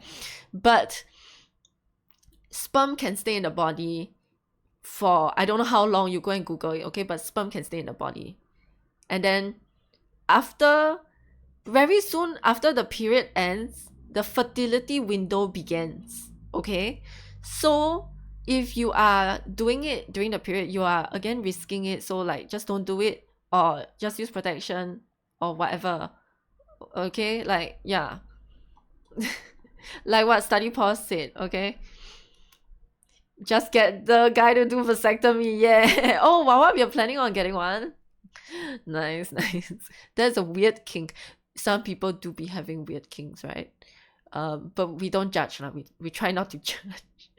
Can is can, yeah. Can is can. It's just preferences. Your personal preference. Sorry about that. I clicked something and the screen like flashed. Okay. Anyway, one baby girl dustbin collect. Some people have higher drive on it. Yeah. Oh yeah, that's true. Some people have higher drive. Their libido will fluctuate. It changes. Yeah. You judge, sure, you can judge. I don't know. It's up to you. Everybody has their own opinion. You don't have kids at all, okay? As long as you're really sure, at least for men, vasectomies can be reversed or something. That's what I heard. But yeah, whatever. I don't know. I mean, I feel like as long as you don't get pregnant, just use protection now, okay? Whether it's period sex or not, just... Oh, sorry, I clicked it again. I clicked the wrong thing. Okay.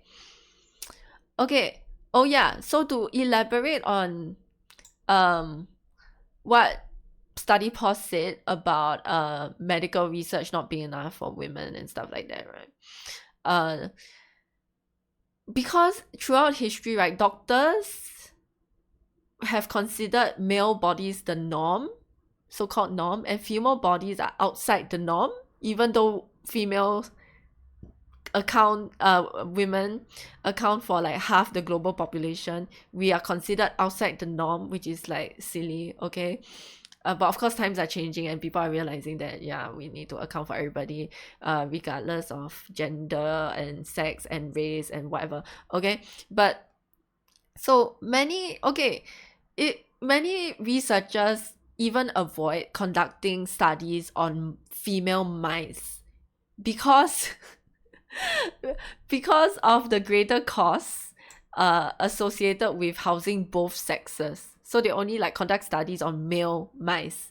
And because the fluctuating hormones of the female mice, right, and their reproductive systems can cause the research or study results to be confusing. So they even avoid conducting research on female mice. And if they're not even conducting research on female mice, they're also not conducting research on female humans. Not enough lah, at least. But again, times are changing. Hopefully it will change for the better. And the failure to study women has contributed to women experiencing like adverse effects from medication at a higher rate than men. So this is all proven. You can go and look it up if you don't believe me. Okay, yeah. So basically, yeah, there's not enough research being done on women's health, and much less trans women. Okay, which is what study Paul is going to talk about here, I think. I don't know which point. Okay, but anyway, okay, wait, let's talk about this first. Periods are not embarrassing. I want everybody to know this. Doesn't matter who you are. I want everybody to know that periods are not embarrassing. They are not something that should not be talked about, or in other words, they should be talked about. Okay, they are the natural cause of human beings. It's just a biological process, like I said earlier. The sight of period products should not disgust you. Women have had to hide their period pads, tampons, and in discreet bags and packaging for centuries, where they have to go and change because it's so-called unsightly. I say you guys need to grow a pair and deal with the fact that we go through a very normal process, and we shouldn't have to be made to feel disgusting or unsanitary for doing this. So study Pause said all this, and I agree with her. Okay, and then this thing is the last thing study Pause wants to say is that periods is a process in which the uterus is shedding the inner lining of the womb. It's an uncomfortable process, and we are one of the very few mammals that actually menstruate at all. 16 species out of the thousands of known mammals here. Oh, side note, study Pause is studying to be a vet, so she knows a lot about like mammals and animals and stuff. Okay, however, period cramps are not fully linked to the contractions or shedding of lining. Trans women who have been on hormone replacement therapies, right, have been reported to experience cramps too, even when they do not have a uterus. So the mechanism of cramps is not 100% figured out. How cool and also frustrating. So this one is very interesting, and this is true. I looked it up. I fact checked her and everything, okay, just to make sure, because I did not know about this, and I found this very, very interesting to know about as well. Okay, so like I said earlier, not much research is done on women's health, much less trans women. So this to me is not surprising.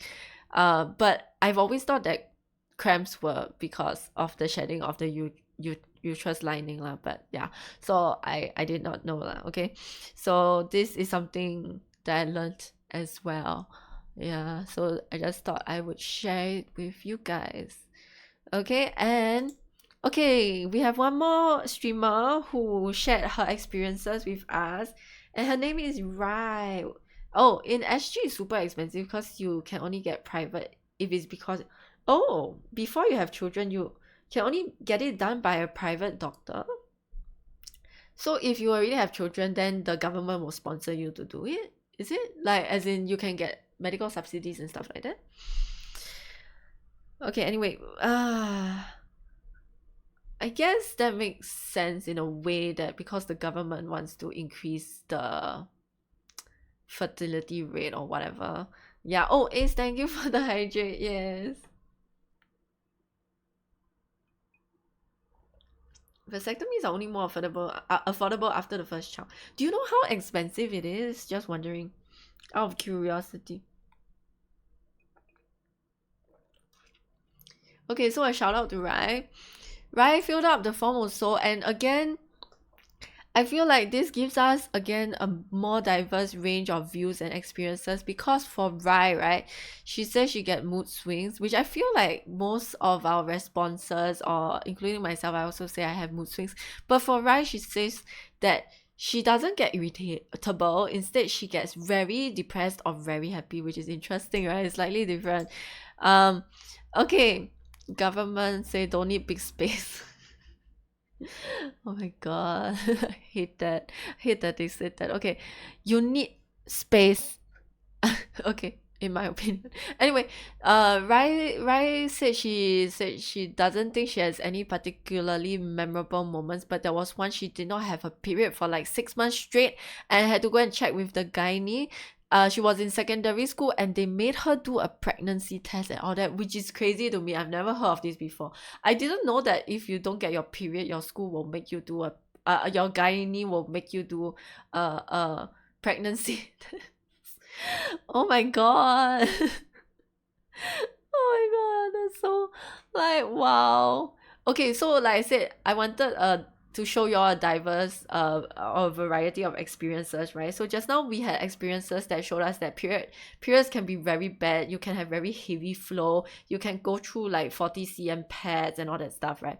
But for Rice, she is not having periods. Yeah, it's the complete opposite. Okay, government one is around 2 to 500 last I checked, but private side 2k. Wow. Okay, wow. It's really expensive, but yeah. Wow. But I see like the reason why, you know, one would want to have a vasectomy, you know. I think even my partner wants to have one, so I was asking.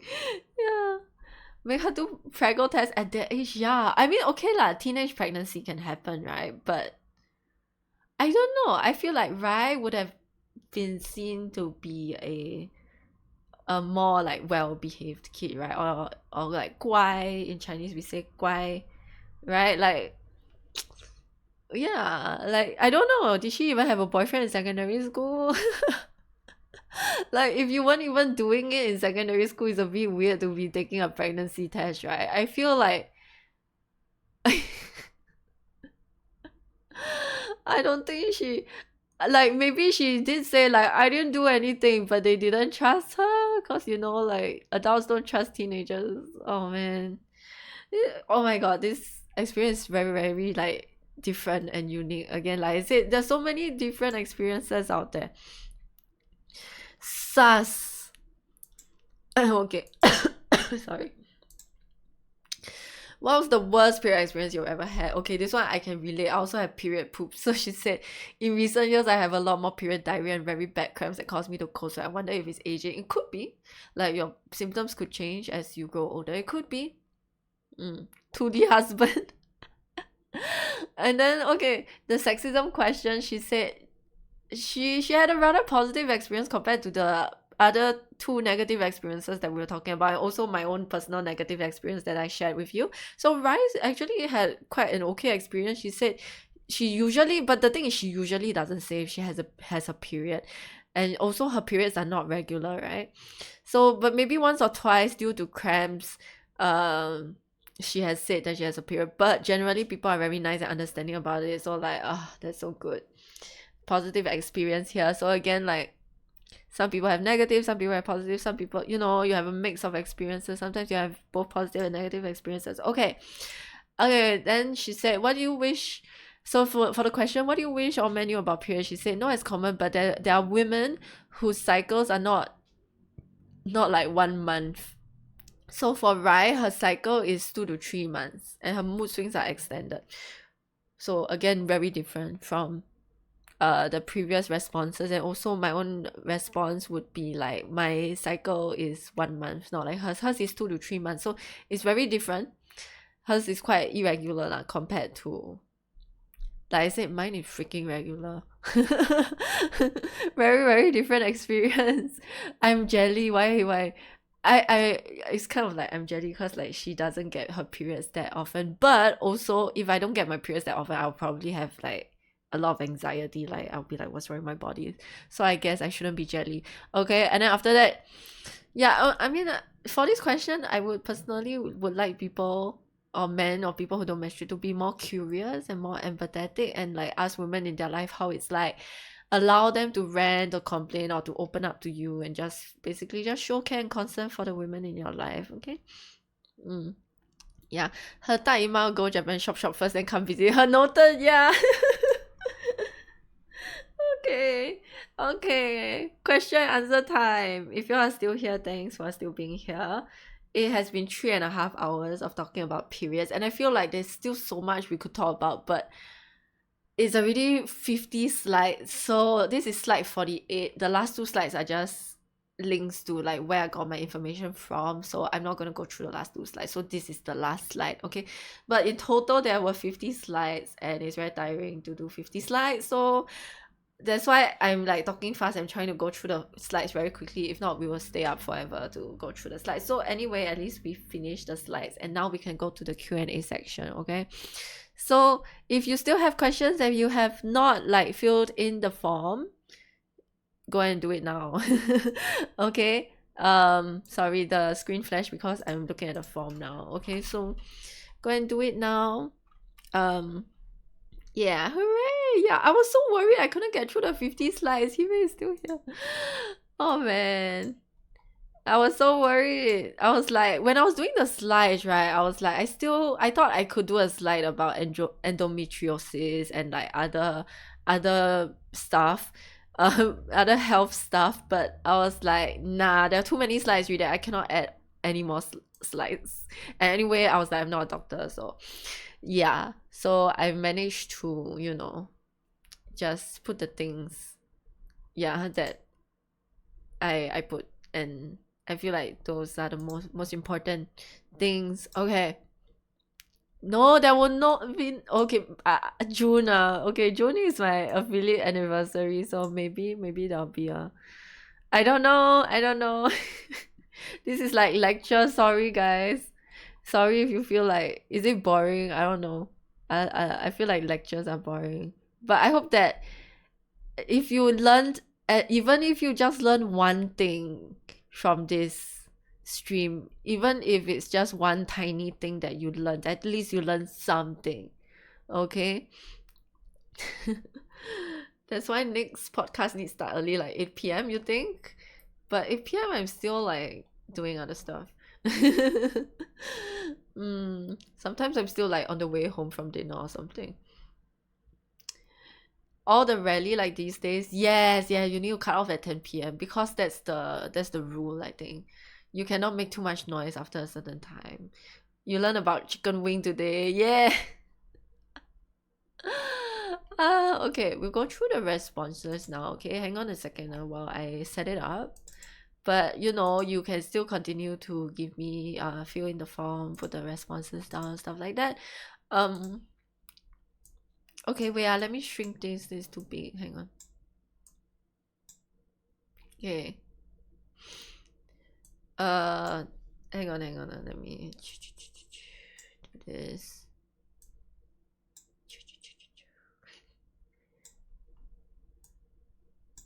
We can shrink it into the slide. Wait. Is it too small now? Like, can y'all read the words? Yeah, I think this is fine. I like it like that. I don't know. I think it's fine. Anyway, actually we answered this question just now already. Okay, I don't know if this question was asked before we talked about boobies or after we talked about boobies. Sorry, was there a flashbang? Sorry, because I was making the other window. Anyway, but we answered this question really. The boobs might feel like it's aching or sweat, or like tenderness of the boobs is one of the signs and symptoms of like your periods coming, like PMS symptoms. Okay, one of the physical symptoms is the boobs.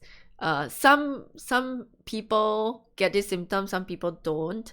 But yeah, it feels tender and it swells because of hormones. Yeah. I don't think it's anything to do with nipples though. I didn't read anything about nipples. So at least I don't know, but I don't think nipples are affected, but the boobs in general, yeah. Okay. Sorry about the flash. Is it annoying? But the flash happens because the slides are like full screen and the other window is not full screen, so the computer is confused maybe, I don't know. But anyway, the next, I only have like one screen. Okay, the next question is, how do you make someone feel comfortable having sex during period? I don't know, because I don't have sex during period, because I don't want to have sex during period. But still okay. Okay, if anyone is disturbed, let me know, I can change it. I will just make the slides go away and then we'll just focus on the questions. Okay, you can answer that. Okay, sure, wow, go ahead. But I feel like as long as you're communicating with your partner during sex, right, your partner will tell you what to do, right? Your partner will tell you, hey, do this, and it will make me feel better. Hey, do this and I'll feel more comfortable. So like, and this is assuming both of you have consented to period sex, okay? So if the two of you have really consented to period sex, the person who is having their period, she will tell you what to do, right, to make her feel comfortable. So it depends on the person, right? Like, what can you do to make her feel comfortable? Just ask her, don't ask me, ask her. Yeah, ask first if they even wanna. Yeah, of course, consent. But yeah, assuming it's consensual, just ask her, what can I do to make you feel more comfortable? And if she doesn't feel comfortable, don't have sex. Like, if she's like, I'm so disgusting, I feel so uncomfortable, don't do it. Yeah, literally just ask. It depends on the person. Everybody again has their own comfort level and preferences. But yeah, does anyone want to take this question? I cannot answer this question because I don't know. Because if I'm having my period, What you doing? Ruka, Erika, thank you for the follow. If I'm having my period, I'm just like, no sex, no thank you, I'll go teach. Oh, I'm a teacher, yeah. Okay, hang on, let's look at the next question. Okay, I'm sorry if I couldn't be more help, but communicate with your partner. That's the key to having good sex anyway. Ooh, I don't know how to answer this question, this one. Can the women's voice pitch change during ovulation? I have no idea. I mean, it doesn't happen to me, but I have no idea. Anyone heard of this before? Can your voice, like the pitch, is it like go higher pitch, lower pitch during ovulation? I don't think so. I don't know. I don't think so because it has never happened to me before, and I have never seen anyone, I've never seen like anybody have this thing before. No, but she will yell more. What? No, wait, we're talking about ovulation though, not period. Yeah, I feel like, yeah, maybe you'll yell more when you're having your period if you're irritable or what, but like ovulation, I've never heard of that happening. Yeah, I think the general consensus is no. Did someone tell you this?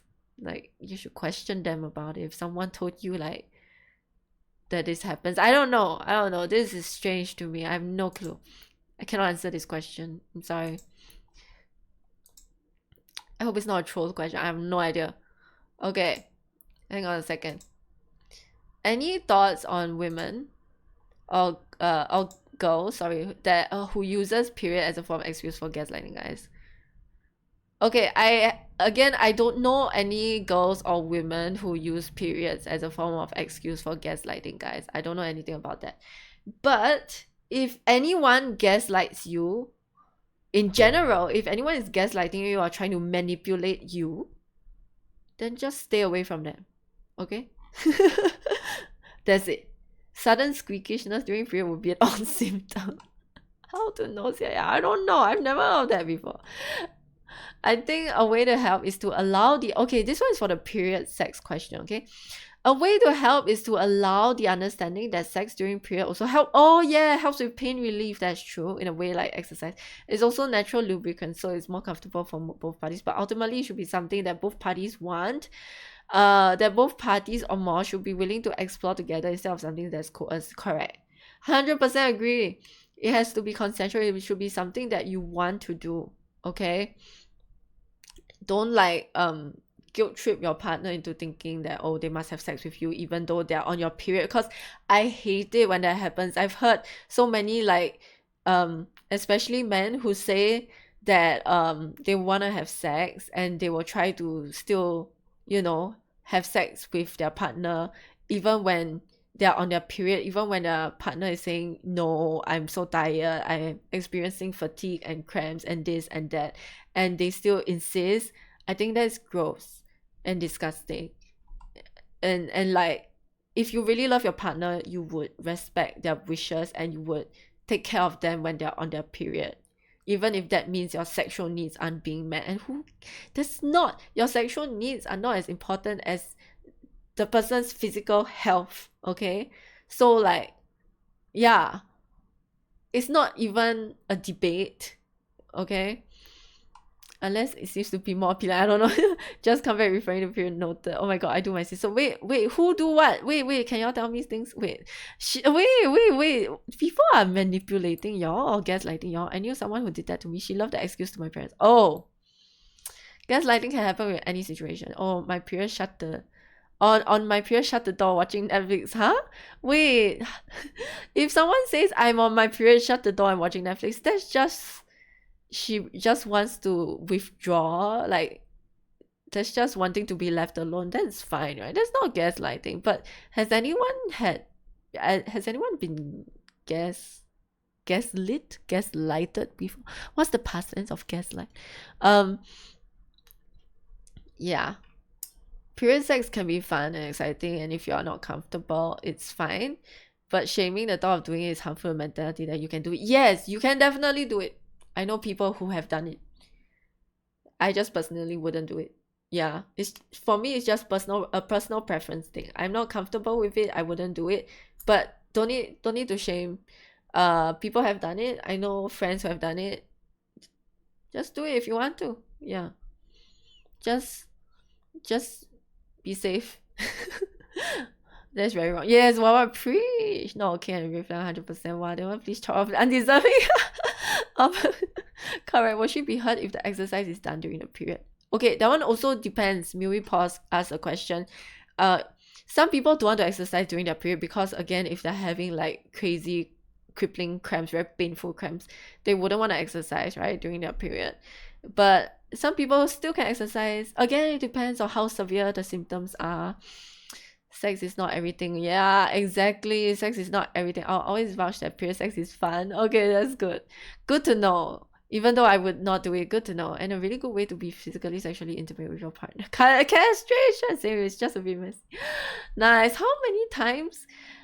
So wait, yes, many times my ex gaslight and cheat on me. Fuck. Oh no. That's the thing. There's ways to reduce it too. Invest in stuff like period blankets. Jeez, I never thought of that.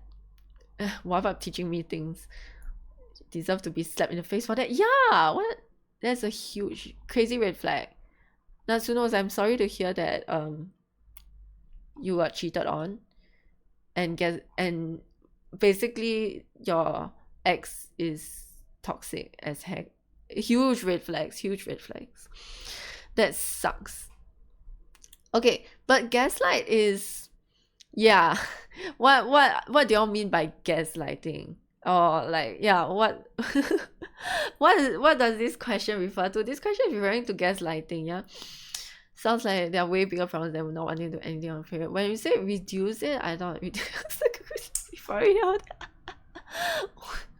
There are ways to reduce it. No, to reduce the discomfort or the messiness of it. Yeah, the messiness.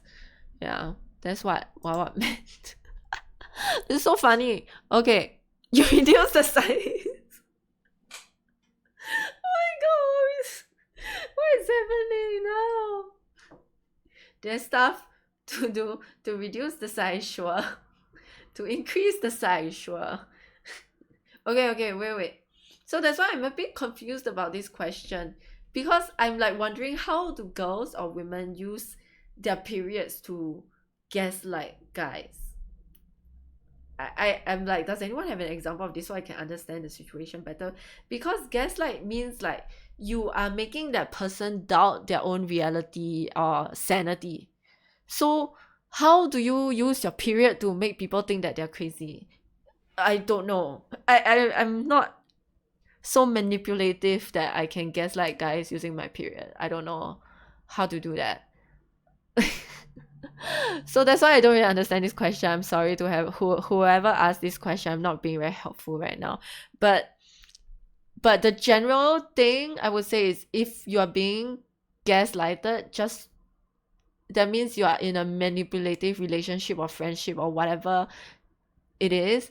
Just don't talk to that person, okay? If you are dealing with a manipulative, toxic person, just don't interact. Just cut off that person from your life, okay? I don't really know what you mean and how it's linked to periods, but if you're being gaslit, just, yeah, cut that person off.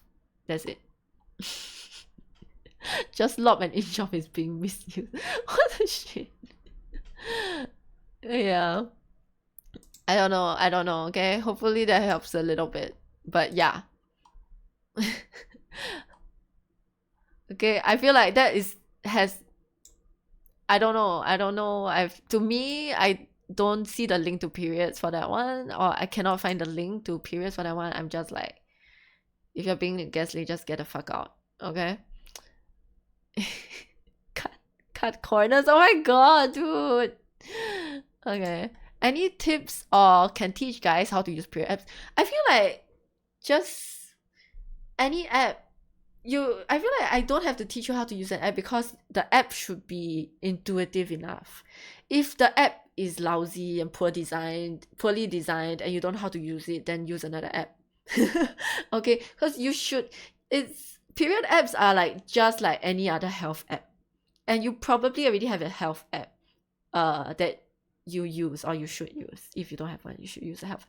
The app would teach you and give you instructions exactly. So the app will tell you like, oh, click here, click there, or just explore on your own. Just tap on every icon you can find. Okay. Yeah, just use a normal calendar. Yeah, correct. Before apps and stuff like that, my mom would track me and my sister and her own periods on a normal calendar. Just like write down the day that the period happens, and then just count. If let's say your partner, usually if you know that your partner's period usually comes, like her cycle is usually 25 days, for example, you just count. The first day she gets her period is day 1. Then you just count physically on the physical calendar until you reach 25. Then you know around that period of time is when her next period is going to come. So you just count. Okay, use the physical calendar will be fine also. You don't have to use an app. But of course, if you use an app, it's easier, right? Because they count for you. But yeah, it's usually very intuitive, very easy to use. But okay, some tips or things to look out for if you're using the iPhone health app, then I can tell you lah. If you're using some other app, I don't know. My friend tracks his girlfriend's period using an app also. I don't know what app he uses, but I think if he can do it, you guys can do it too, you know? You know what I'm saying? At BB's day 1, when your BB got day 1. Yeah, exactly. If the cycle jump here and there, I'll go Japan. Just because I said my cycle was weird when I went to Japan, is it? If the cycle jump here and there, I'll go Japan. How to check? Oh wait, or is it's because of Rye? No, that one is because of Rye. If it's irregular period, just be prepared to deal as they come. Yeah. So if can track, then track. If cannot track, then don't track. Okay, don't worry about it too much. But just be understanding, or just try to be aware of the situation. Okay. Usually you have an estimate, correct? Okay, I give you an example. Let me go to my app. I go to my app. Okay, hang on. If you stay ready, don't gotta get ready. Usually I'll stand by and check with my partner now and then. Yeah, BB, your time got visit you today. Okay, so for example, right, the app is very easy to use. Okay, it's just a calendar. Actually, it's just a calendar, just like any calendar app that you have. Okay, and then when my period comes, I just click on the like, let's say it comes on Monday, so I just tap on Monday, and then it will be like, oh, you know, the app will note down that my first day is a Monday, for example. Okay, and if your app allows you to sync the data with your partner just has to tap, right, her phone, and then you will also get the data, and then you'll be like, oh, her period came today. You will know also, because if you open the app, or the app will notify you. Okay, and so yeah, so that is if your app is synced. If it's not synced, right, your partner will tell you that usually, I'm assuming you're communicative about these things. Okay, so when she tells you, oh, my period just came, then you just note it in your app. You just press, like, if it comes on Monday, you just press Monday, and you just note that this is the first day of the period. Okay. Then subsequent days, you know, again, you communicate with your partner, right? If you can ask her, like, usually how long is your period, then you just you know from there. Okay, but I feel like just noting day one is just the most important. If you just note day 1, I think that's very good already. Then you can count, okay, or you can ask the app to count for you. Okay, count, yeah. And for me, the app tells me my fertile window also. So for example, for a particular month, when I got my period on a Monday, right, the following Tuesday to Sunday was the fertile period, and they marked that out in blue for me. My period is marked out in red. Yeah. And it's like a calendar system. Yeah. Okay. So again, if your app can be synced to your partner's app, your partner will be the one tracking her app, and then you just look at the app. That's it. You don't really need to do anything if it's synced. Yeah. Okay. She will be the one keying in all the data, and you just need to look. That's all. Okay, you just need to look. Oh, she got her period. Oh, she has these symptoms. Because she can key in the symptoms also. Okay. Yeah. Then the period app will count for you everything. You don't need to physically count if you're lazy. Can. Good, right? Good. Now with technology, we can be lazy. Okay. And then when I scroll down, right, it tells me, oh, your period is likely to start on the what of May. They're telling me my next period already. Okay. I'm not gonna tell you because that's weird. Because like I don't know. And you're not my partner, so I'm not telling you. But they already tell me, oh, your period is likely to start around whatever date lah. And then the period app tells me, like, usually they will put 2 days in, like, instead of red, it's like kind of orangey color, so like they will warn me 2 days before I get my period. So if let's say my cycle is around 25 days, I don't even know, but approximately if my cycle is around 25 days, on the 23rd day they start reminding you that your period is coming. Okay, so they will start reminding you. And then if you also get the notification, or if you're checking the period app, you can tell your partner, hey, your period is coming, remember to bring a pad or something like that, which is just a nice thing to say, just show that you care. And you want her to be comfortable, and you want her to be prepared. You can remind her if she's the forgetful type, or if she would like you to remind her, that sort of thing. Okay, just like how we menstruators keep pets at home even though we are not in active bleed mode. Yeah, stay ready. Or she hot on her period, don't want to disturb her. Yeah, like if she doesn't want to be disturbed, if she's the kind that doesn't like to be disturbed. But yeah, so the period app will tell me 2 days before I get my period. But sometimes, of course, the period comes early, which is fine because you would already have been prepared. Okay, sometimes it comes late, which is also still fine. But at least the app already notified you that it's coming around this time. And because I'm very regular, so this works out really well for me. But like we said just now, if you're not regular, maybe it doesn't work. If your partner is not regular, maybe it doesn't work that well. Okay.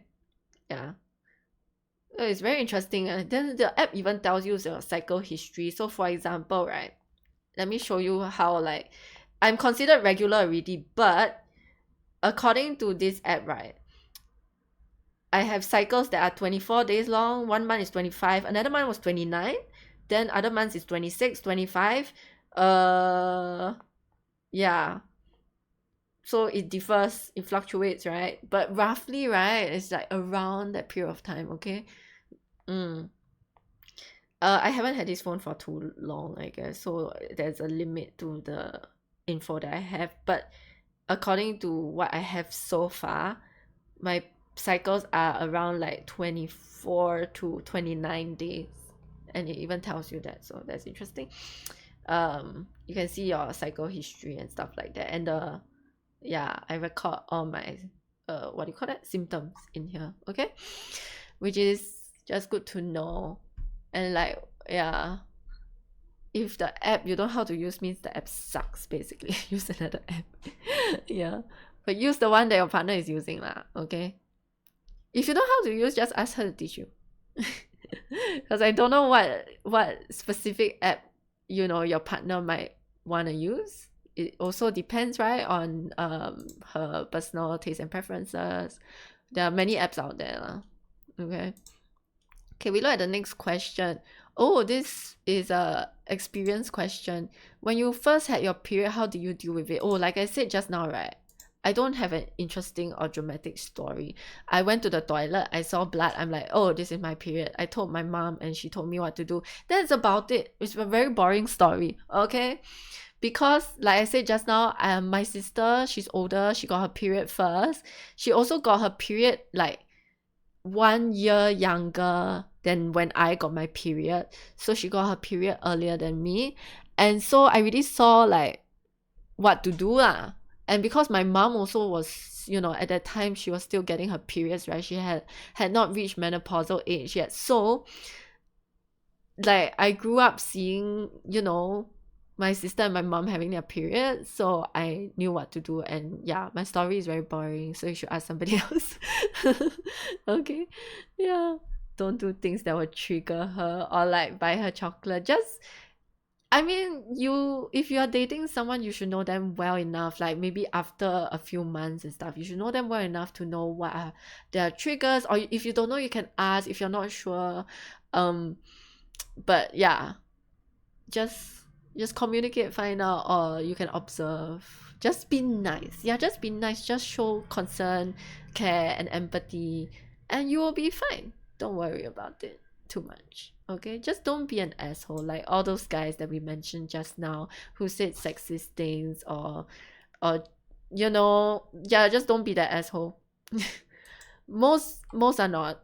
I'm sure most of y'all, if you're even asking these questions, then I don't think you're an asshole, right? You're curious, you want to find out more, you're learning. That's a good sign. Okay. Okay, hang on. Okay, you know why I'm like switching screens here and there? Because I am checking to see if there are any like weird questions or sexist comments. But y'all are very nice. Nothing weird so far. Okay. Yeah, just learning how to be a better partner. Exactly. Okay, let's see over here. Hang on. I think a good question to ask is, what are things that are good for men / people without a uterus should to do to prepare for when a probable period is coming? Okay.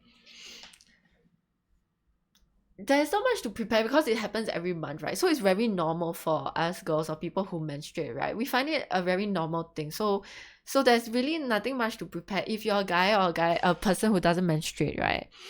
You don't really have to do anything unless your partner tells you to buy pads for her or something like that, you know.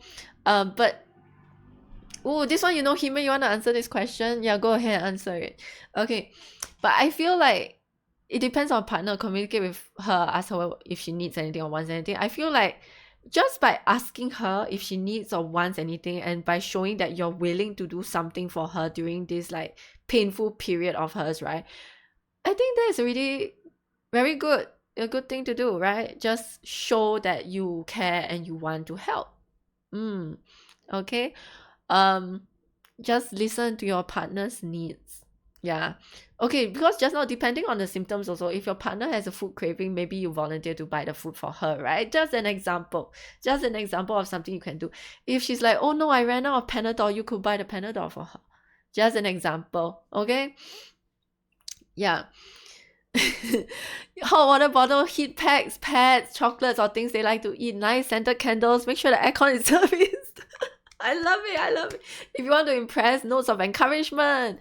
Oh, that's so cute. Notes of encouragement. I didn't think of that. So yeah, just now, so refer back to the previous slides when we talked about how to manage symptoms or relieve symptoms. We already talked about hot water bottles and heat packs and belly balm.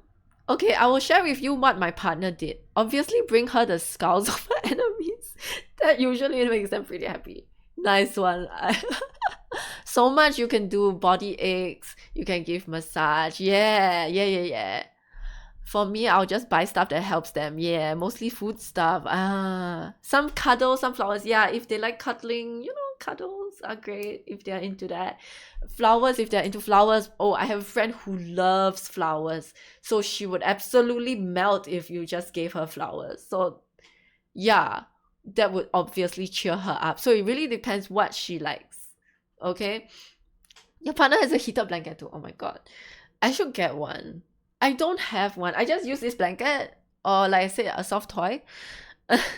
How you want to be pampered when you're sick, you can think of that too. Okay, yes, exactly, because a lot of symptoms are physical symptoms, right? So yeah, just how would you like to be treated if you are feeling sick, if you're having a stomach ache, if you're having a flu, if you're having a fever, anything like that? Just think about it. Yeah, that's very true.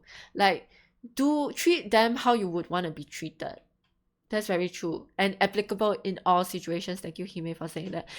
We will avoid going out and rest more. Yes, I don't like going out because I mean, like, if you go out, sometimes you have to be like, oh my god, is there a toilet? Is there a clean toilet?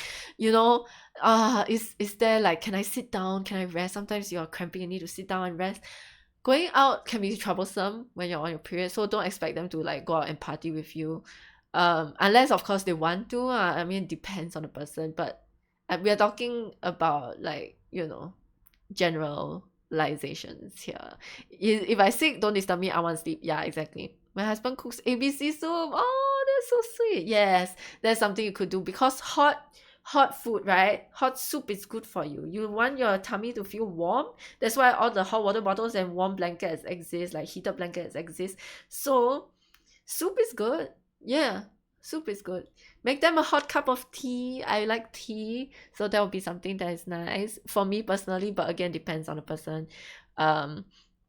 I would say my partner, I have asked him to buy pets for me before. I sent him a picture of the pet that I wanted, and then he buy for me. Okay, because I'm very specific and precise about the brand, about how many cm, how the type of pet that I want. I'm very precise about it. Okay, so I sent him a picture, asked him to buy for me. He bought it, no problem, right? Okay. Other things he would do is, when he went overseas with his family and I couldn't go, he bought me this belly balm, which has been very helpful to me. Yeah, this belly balm. And just, smear it all over your belly, and it's supposed to help with your cramps, and I think it works. So this has been a help to me. Anything else that he does? Oh, sometimes when I'm really, really tired, right? He will help me like wash the dishes and stuff, because like, usually, like, if it's supposed to be my job, my duty, I mean, of course we take turns. We split the household chores evenly and stuff, but sometimes it's my turn, but it happens that I'm also on my period at that time, and I'm very tired. I'm like just lying dead on the couch or something. Then he just takes it upon himself. I didn't ask him to do it. I'm just thinking like, okay, I'll rest first and I'll do the chores later.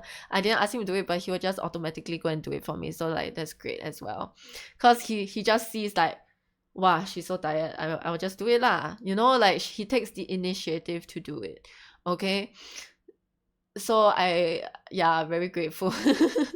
yeah W husband. So like, just small things, just small things that you could do to, you can see for yourself, right? If the person is lying down on the couch and this is not normally what she does, you just help out with a little bit of chores, right? So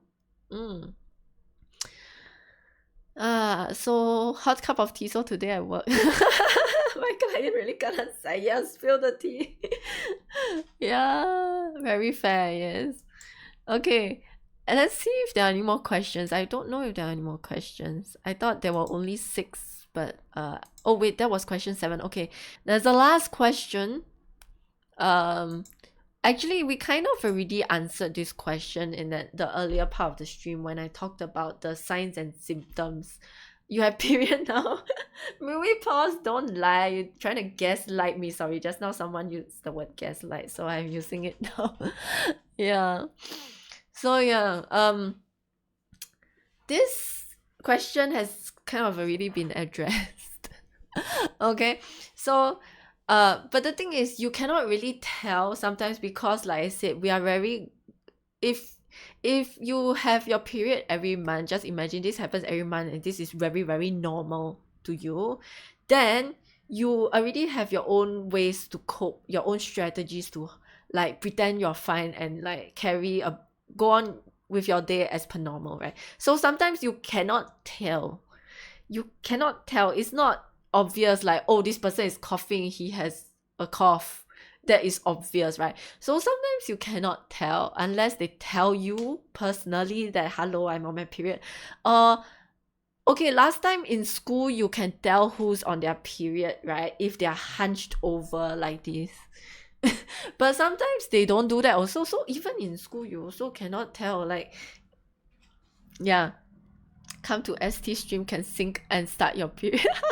Let's all have periods together at the same time.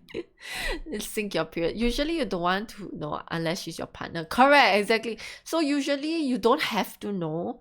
Like if it's a random friend who is not close to you, or a random co-worker who is not close to you, you don't have to know, right? It's not your concern. Because even whether or not she's having her period, you should just be nice to people in general and not be an asshole, right? So it's not necessarily it's not necessary for you to know, okay? But and if that person is your partner, or you're very close to her, like your best friends, or you are, you know, family members or whatever, then maybe that person will already tell you, okay? Or if they don't tell you, you can ask them. If you're close enough, okay? If your relationship with them is like, yeah, very close, you are very tight, very close relationship, you can ask each other anything, that kind of situation, and yeah, just ask them, right? It's fine. But yeah, it's very hard to tell. Okay, and just now there was a list of maybe we should just go back to that slide, okay? This is the last question. Yeah, hang on, we just get out of this and go back, scroll. Okay, where the signs and symptoms? Okay, hang on sorry. If there's a lot of flash, the thing is there are so many signs and symptoms that you cannot tell, and everybody's signs and symptoms are different. And like even for an individual, their signs and symptoms can change from month to month. So you cannot tell. There's like no sure sign. And in this list, right, I put 6 here, 12 signs, and then 18, 24 signs, and there could be even more. So there are so many possible signs. It is very difficult for you to tell. Yeah, unless they tell you specifically that they are having their period. How do you tell? I don't know. Okay, unless again you're very close to them, and like maybe if they are more irritable than usual, then you can tell. Like I said earlier just now, my mom can always tell if my period is coming because I'll be more irritable than usual towards her. Then she can tell, and it's okay for her to say, oh, I think your period is coming, because she's my mom. It's okay for her to assume and make such assumptions because she's my mom. She tracks my period, is fine, okay? But you cannot assume random things about random people whom you're not close with. Yeah, just a reminder, because some people are, you know, yeah, awkward or maybe not very don't know what to say sometimes, you know what I mean? Yeah, but you should never assume, okay? Unless, like I said, you're very close, like my mom and I, right? She assumed things about me, and usually she's right though. But yeah, I have to give it to her. She's usually right. She tracks my period. She'll look at the calendar. She'll be like, oh, girl, your period is coming. That's why now you're very irritable. That's why you're rude to me. Then I'm like, oh, whatever, mom. Yeah, but giving up seat for people, but end up they are overweight, not pregnant. Oh no. You can say that they look tired. You can express your concern, like, oh, you look tired. You look like you're having trouble concentrating today or something. I guess you could say that, but never assume that they're on their period, okay? Maybe they just couldn't sleep last night or whatever. Maybe they are not on their period. You never know. Example, female boss or colleague. Although I'm the one that's too tired to notice, I usually give in to elderly more season. Hi Daryl, how are you? How's stream so far? It's good. Play it safe, don't trigger them. Yeah, so don't assume, because you might, because that's just weird lah, okay? Don't assume things about people. That's just weird. Unless you are close enough and that person doesn't mind. But if it's random people, don't assume, okay? If you're not close enough to assume, please don't assume things about people. I really hate it when people assume things about me. Yeah, especially when they're not close to me. So And it's just in general very sexist to say, oh, your period is coming, or something like, are you on your period? Like what Hime shared, right? Like that sexist comment from a random person or from online dating. That's so sexist to assume like that she's on her period or whatever. Anyway, yeah, if you say, boss, you're on your period, then you should GG. Daryl, thank you for the hydrate. You get even more irritated. Yeah, if someone is already going through it and then you still say something sexist or make weird assumptions about them, then they get even more irritated. W mom, yeah. So I feel like my mom is the only person who can make dumb assumptions lah, okay? But she gets that free pass because she's my mom. Other than that, nah. Unless you are my partner or my mom and you are tracking my period, then sure, you can say such things because you are literally tracking my period. You know when my period is coming. So you can tell me, oh, I think your period is coming because you have symptom ABC. And you can say it, but other than that, it's very hard to tell. Okay, it's very, very hard to tell. Yeah, it's just very hard to tell. Because the question is worded as how to tell if a woman is on her period. Since you said a woman, I'm assuming it's a random woman and not your partner or your someone close to you lah. But if it's your partner or your friend or whatever, you can just ask and track their period, then you will know their signs and symptoms and you will know their cycle and things like that. Yeah, so it'll be good. Yeah, this is so informative. Really, thank you for saying that. I wasn't sure if it would be yeah, I wasn't sure if people would be interested, but I'm glad y'all are interested and you're sticking around to find out more about these things. So anyway, let me like exit this page for a little bit. Oh, if you guys if you guys want to see the resources, like I said, I will put the slides on Discord. So here are some resources as to where I got my stuff from. Yeah, any more questions? Last call for questions before we end the stream, okay? So these are the last two slides, which are just resources, which you can, I leave all the links there, okay? So that y'all can see, and oops, sorry about this one. I will put it on Discord, okay? Yeah. Any more questions? I will check the question thing now. Okay, last call for questions. If no more questions, hopefully I've answered all the questions in some way or another. Hopefully they are helpful in, the answers are helpful in some way or another, or maybe the answers can be found somewhere in the slides, in the previous slides lah. That, yeah, all good lah. Thanks for saying that. Yeah. Oh shit, stream elements spying on you. Wait, what? Do I have period? No. Like, nah, you wouldn't want to have a period. Especially if you don't have you don't have a uterus. I don't think you want to have a period, man. What is overseas stream? Oh, this one is just I'm going overseas in May. If you want to fund my overseas stream, it's basically to get data because streams require a lot of data. So yeah. This is just trying to raise funds so that I can stream overseas. Thank you, Cha. Thanks for being here and listening to me talk about periods for like 4 hours plus already, right? It's been about 4 hours 10 minutes. Yeah. Oh, we can guide the rate. Thank you for guiding the rate. Is a friend, Malaysian streamer living in SG. Sure.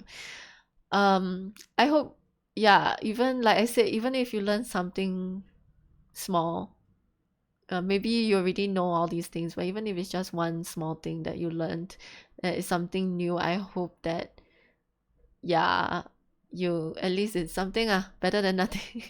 Okay, or at least I've sparked your curiosity a little bit, like maybe you want to find out more about specific things or issues that I mentioned earlier, like the social issues that we mentioned. So at least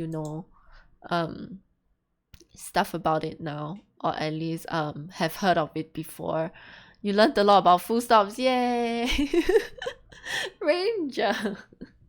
Thank you for sharing. No, thank you for being here. If you've been here for a very long time, yeah, And if you've been here before and you've been following me a bit, you know that sometimes on streams I just casually mention like, oh, I was on my period and this happened and that happened when I was on my period. That's why I feel like just by being casual about it, I'm trying to just, just talk more about periods, and it's just a very normal thing to talk about, okay? Yeah, thank you for saying those encouraging things, Mushi and Wawa. And yeah, Natsunos, I follow IG for, thank you. I don't know when we are going to do an educational stream next. Oh, Mewpos, thank you for the hydrate. Still a bit funny how this podcast topic came about. I know, right? But we make a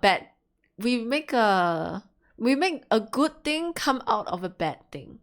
Yeah, okay? Channel my anger and rage into something positive. That's what we want to do. Honestly, I appreciate the discussion. Oh, thanks for saying that. Searings, I honestly always don't know how to say your name. I'm so sorry. Searings89, thank you for saying that. Thank you for tuning in, guys. Thank you. Yeah, be better as a person. Vote for ST. No, I'm not. I'm not running for election. I don't think anybody would want me to run for election because I just shoot my mouth off and say whatever shit I want to say. I don't think I'm very electable. For those who don't know, we're talking about elections because like the elections are coming in Singapore. So ST for SMC, nah. Mandai. Why Mandai SMC? Because I love animals. ST versus QT. What platform are you running? No, we're not. We're not running against each other. No. It would be so sad. We should run together. Okay, but anyway. Let me see. Okay, we are no longer accepting questions. Let me just check one last time if there are any more questions. But if not, if you missed out like other parts of the stream that you think might answer your question, then I will publish this VOD. And I will put up the slides like I said lah. So you can go to my Discord. Hey, Musette here. Hello, how are you? You can go to my Discord to wait for it. I mean, I would just like double check my slides and make sure everything is okay before I put them up. But like I said, I really couldn't. I know I couldn't explain the science part of it well. So in the resources, I'll put some links to like this video that tells you more about the science part, about the different like stages or phases of the cycle. So that part, I know I didn't explain it well and I cannot explain it well, but I have a video for it and it's linked in the resources in the resources slide. Yeah, so if you're interested to learn more about the science parts, because like I said, I don't know, my science is very bad. I failed science in secondary school like 2 years in a row, so it's terrible. And I didn't just fail like one subject, I failed both my science subjects because I was taking 2 science subjects. So Mandan Lim Chu Kang GRC. Wait, is there such a GRC? I've never heard of that before. I don't think so. Musette done with election stuff? Oh wait, Musette, were you doing election stuff? Musette running election? Really? Vote for him? Vote me? Your future is secure. Sure, I will vote you. I didn't take bio. Yeah, I didn't take bio. Oh, it's because I didn't take bio. You think I'll do well for bio? No lah. But my school didn't offer that subject combination of taking like bio and something else. Bio was only for like the triple science people in my school, which is like sad because some people wanted to take bio but they couldn't unless they were taking triple science. But I didn't want to take triple science. That's like too much work for me. Horrible, terrible vegetable. I think you would have passed. Really? You think very highly of me, man. I think I would force myself to pass lah, because yeah, I would just be a nerd in study and force myself to pass. No lah, no, there got no GRC, no housing there. Yeah, I was thinking the same, right? What you're talking about? I will be the MP for the ghosts, is it? And the animals. Is Lim Chu Kang the place with the cemeteries? I'm assuming yes, that's why I say ghosts. I wanted to take bio so badly. Oh, really? Yeah, same. I was forced to take physics and chem. I had to take double sciences. It sucked. I was so bad at sciences. Like I failed my double sciences like all the freaking time. I only passed when it came to the final exam. Like, I was such a shit science student. But yeah, like, so if I got any of the science things wrong, right, I am apologizing now, okay, because I really don't know. I don't know what I'm talking about. Please forgive me, okay? It's not intentional. I just want y'all to be more curious and aware, okay, and go and Google stuff on your own. Yeah, go and look things up on your own, okay? I don't know anything when it comes to science. I only know my experiences, and I shared other people's experiences, and like, yeah. There's a look-alike, can be body double. Really? There's someone who looks like Musette who is running for elections. Is it? Is? And also the 7-month brothers and sisters. Yeah, the ghosts. Brothers and sisters. Okay. Wait, hydrate more? Hand fired? I did decently for science. Wow.